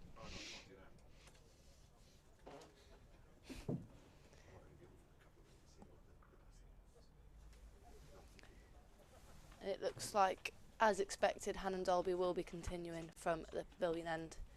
2 wickets in his second spell. His figures for the day, 10 overs, 4 of which being maidens, 2 wickets for just 26 runs. He continues his fine form and reliability for Warwickshire in the county championship. So, do you have the answer for us? I'm still working. I think I'm just doing the calculations, but crikey, things escalated quickly after tea, didn't they? So 3 wickets in effectively 2 overs going for Kent. Cox, Billings and Everson all disappearing, and Bell, Drummond and Leaning going after tea as well. 112 for 8. It's looking pretty ugly out there at the moment. As Hannon Dolby bowls to Conor McCurr, who tries to cut that away and misses it through to the wicket keeper. I say to Brian Halford, no disrespect well, maybe I'm disrespecting the efforts of Matt Quinn, Conor McCurr and Michael Hogan, but the way Warwickshire are bowling, this innings might not last that much longer. But I take Brian's point entirely that they are going to need a heck of an about face, Kent, here, aren't they? They might be facing the best part of 20 overs, depending on how this goes, at the end of this day.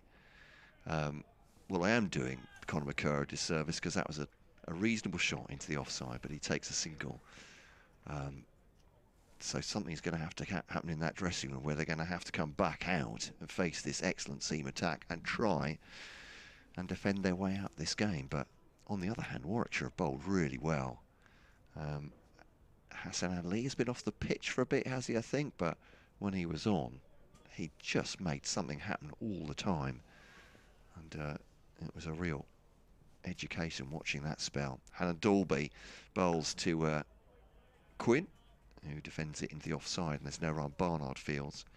But every time I think I failed to mention one of the Warwickshire attack, they come into the attack and take a wicket, so they spread it around. We've not seen Chris Rushworth for quite a long time, have we? He took the first 2 wickets to go, Crawley and Compton, but since tea, 1 for Hassan Ali, 1 for Barnard, 2 for Hannah Dalby, 1 for Chris Wokes, yeah, chipping in. Chris Wokes, part-time seamer, 113 for 8. But yeah, must have been great for those patient Warwickshire fans who've waited all the way through. Well, some through yesterday and many through the most of today as well. I hope the gentleman next to Pillar 25 is enjoying his day today, because he spent most of yesterday watching the rain come down. So another dot ball, 114 for 8. But as Brian said, this will be a real tester of Kent's mental resolve, as it looks almost inevitable that they'll come out to bat a second time before the end of today. Defended off the off stump by Conor McCurr, and there's no run. As in the distance, a heron flies past. There we are. I'm on bird watching this game already. You've really been on bird watching. Peregrine yesterday, heron today. There we go. Now, herons you see quite regularly around bodies of water anyway, so there must be a lake nearby, I'm presuming. There's a little one in Cannon Hill Park. Any fish in there? If not, it's going to be hungry. Here's Hannah Dalby to, maybe it's just taken a wrong turn, to McCurr, and takes a single. Actually, Hassan Ali is back on the field. He tumbles to stop at wide mid-off. But that must be it must be a lovely luxury for Will Rhodes as a captain to have all that bowling. Yeah, definitely. As we said earlier, 5 pretty much frontline seamers, probably have nearly all of them opening the bowling, if not all of them. I'm not sure if Ed Barnard takes a new ball, but yeah, it's been really impressive, and I think the best way to show that would be looking at the scorecard and seeing the wickets spread pretty evenly throughout the bowlers. Yeah, I haven't looked at the figures yet. Almost dare not from a Kent point of view, but yeah, I'm sure with just 115 on the board, they've not been conceding many runs either.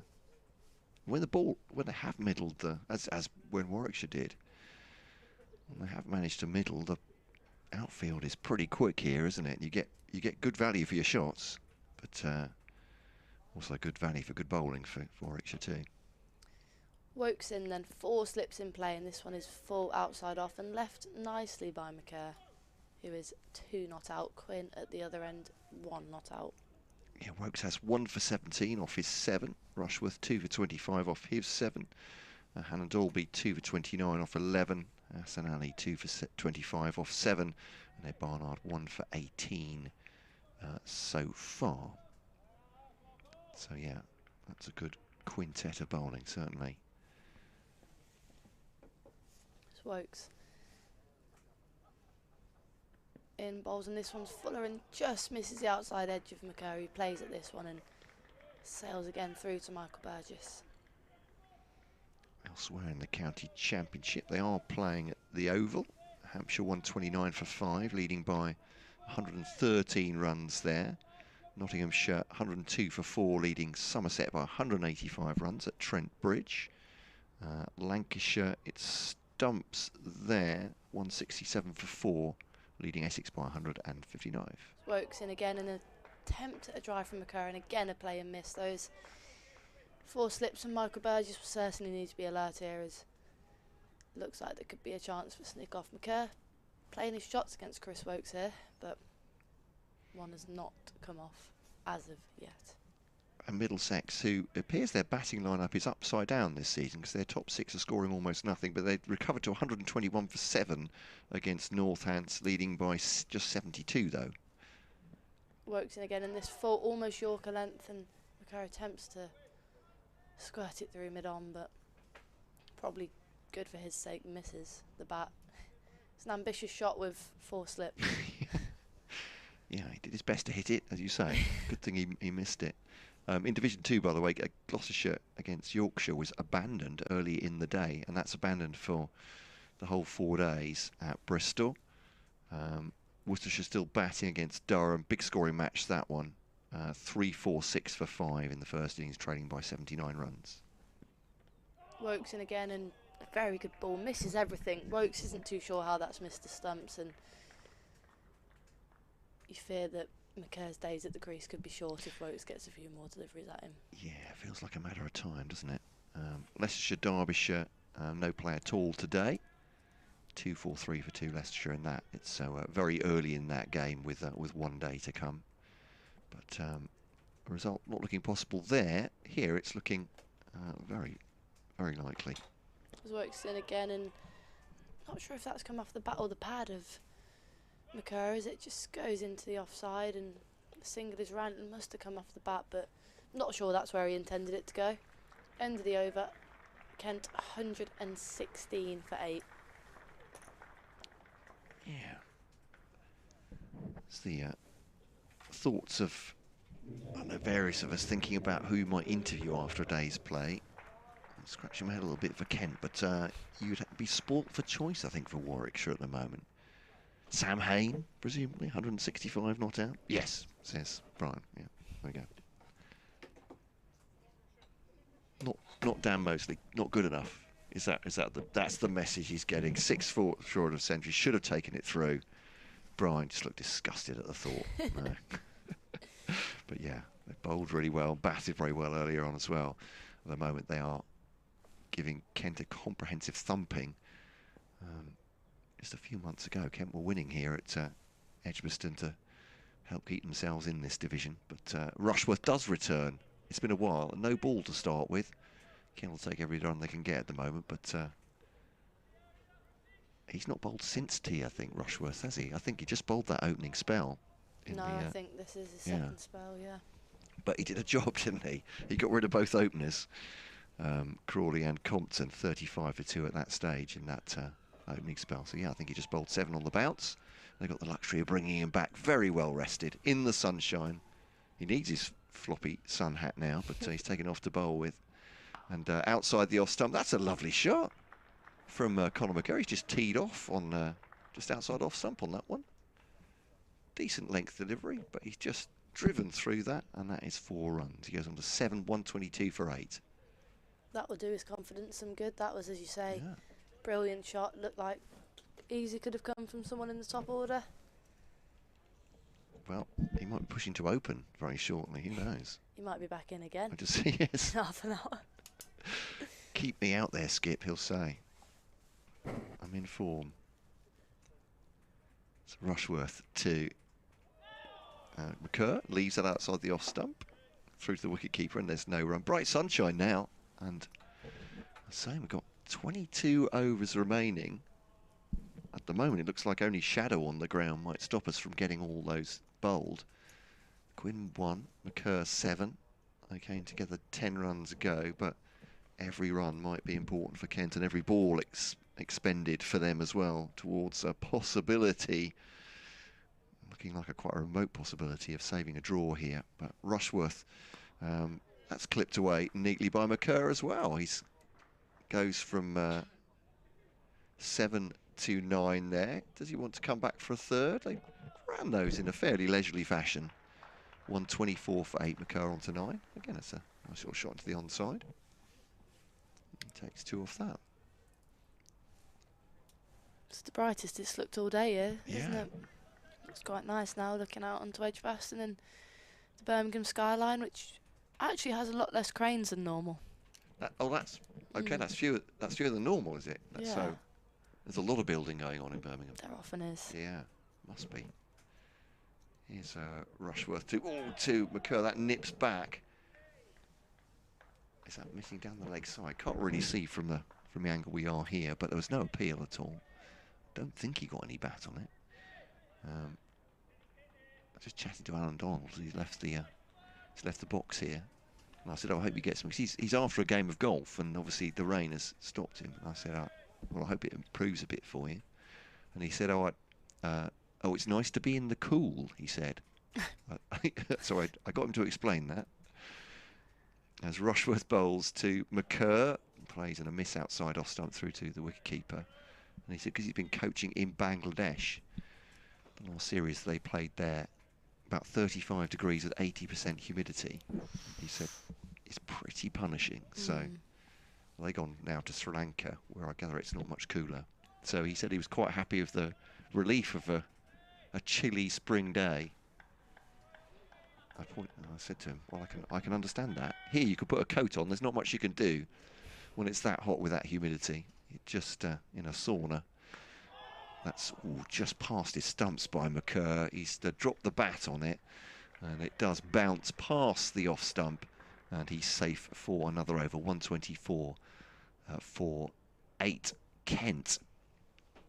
But yeah, I was going to say, you won't hear many British people at this time of year saying it's nice to be in the cool, will you? They'll be like, want some sunshine, want some warmth, but he's quite happy to be out the searing heat. To be fair, I think the forecast gets better this week. It's been a relatively cold April, hasn't it? I think it is. I think tomorrow's going to be warmer again than today. I think it should be just getting better. So 19 degrees next week. Crikey. That's a treat for us. That's proper mild. Even warm. Can we say that's warm? 19 degrees? I reckon that's warm. Yeah. Swokes into his 9th over. He's in and back for length and just pushes Quinn onto his toes, who plays that nicely into the leg side, but straight into the hands of Ali.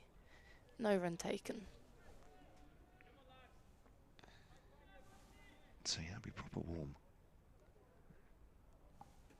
All around Britain, people will be wearing shorts at that point, won't they? Once they come out as well, you can't put the trousers back on, can you? Those are the rules? Yeah. No. That's entirely fair. You've got to commit to it. So from April onwards. Works in again and outside off, and Quinn hangs his bat out at it, but again gets nothing on it as it goes through. It's Burgess. That's proper tail end activity, that is. He's played and missed outside off stump and then withdrawn the bat after playing it. And if psychologically that makes him feel better, but he's not kidding his batting partner, let alone the entire Warwickshire fielding lineup here. Works bowls and again playing a miss. Sense a little bit of frustration here from the Warwickshire outfit, who seem to be doing absolutely everything except managing to get the outside edge of the Kent tail end. Yeah, it's Michael Hogan to come after this. But they have just slowed things down a bit here, these two, haven't they? They've been together 4 overs, which, considering what's come before, is not a bad effort from 2 tail enders. No, they're not doing badly at all, and a few good shots in there from McCurr. As he's in again, and this one's driven, and it's a good shot on the front foot and should run away for 4. Alex Davis gives chase, but in vain, and it does run away for 4. Quinn's first boundary.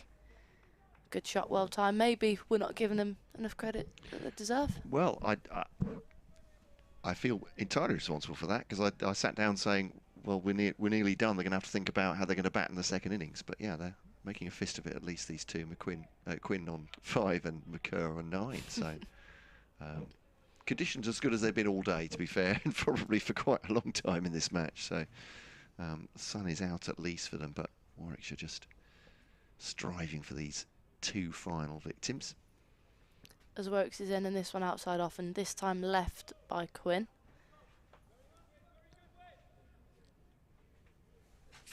Sun shining down Edgbaston, floodlights on nonetheless.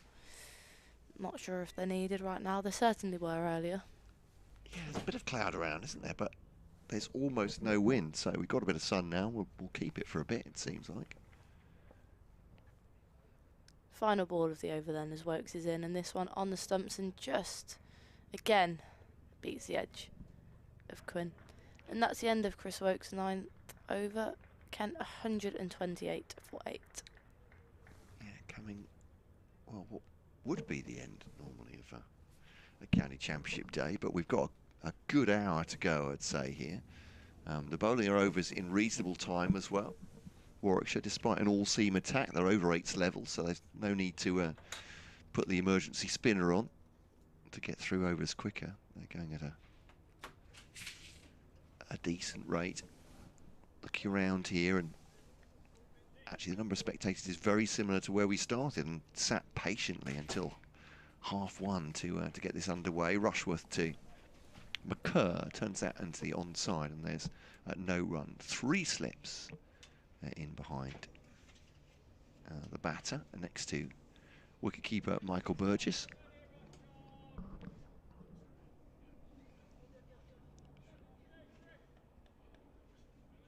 Rushworth takes the ball back. A change in the commentary box, I think, as Brian Halford joins me. Grace Ballinger takes a well-earned rest, having done, to be fair, most of the commentary from one end. 128 for 8. That's a straight drive for 4 by Conor McCurry. Goes on to 13. And Brian, I said I'll come on for a 5 minutes because I'm not sure how long this is going to last, given the parade of Kent batters after tea. But these two are showing some late resistance at least. 132 for 8, but still, it's been, I was going to say Warwickshire's day. It's been Warwickshire's match. They've been dominated so far. It has indeed so far. I think the BBC local stations are coming to me for a report quite soon. So forgive me if I break off to do that in a moment, as Rushworth just airs to the leg side, and this is neatly tucked away by Conor McCurr for a single, and he moves to 14. And it's 133 for 8. And if Kent are going to get out of this situation, little partnerships like that just eat up time is the start of the way to do it, isn't it? They've just got to use up some overs, because this time tomorrow, who knows if they were 8 or 9 down, every over will be absolutely vital. Rushworth is in again, and this is allowed to pass by Matt Quinn. 133 for 8 it remains. A bit of a jolt, Matt, this for Kent after a good win to open the season with. Yeah, absolutely. Really good competition against Northamptonshire, but this has not been a great effort.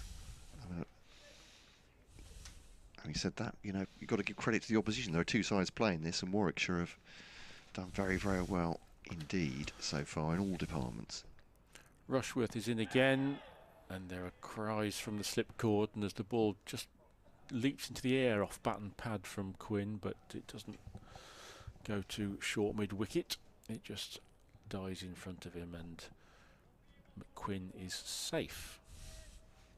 The Grand National is underway, by the way. I know we'd said it had a postponed start, but it's going.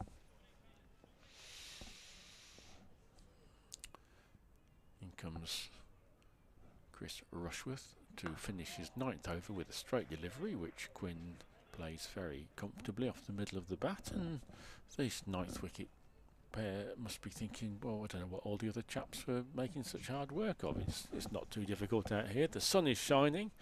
Most things in the last few minutes have come off the middle of the bat, and Kent, facing a very, very big uphill challenge, have made a start with this tiny little partnership. I'm going to leave you for a moment because I gather the National is just finishing. That's not important to anybody, but I'm going to do an update for BBC Radio Kent just after it's finished. So I'll be back in a couple of moments' time.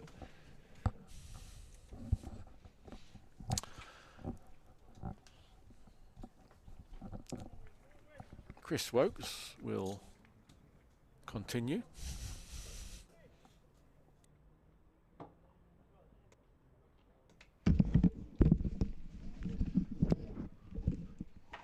From the City end, hunting his 2nd wicket and Warwickshire's 9th. It's 133 for 8.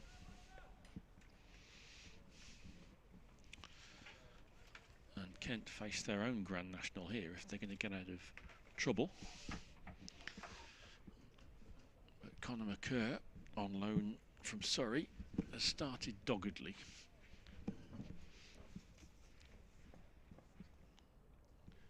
On 14 from 21 deliveries, facing England's Chris Wokes, who has a good straight full delivery, which McCurr defends solidly. A good crowd has stayed on. It's compelling cricket, really good championship cricket.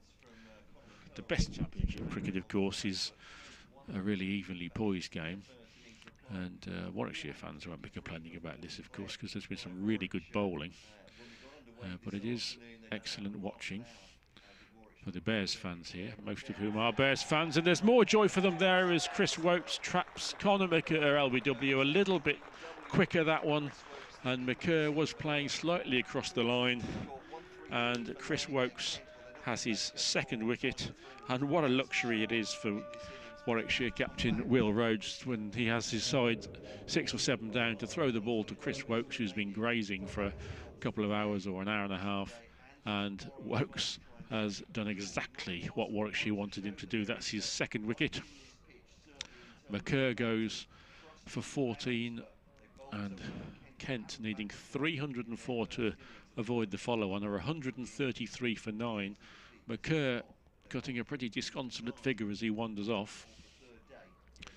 And with 19.5 overs left in this day, and the sun beating down, it appears that Kent are going to have a pretty awkward little session in their second innings. And who on earth saw this coming on what remains a good cricket wicket and a good batting track?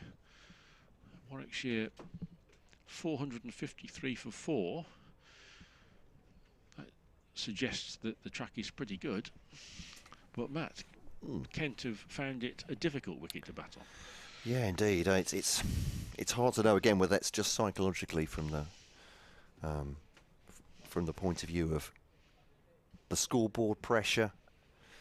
But yeah, it's been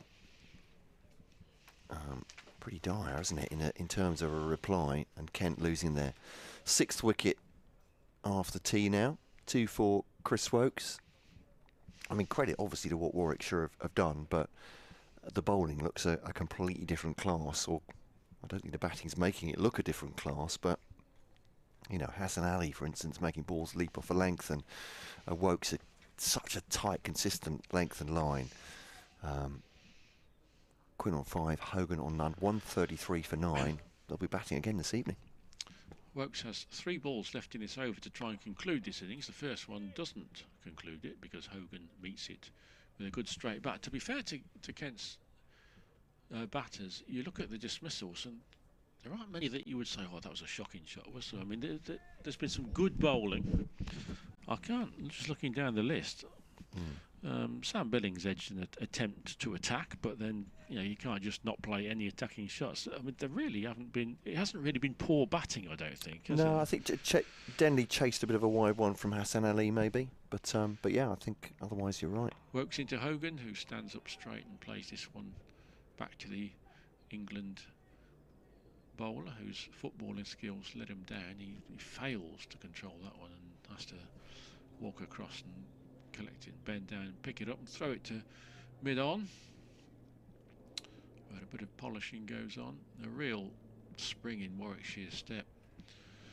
Last day of last season, they appeared destined for Division 2. 1 day of heroics from Liam Norwell. They're still in Division 1.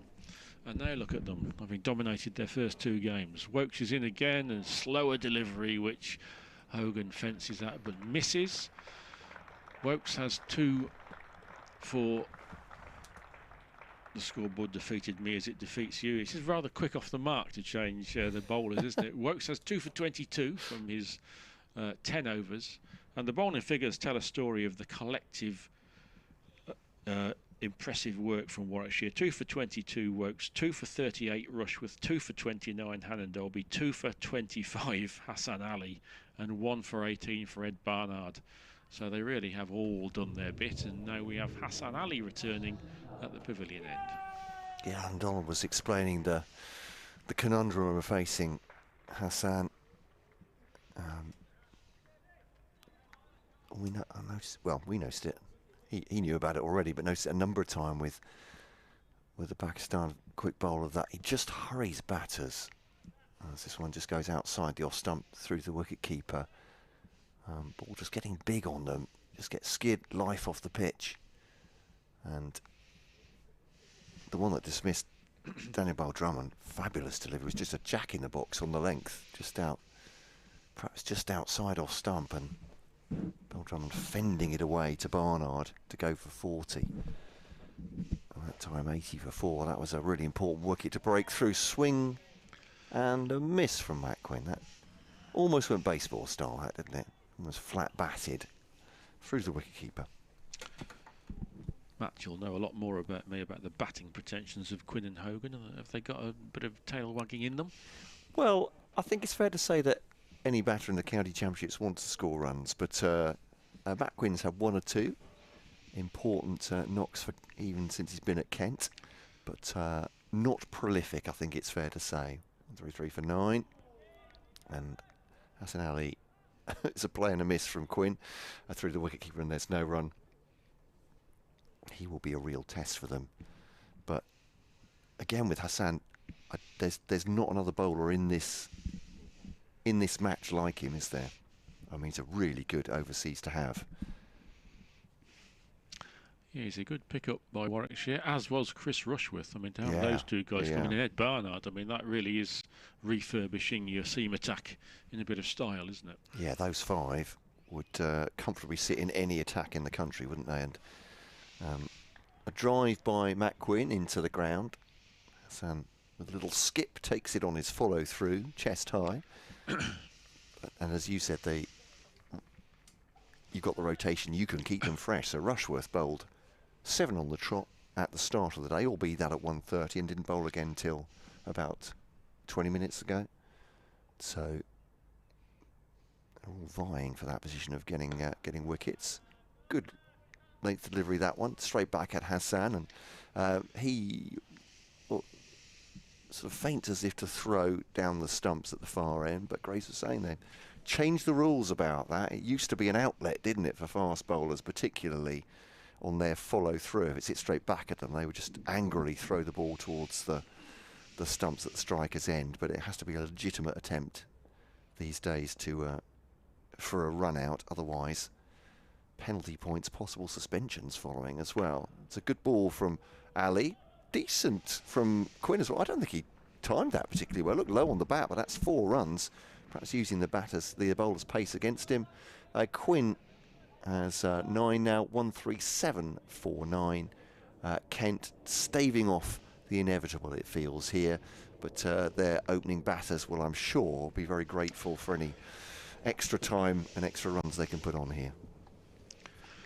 Yes, it's one of the downsides of being an opening batsman, I guess, isn't it? That quite often in matches you have to go out with very little to gain and everything to lose at the end of a day. And spare a thought, especially for Zach Crawley at the moment, who is facing the prospect of a pair in a day if things go wrong when he goes back out. If he goes back out today, and who knows, Quinn and Hogan may be able to survive for another 16 overs, which is what they would need to do to keep their openers safe for second time round. Here comes Chris Woakes again.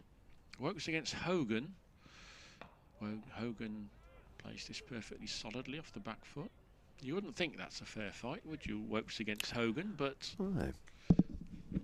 I mean, the ball's 44 overs old, but it was I'm trying to think when Messrs Cox, Billings and Everson got out, it was 34 to 36 overs old. So I don't know whether conditions are getting slightly easier because of the sun, maybe, but Woakes in again, and this is gloriously driven by Hogan for 4 runs to backward point. What on earth do I know about cricket? Shot. Answers on a postcard, please. I know one or two Kent supporters will find that easy to answer in perhaps 1 or 2 words. Let's keep it clean if we can, please. 141 for 9, 163 more needed to avoid the follow-on for Kent. Well, our friend Philip Bailey on the emails behind the Cricket Archive database, he knows a thing or two. I'll hold my fire on that. Here comes Chris Wokes from the pavilion end and driven again. Ooh. And this will, I think, just be reeled in by Ed Barnard, but it's going to be 2 more runs to Hogan, who's rising in confidence and starting to drive like Sachin Tendulkar. Indeed so. Philip pointing out, well, I say pointing out, he knows the first time in first-class cricket, apart from twice for Essex as a night watchman, that Matt Quinn has batted higher than number 10. There we go. Come out at 9 today, and has 9 to his credit. Well, he's rising to the challenge at the moment. 9 from 23 balls, and this, if they can just eke out a few overs here, as you say, Matt, it's overs that the openers don't have to survive in their second innings. Wokes a bit frustrated, sends down bouncer, which takes Hogan on the shoulder. Yeah. Time for some chin music. You don't get any protection these days, do you, as a tail ender? Time was when that was not only frowned upon, but I think, is it no balls or warnings for bowlers at those times back in the day when tail enders were proper tail enders, Brian. The good old days. That's right. Was it actual law of the game? And I will be breaking off shortly to give listeners in Coventry and Warwickshire the latest, if I may, and it'd be good news for them. Message received and understood, I think it's fair to say. Unless, of course, they are Kent expats up in the West Midlands. It won't be quite such good news for them. But yes, I think it was on this ground, wasn't it, where the business of bowling short balls to tail enders was brought into sharp focus as Wokes comes in, and again it's beautifully driven by Hogan. This time he won't get runs because it's well fielded at mid-off, but he's looking all of a sudden full of classic drives. But was it in 1978 or something like that when Bob Willis, bowling for England, I think sent a short ball into Pakistan tail ender? His name eludes me now, but that really did bring, I think that accelerated the debate about whether tail enders should get a bit of protection. The fast bowlers honour code doesn't seem to apply anymore because they do pepper each other, don't they? Wokes around the wicket now, and another big drive from Hogan. He's a bit fortunate there because that one, I think, missed off stump by about an inch, but he did survive. And Kent are 143 for 9. I'll just carry on if I may, Matt, because of course, they're coming to me shortly, I think. Although you will hear if they do, won't you? Yeah, so, just a quick aside. Yeah. That might mention that Michael Hogan has 4 first-class 50s, averaging 16. There we go. Matt Quinn has just the 1, averaging 10. But so I don't know about pretensions, but the ability to stick around. But they're doing so at the moment. 143 for 9. 17 remaining in the day if the light holds. Well, just looking at it from the perspective you mentioned of the Kent's openers, they won't fancy going out there tonight, will they? As Hassan Ali starts another over, and that's edged for 4, all along the ground by Quinn. He moves to 13, and Kent moves to 147 for 9. Kent's, I mean, we talk about small margins in cricket, and this could turn into a real tense one tomorrow night. And if the 2 Kent tail enders here can survive for 8 overs, those 8 overs could be very important tomorrow. So Warwickshire will want to roll this last wicket over as soon as possible.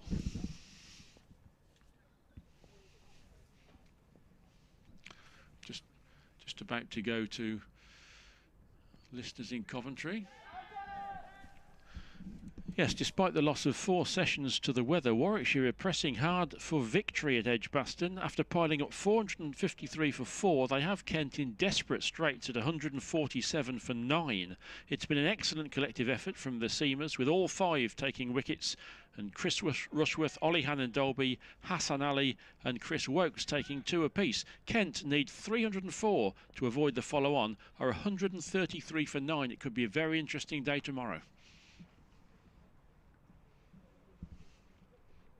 You're welcome. Just run down to third man for a single. That's all you've missed. 148 for 9 now. It's coming off Hassan. Quinn has 14, Hogan has 6, but it was a parade before that. Crawley for none, Compton and Denley both for 14. Danny Bell Drummond, brief resistance. Well, the longest probably resistance, one of them made 40. Leaning 7, Cox 17, Billings 11, Everson a duck, McCurr 14. And the wickets generously spread around this attack. Indeed, and most of the wickets have fallen to really good bowling, but one perhaps as Hassan Ali comes in and is chopped away there by Hogan, and it will be another boundary. Well, it's desperate attempt to catch the ball on the deep boundary. Did that not go? Good grief. That How did he do that? It looked to me that it rolled along the rope, but Ed Barnard evidently kept it in.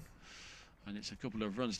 Perhaps one batsman who would say was culpable was Jordan Cox, who left one that hit his off stump. That's true enough. Yeah. And I think that really was a key moment, wasn't it? Because Cox and Billings were just starting to build a little partnership there. It was 110 for 5, but then Cox was bowled by one that he didn't offer a shot to, and from 110 for 5, it was soon 133 for 9. So, but that is the 150 up for Kent. They are fighting again, and this is driven again handsomely, but this time well fielded by Barnard at point. Nice little bit of tail wagging here from Kent. 17 runs for the 10th wicket.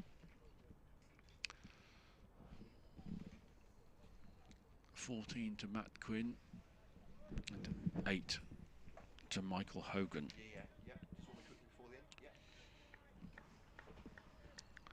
Hassan Ali will be getting frustrated and not to be able to finish this off. He tries a Yorker this time, and it's more of a half volley which Hogan drives into the ground. Alan Dolby fields at mid-off, and there's no run. The end of Hassan Ali's 9th over. 2 for 36. Consistency about the bowling figures. Wokes 2 for 28, Rushworth 2 for 38, Hannon Dolby 2 for 29, Hassan Ali 2 for 36. So all roughly equivalent in their contribution, and that contribution is very good. Wokes is taking another break with 11 overs, 3 maidens, 2 for 28, and Ed Barnard is coming in, and if he could take a wicket, it would give the figures perfect symmetry, because he's taken 1, and if he can polish off this last Kent wicket, all 5 bowlers will have 2 apiece. Glorious late evening sunshine here, 16 overs to go, and I think we're going to get them all in. Here comes Barnard. Starts with a wide ball outside the off stump, which Quinn has a waft at without moving his feet, but doesn't get very close to it, and through it goes to wicketkeeper Michael Burgess. They've seen off Chris Wokes' bat. Yeah, well, Wokes is almost a part-timer in this attack, isn't he? So, not sure how seriously we can take that. Here comes Barnard again, a wide delivery, and that's 4 for Quinn. Beautifully straight through the covers. And Matt Quinn moves to 18, his 4th boundary. And this partnership is starting to achieve irritating proportions for Warwickshire, because they would really love to get a couple of Kent batsmen out tonight in the second innings, but these two tail-enders are doing a terrific job for their team, protecting the top order second time round. They've got like 2 night watchmen in already, and they're doing a great job. In comes Barnard. Point has gone backwards now, almost to the boundary, and that's a bit reckless from Quinn. He ladles that one over mid-on. It gets over mid-on just, and he'll get 2 runs, but a slightly surprising shot there, because these two have done really well to survive by playing largely orthodoxly, but Quinn went for broke a bit there, and was a little bit fortunate to get away with it. He moves to 20. I don't think Warwickshire would be too displeased to see him try and attack a good length ball.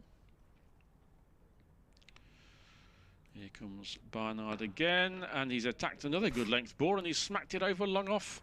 I think that's going to be reeled in by Chris Wokes, because the O field is very slow, but there's been a change of gears, I think, from Quinn. Successive twos take him to 22, 158 for 9. Well, I'm looking up some stats on Matt Quinn, so that's probably of all tempting fate. This is the one, isn't it? So Warwickshire fans will be delighted I'm doing this. But he's only been past 33 times in first class cricket, and all of them for Auckland. Well, he's getting tantalisingly close. He's on 22, and he's achieved the feat of getting Warwickshire a little bit more on the defensive, down to 2 slips now, as Barnard comes in and beats Quinn with a ball that comes in past the outside edge, past the inside edge, over the stumps, and Burgess takes it down the leg side. You'll never guess where his high score in England came in first class cricket. You'll never ever guess which ground it was. Edgbaston? Arbroath? Oh no, wait a minute. I'm looking at this one. That's what it is. Barnard is in again, and a swat at this one from Quinn, and he's lucky to survive that. It lands just in front of mid-on, and this is a little bit strange from Quinn, because they're doing really well, aren't they? But in that over, he played 3 shots that he could easily have got out to, and I think Warwickshire will be too displeased by that. I take it. I see what you did there, Matt. I did a search without taking out this particular game. Yeah, so his previous high score would be in this country in first class cricket would be 19 not out last May at Northampton. There we go. Well, so he's done better than that. Congratulations to him. If you really want to put the mockers on, that is a stat, that is, isn't it? Yeah. I suggest you look up their record 10th wicket stand against Warwickshire. Oh, blimey. I'd imagine, given it's, because there's been quite a few encounters, haven't there, between these two teams, that it might be. There'll be some way away, yeah, but it's a resolute start from these two. And Hassan Ali from the pavilion end to bowl. Oh, it's bowled him. There we go. Well, that is the end of the stand. Hogan did his best. It's a bit of a mow across the line. It's disturbed the middle stump. I'm not sure if there was any inside edge on that, but that's the end of Michael Hogan and the end of Kent's innings. 158 for 10. A brief hurrah by Matt Quinn for 22, which actually made him the highest, second highest scorer in this innings. 158 all out. Hassan Ali has been excellent, finishing off the tail. 3 for 36. He finishes with the pick of the bowlers, certainly in terms of wickets taken. Quinn 22 not out. Hogan goes for 8. A top score of 40 by Daniel Bell Drummond. Otherwise than Hassan Ali, the wicket shared among the other 4 seamers in an excellent bowling effort by Warwickshire. I think Kent's openers, well, their top order will be looking at 12 overs remaining in this match, as long as the light holds. 12 in the day, sorry, not in the match. 12 awkward overs. Yeah. What a really good collective effort from Warwickshire. Hassan Ali 3 for 36. Hannon Dolby 2 for 29. Rushworth 2 for 38. Wokes 2 for 28. Barnard 1 for 26. And it's going to be difficult to reverse the flow of this match in a really awkward little session, isn't it, for the Kent openers, who went out together at about 3 o'clock this afternoon, and I don't think they'd have been expecting to go out again this evening. But some really intriguing overs still ahead of us, so please do join us again in a short while for the remaining 12 overs of this day.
Well, welcome back, and we're in the final session of the third day here, and who'd have thought at the start of the day that we would be in such an advanced position. Warwickshire fans would have dreamed of being in this position as they bowled out Kent for 158, and in reply to their 453 for 4 declared earlier in the day.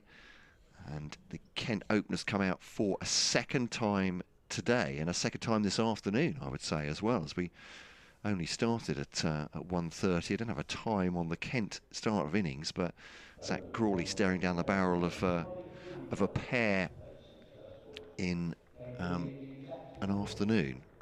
He'll be very much hoping, Kent very much hoping that won't happen. But Grace Ballinger beside me, and that has been some bowling effort from Warwickshire after a great batting effort as well. It has, yeah. It's just been a really impressive day, hasn't it, from Warwickshire?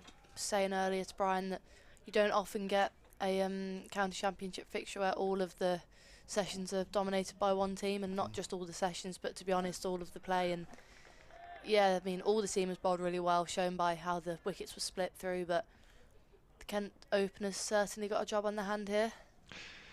And so it's Oliver Hannon-Dalby to start this second innings too.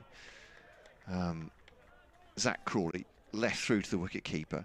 We're never likes to assume anything, and in journalism it's sort of a cardinal sin, but I did dare tweet that Warwickshire was set to enforce the follow-on here. I think there might have been some kind of riot among the Bears fans if they'd said, well, perhaps we need another 100, 150 to make this safe, but their bowlers got 40-odd overs in the legs, but with these 5 seamers being so good, they can just rotate them. That's clipped off the pads by Crawley. Leg glance, neatly done. That'll be 4 runs. It was a full-length delivery from Hannon-Dalby. As the sun goes in, the openers will be cursing their luck in that respect, weren't they? It was bright sunshine when the tail enders were going, but the sun goes in a bit. The light's okay at the moment, though. I think it's bright enough. I think so. Aided by the floodlights. When the sun goes in, it's distinctly chillier here in the commentary box, so I'm sure it is outside there as well. Here's Hannon-Dalby to Crawley. It's a guide through gully there. Absolutely intended by Crawley. No edge there, but applause from the slip cordon for Hannon-Dalby for the lengthened line. And Crawley is quickly on to 6. Although, as I said, when they started batting, it doesn't really matter how many runs they score, because they are a mountain behind the Warwickshire total. To make them bat again, they need to occupy. They need to be very, very boring indeed for these Warwickshire supporters if they can have a chance of saving the draw. Left outside the off stump. Applause again from the slips, but I think left on length as much as anything else. That one is bouncing well over. Yeah. It's a pretty bleak task at hand, isn't it, for the Kent top order? They've essentially just got to not get out. Which, as we were saying earlier, it's not easy to get your head around that, is it? No. From a batting point of view. I agree. It's that sort of thing that plays on the mind, is that it almost doesn't matter what you score at this point. You've just got to be there through these remaining 11 and a bit overs now. Left outside the off stump through to the wicket-keeper, and there's no run. And you just got to keep on going and going. Having said that, Ben Compton will be quite happy to be batting until, well, a week today probably. What he did last year, the hours and hours he spent in the crease in the first 4 or 5 games. But yeah, it's a psychological test for these, and for Crawley. He's under pressure, or certainly seemingly under pressure for his place in the England squad, and having got a duck, the England team rather, having got a duck in his opening innings. Would love to prove himself. As Hannon-Dalby bowls to him again outside the off stump. He shoulders arms through to the wicket-keeper. End of the over. And 6 for none to start the second innings for Kent. And we bowled out for 158 by Warwickshire. And a long, long way behind. Well, I'd say by any measure of cricket, they're a long way behind at this point. Looks like Rushworth again will open from the pavilion end. Excellent opening spell, really put the pressure on Kent from from his first delivery really earlier in the day, and he'll be hoping to take a couple more wickets again and impose himself just as he did earlier today. Obviously got both of these openers out earlier on, so a slight psychological advantage there, but he'd be happy to do that again, wouldn't he, this evening? He's a great man to throw the new ball to, isn't he? So particularly in these April conditions. I mean, generally, just gets movement in the air and so consistent too. 3 slips in play for his first ball to Compton. It's wide outside off, full and wide and left alone.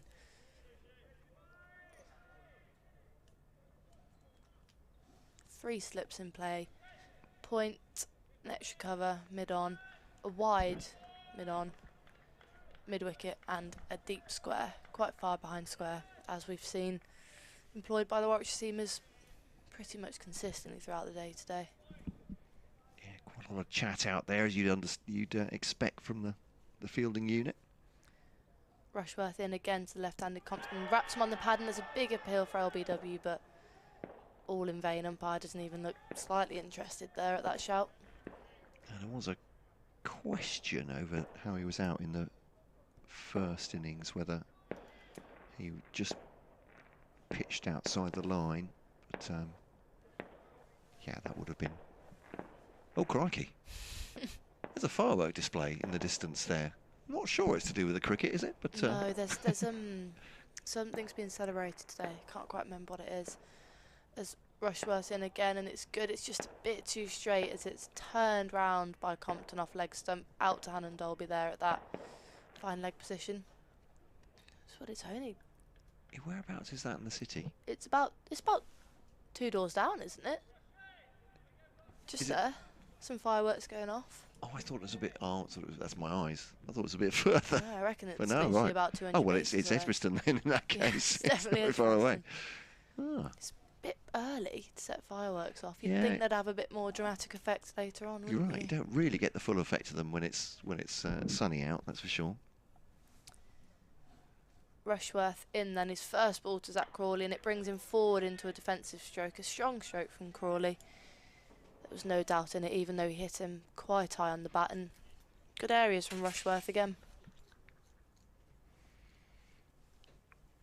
I haven't really been going to the emails today, so thanks for emailing in if you did today, but it's been a bit musical chairs, hasn't it, with the Saturday shows going on, all sorts. Grand National reports into the football for our respective shows this afternoon as well. Rushworth bowls, and again full and driven well by Crawley, but doesn't manage to evade the mid-on fielder.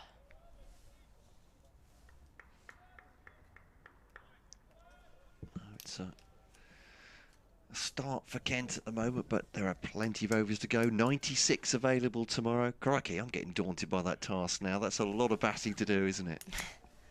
It is. And 10.1 available today, assuming the light holds, but it's looking pretty good at the moment. Final ball of his over then is in, and again full, and again bringing Crawley forward into a good defensive shot. End of the over. Kent are 7 for none. So, chat with Hassan Ali, just talking to the umpire at this end. As they change days, they're umpiring Ingworth, I think, at this end now. Umpire Saggers at the far end. Ball being tossed to Oliver Hannon Dolby. Tall, slim figure. Those 4 slips in. Ranged behind Ben Compton. It's Yates, Hayne, Mosley, and I think Rhodes is at 4 slip. Point, mid-on, mid-off, mid-wicket, and a deep fine leg, or a long leg more or less. And Dolby to Compton. Pitches well outside off stump, and he leaves that the left-hander as it goes across him. Number 2 on his back, Ben Compton. He's very compact at the crease, does a little bit of gardening, but otherwise you don't really see him move very much between deliveries. Just settles down now on his guard. The footmark's very clear from the far end with all that rain on the outfield. Not surprisingly, you can see three angles of attack from that farther end, and one of them is Alan Dorby's footsteps. Oh, just withdraws the bat and it taps the bottom of the, hits the bottom of the bat there, but bounces down to the wicket keeper. So a withdrawal, certainly the bat by Compton, but it's just clipped the willow. That can be a dangerous moment, but he's got away with it. 7 for none. Just looking at the skyline there, it's still clearly visible this late in the day. Gracie was saying earlier that not as many cranes as normal, and I'm counting about 7 or 8, so a lot of building in Birmingham city centre. And Dorby left by Compton outside the off stump, and there's no run. There's always something going on. Yeah. Birmingham. Some roadworks or another as well. Which is always a pleasure. Yeah. It's just what you want, isn't it, really? Is there a whole new... Is it a shopping centre going in the centre of the city? I can't remember what... Is it Paradise? Just the Bullring. No.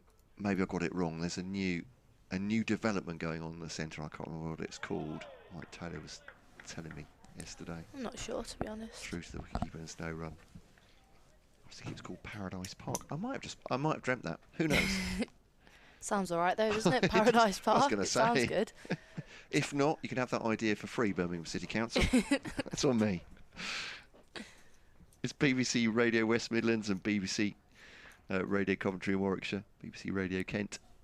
Joint commentary going out on the BBC Sport website and app, and around the ground on the earpieces, and on the club's feed as well. Delighted to do that. Yorker length delivery, just blocked up to mid-on. There's no run. That by Compton, 1 from 8 balls so far.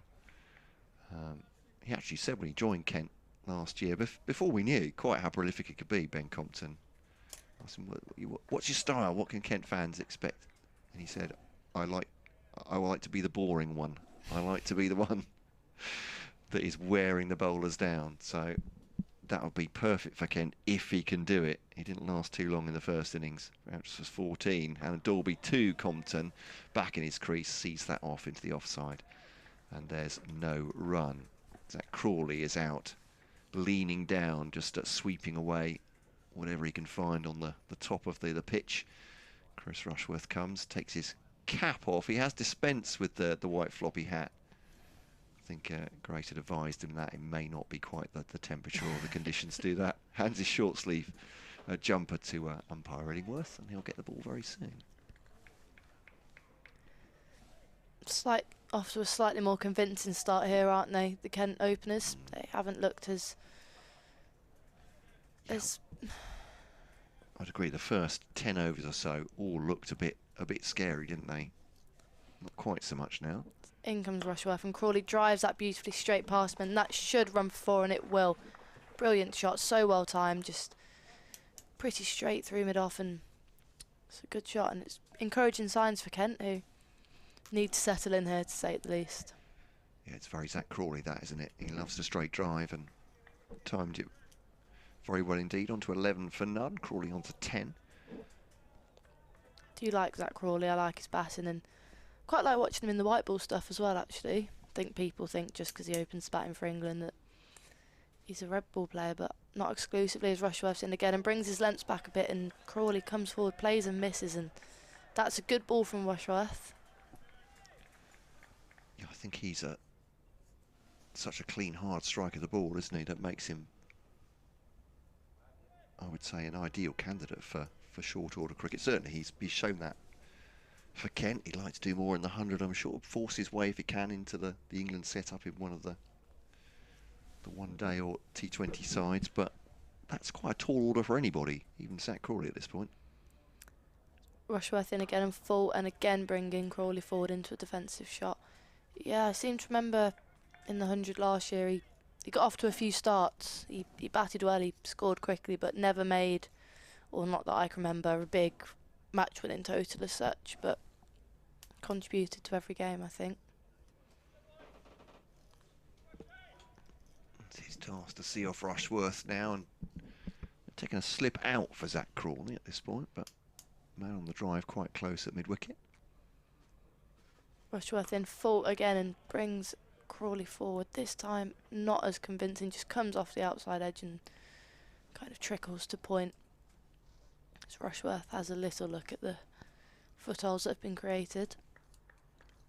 A few games playing, actually. There's still 3 in the, apart from this one, in the top division. Still going, which is good to see, considering the weather we've had this week, that supporters getting some value. Rushworth in again, right arm over the wicket, and a good ball just beats Crawley again. Crawley shadow bats another shot and has a little look at the pitch, but he's just finding his areas again as he did in the first spell here, Rushworth. Hassan Ali just taking the ball, shining it on his whites.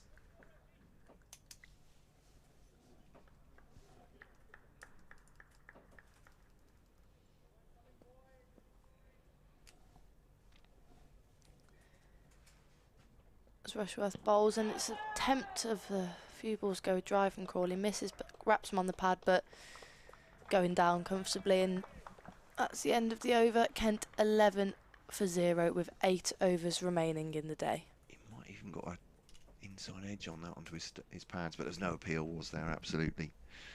Not considering that one, the Warwickshire bowler. So the other match is going at the moment. So at the Oval, Hampshire 187 for 5 are leading by 171 runs, so could set up an interesting final day.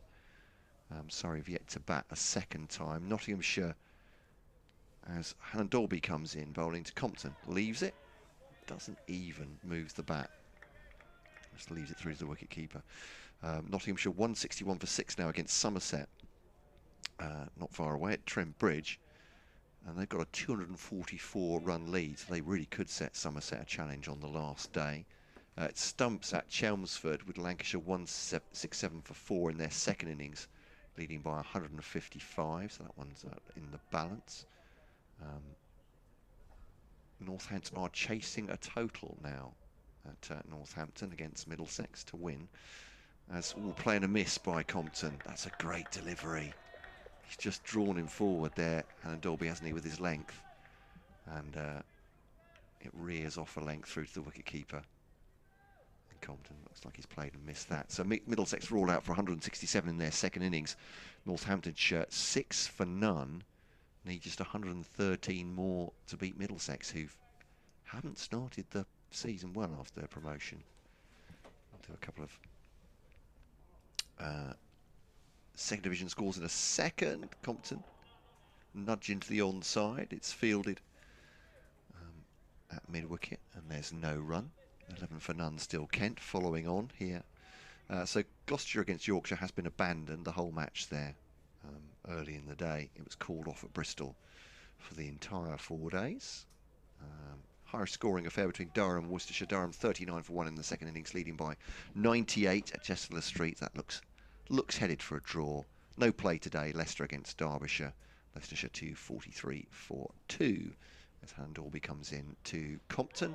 Left again outside the off stump. 4 slips and a gully in now for him. Even more attacking for the left-hander. But a leave.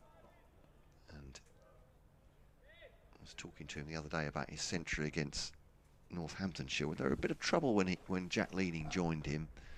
And I said, well, you know, how on earth do you go about that to just steel yourself? And he said, it's the old thing of just doing little packets of 10 minutes, 5 overs, whatever, just counting your way through those, not getting too excited, through to the wicket keeper. End of that over. So I'm wondering if he's thinking, well, we started at 12 overs. That's, oh no, wait a minute, there's a ball to come. It would be, anyway. I'm saying, for instance, 5 overs gone.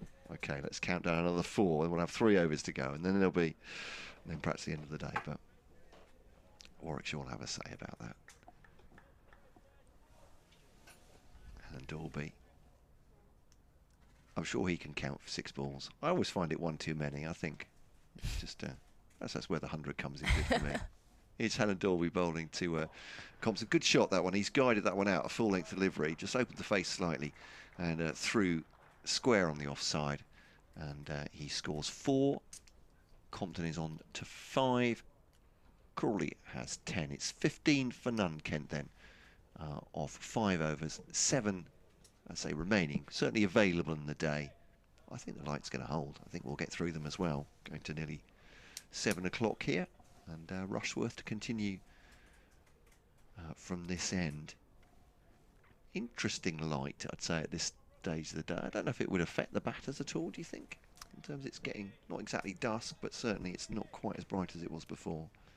Yeah, I think it's just a bit dull, isn't it? It's not that it's dark, it's just devoid of anything, really, as Rushworth's in, and that's full, and again clipped by Zach Crawley, and it won't race way to the boundary, just makes its way to the mid-wicket, where it is picked up by Ali, and they run a 2.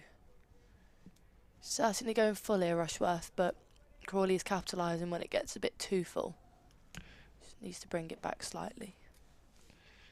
Slightly tempted, just by way of making fun of Brian, who's diligently writing his daily report behind us, so we suddenly start commentating on things that aren't happening. Like, Rushworth's in again, and this was a better length, and Crawley can do little but defend it into the Alex Davis at extra cover.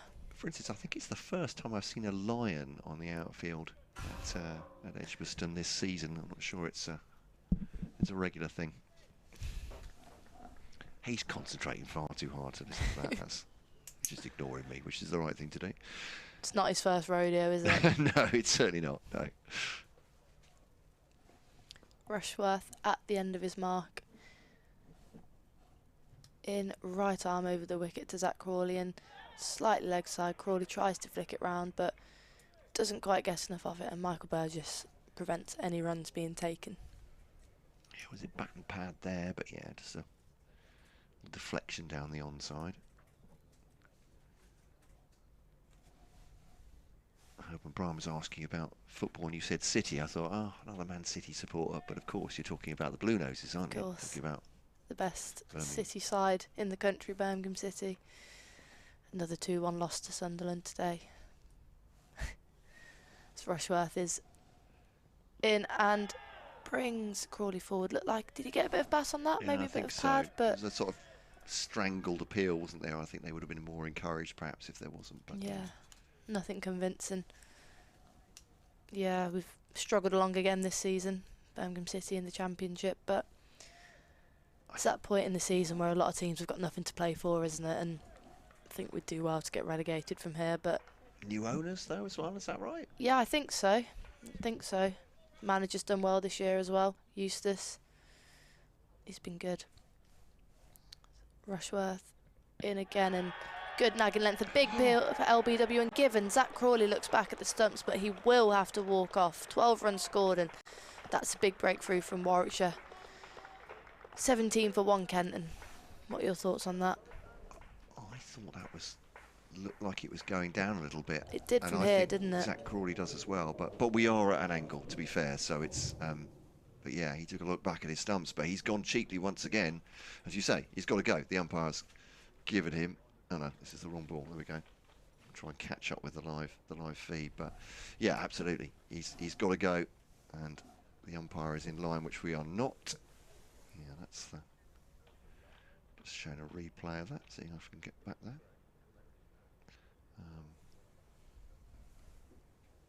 Oh, I've messed up that entirely, Grace. I do apologise, but yeah, I wasn't entirely convinced by that. But it did look like it was going down from here, didn't it? But as you say, we're not directly behind. And who is coming out at 3? 6 and a bit overs to go. It is Matt Quinn. There we go. I was making a joke about him opening innings because he'd done so well in the. He's coming out at Night Watchman now at 17 for 1, and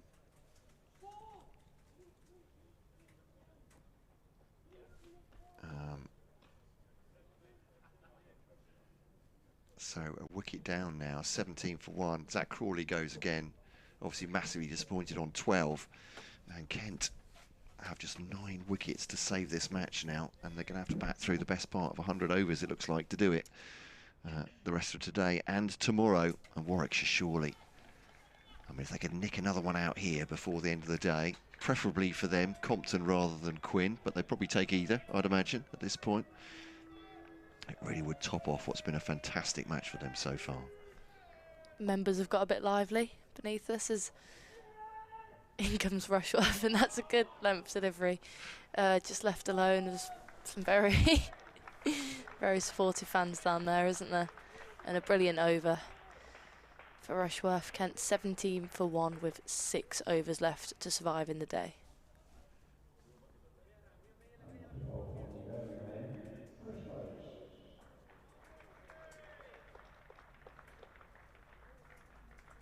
So Chris Wokes to come on now from the Birmingham end. Such are the riches of this fine Warwickshire attack. I'm trying to find the replay of that wicket again. I'm doing a terrible job. Is that it? No, it's not. It kind of helps that Ben Compton's left-handed. That's about half an hour ago. That's a very good point. I thought perhaps it was done in the mirror. No, anyway, but, it is what it is. Crawley has gone, and Wokes to come on from the Birmingham end. Compton is still there on just 5 though, 17 for 1. Kent must surely, they have to keep the rest of those 9 wickets intact. Left by Compton outside the off stump through to keeper Burgess, and there is no run. If you're a Kent fan looking for any crumbs of comfort, well, you're not going to get it from the weather tomorrow, because it doesn't look like it's going to rain all day, and it might be a little bit cloudy as well, and dark cloudy to start the day. So this is going to be a very tough fight for them, and Warwickshire could be a big victory here. And that's cut away very nicely by Compton. He's not bothering to run for that because it's 4 through a square. He goes on to 9. This scoreboard is lightning fast. I had that up before I could look up from the ball crossing the boundary. 21 for 1 it is. Scorers are on the ball. Yeah. Need to bring back the old scoreboards where you have to manually do it. Yeah. They've still got one of those at Kent, the Les Ames scoreboard. They got digital one as well, but I love it. It's as Compton just fends that off his hip, but they'll get a single there. So Quinn will have 3 balls to face from Wokes, or at least it's halfway through the over. 22 for 1. But yeah, real traditional site, the Les Ames stands scorebox. And more than one occasion, the digital one has crashed. So there you go. That's when you have your analog manual backup at that point. Very important. 22 for 1. Kent, 4 slips. How disrespectful behind Matt Quinn. He got 22 in the first innings. Second top scorer, which wasn't saying that much, obviously, from a Kent point of view. Here's Wokes to bowl to him. Quinn leaves it outside the off stump. And there is no run. I'll make sure I put that in my scorebook as a memento. I believe that's his highest score in first-class cricket in this country, or any cricket, I think, in this country. So held Warwickshire up at least for a bit, but then they have Zach Crawley trapped. LBW in this innings. Ooh, I thought it sounded like that hit something. Maybe not. There's no shout, so that's my ears. It is 22 for 1. Compton has 10. Quinn would just like to see off this final ball if he can. I'd quite like him to ton up, I've decided. To ton up? Yep. So he's going to just stick here, night watchman, grind it out tomorrow. He's not only going to do that, he's going to have his team get a draw from the jaws of defeat. Here is Wokes to Quinn. He's played inside that one. Through he's left it. Thank you. He's left it. Chris Rushworth has struck with getting rid of Crawley for a second time this afternoon. 1 for 7. 22 for 1. And funnily enough, I was mentioning Matt Quinn, the ever obliging Kent office said that so you just led into this perfectly. said, in inverted commas, Matt Quinn had said, "You don't need to make me 100 graphic," but they did. There we go. There we go. I want to see it. Ton-up graphic. So, what? Oh, what's happening here? Light? Light? No. Everything stopped suddenly. Are they saying no more quick bowling? Is that Rob Yates? I'm asking questions here. Listeners at home, I should be telling you rather than asking, but I think, is that Rob Yates has just been tossed the ball? It looks like it. Looks like we'll be seeing a bit of off spin. I think the umpires have got together and said that the light's not good enough. Yeah, it's not good enough to continue quicker bowling. So we've got that situation, 5 overs remaining in the day. Of course, Warwickshire are going to carry on. They'll bowl anyone here to try and get at Kent at the end of this day. And so Rob Yates is brought into the attack. There was, I think, just a little hold while Will Rhodes was making absolutely sure what the umpires were saying. And then Rob Yates had the shortest bowler's warm I've ever seen. What did he do? He just waved his arms around twice, and now he's into the attack. So there we go. And you were saying you like an hour or so to get warmed up, don't you? Oh yeah, I like a long time. I'm in at 8 AM for a 10:30 start. Whereas Rob Yates has been standing out there in cold at slip in the cold at slip for the afternoon. He only comes in off a few steps though, doesn't he? He'll be all right. He's not bowling your pace, is he, to be honest? So. I mean, he's probably not far off. He's not putting much effort in.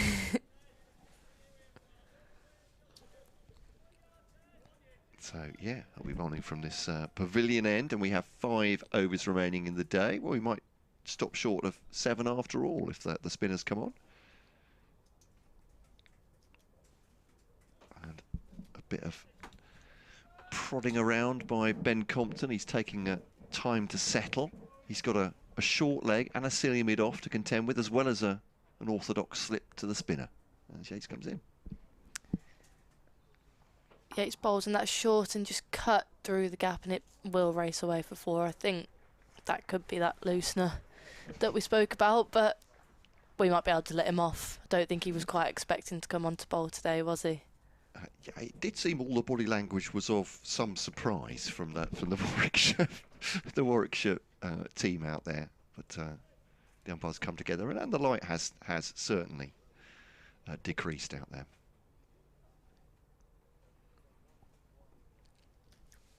Yates in against the left-handed Compton. That's better, and he playing a miss from Compton, and from the reaction of the fielders, it seems like he might have got a bit of turn there, Rob Yates. Turn to get a bit of bounce off the newish ball as well. It's only 7 overs old, isn't it? So, oh, there we go. Statement intent. And Mosley comes in at second slip. Short leg. Silly mid-off as well. They're crowding in now. In comes Yates, number 17 on his back, and that's full and wide of off stump, and Compton is not tempted into a shot. He leaves it alone. I would be somewhat tempted by that big gap on the short boundary if I was Compton, but I think he might have a better willpower than I do with the bat as Yates is in again and again. Full, and looks like a good delivery. It's a play and miss from Compton, just coming forward, and can't have missed the stumps by too much. He's bowled a good few balls here, Rob Yates, and he looks just as likely to take a wicket as some of the seamers, I dare to say. That's a great delivery, isn't it? Really good length, and it's gripped. Certainly turned outside the off stump. Yates is in again, and similar delivery this time. Compton comes forward and hits into the offside gap. A slight misfield from, I think is that Chris Wokes? I think 30's Barnard, I think.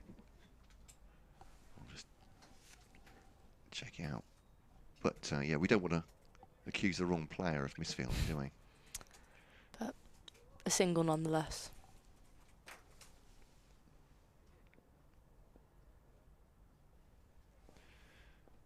Checking, yeah, 30s, yes, Ed Barnard.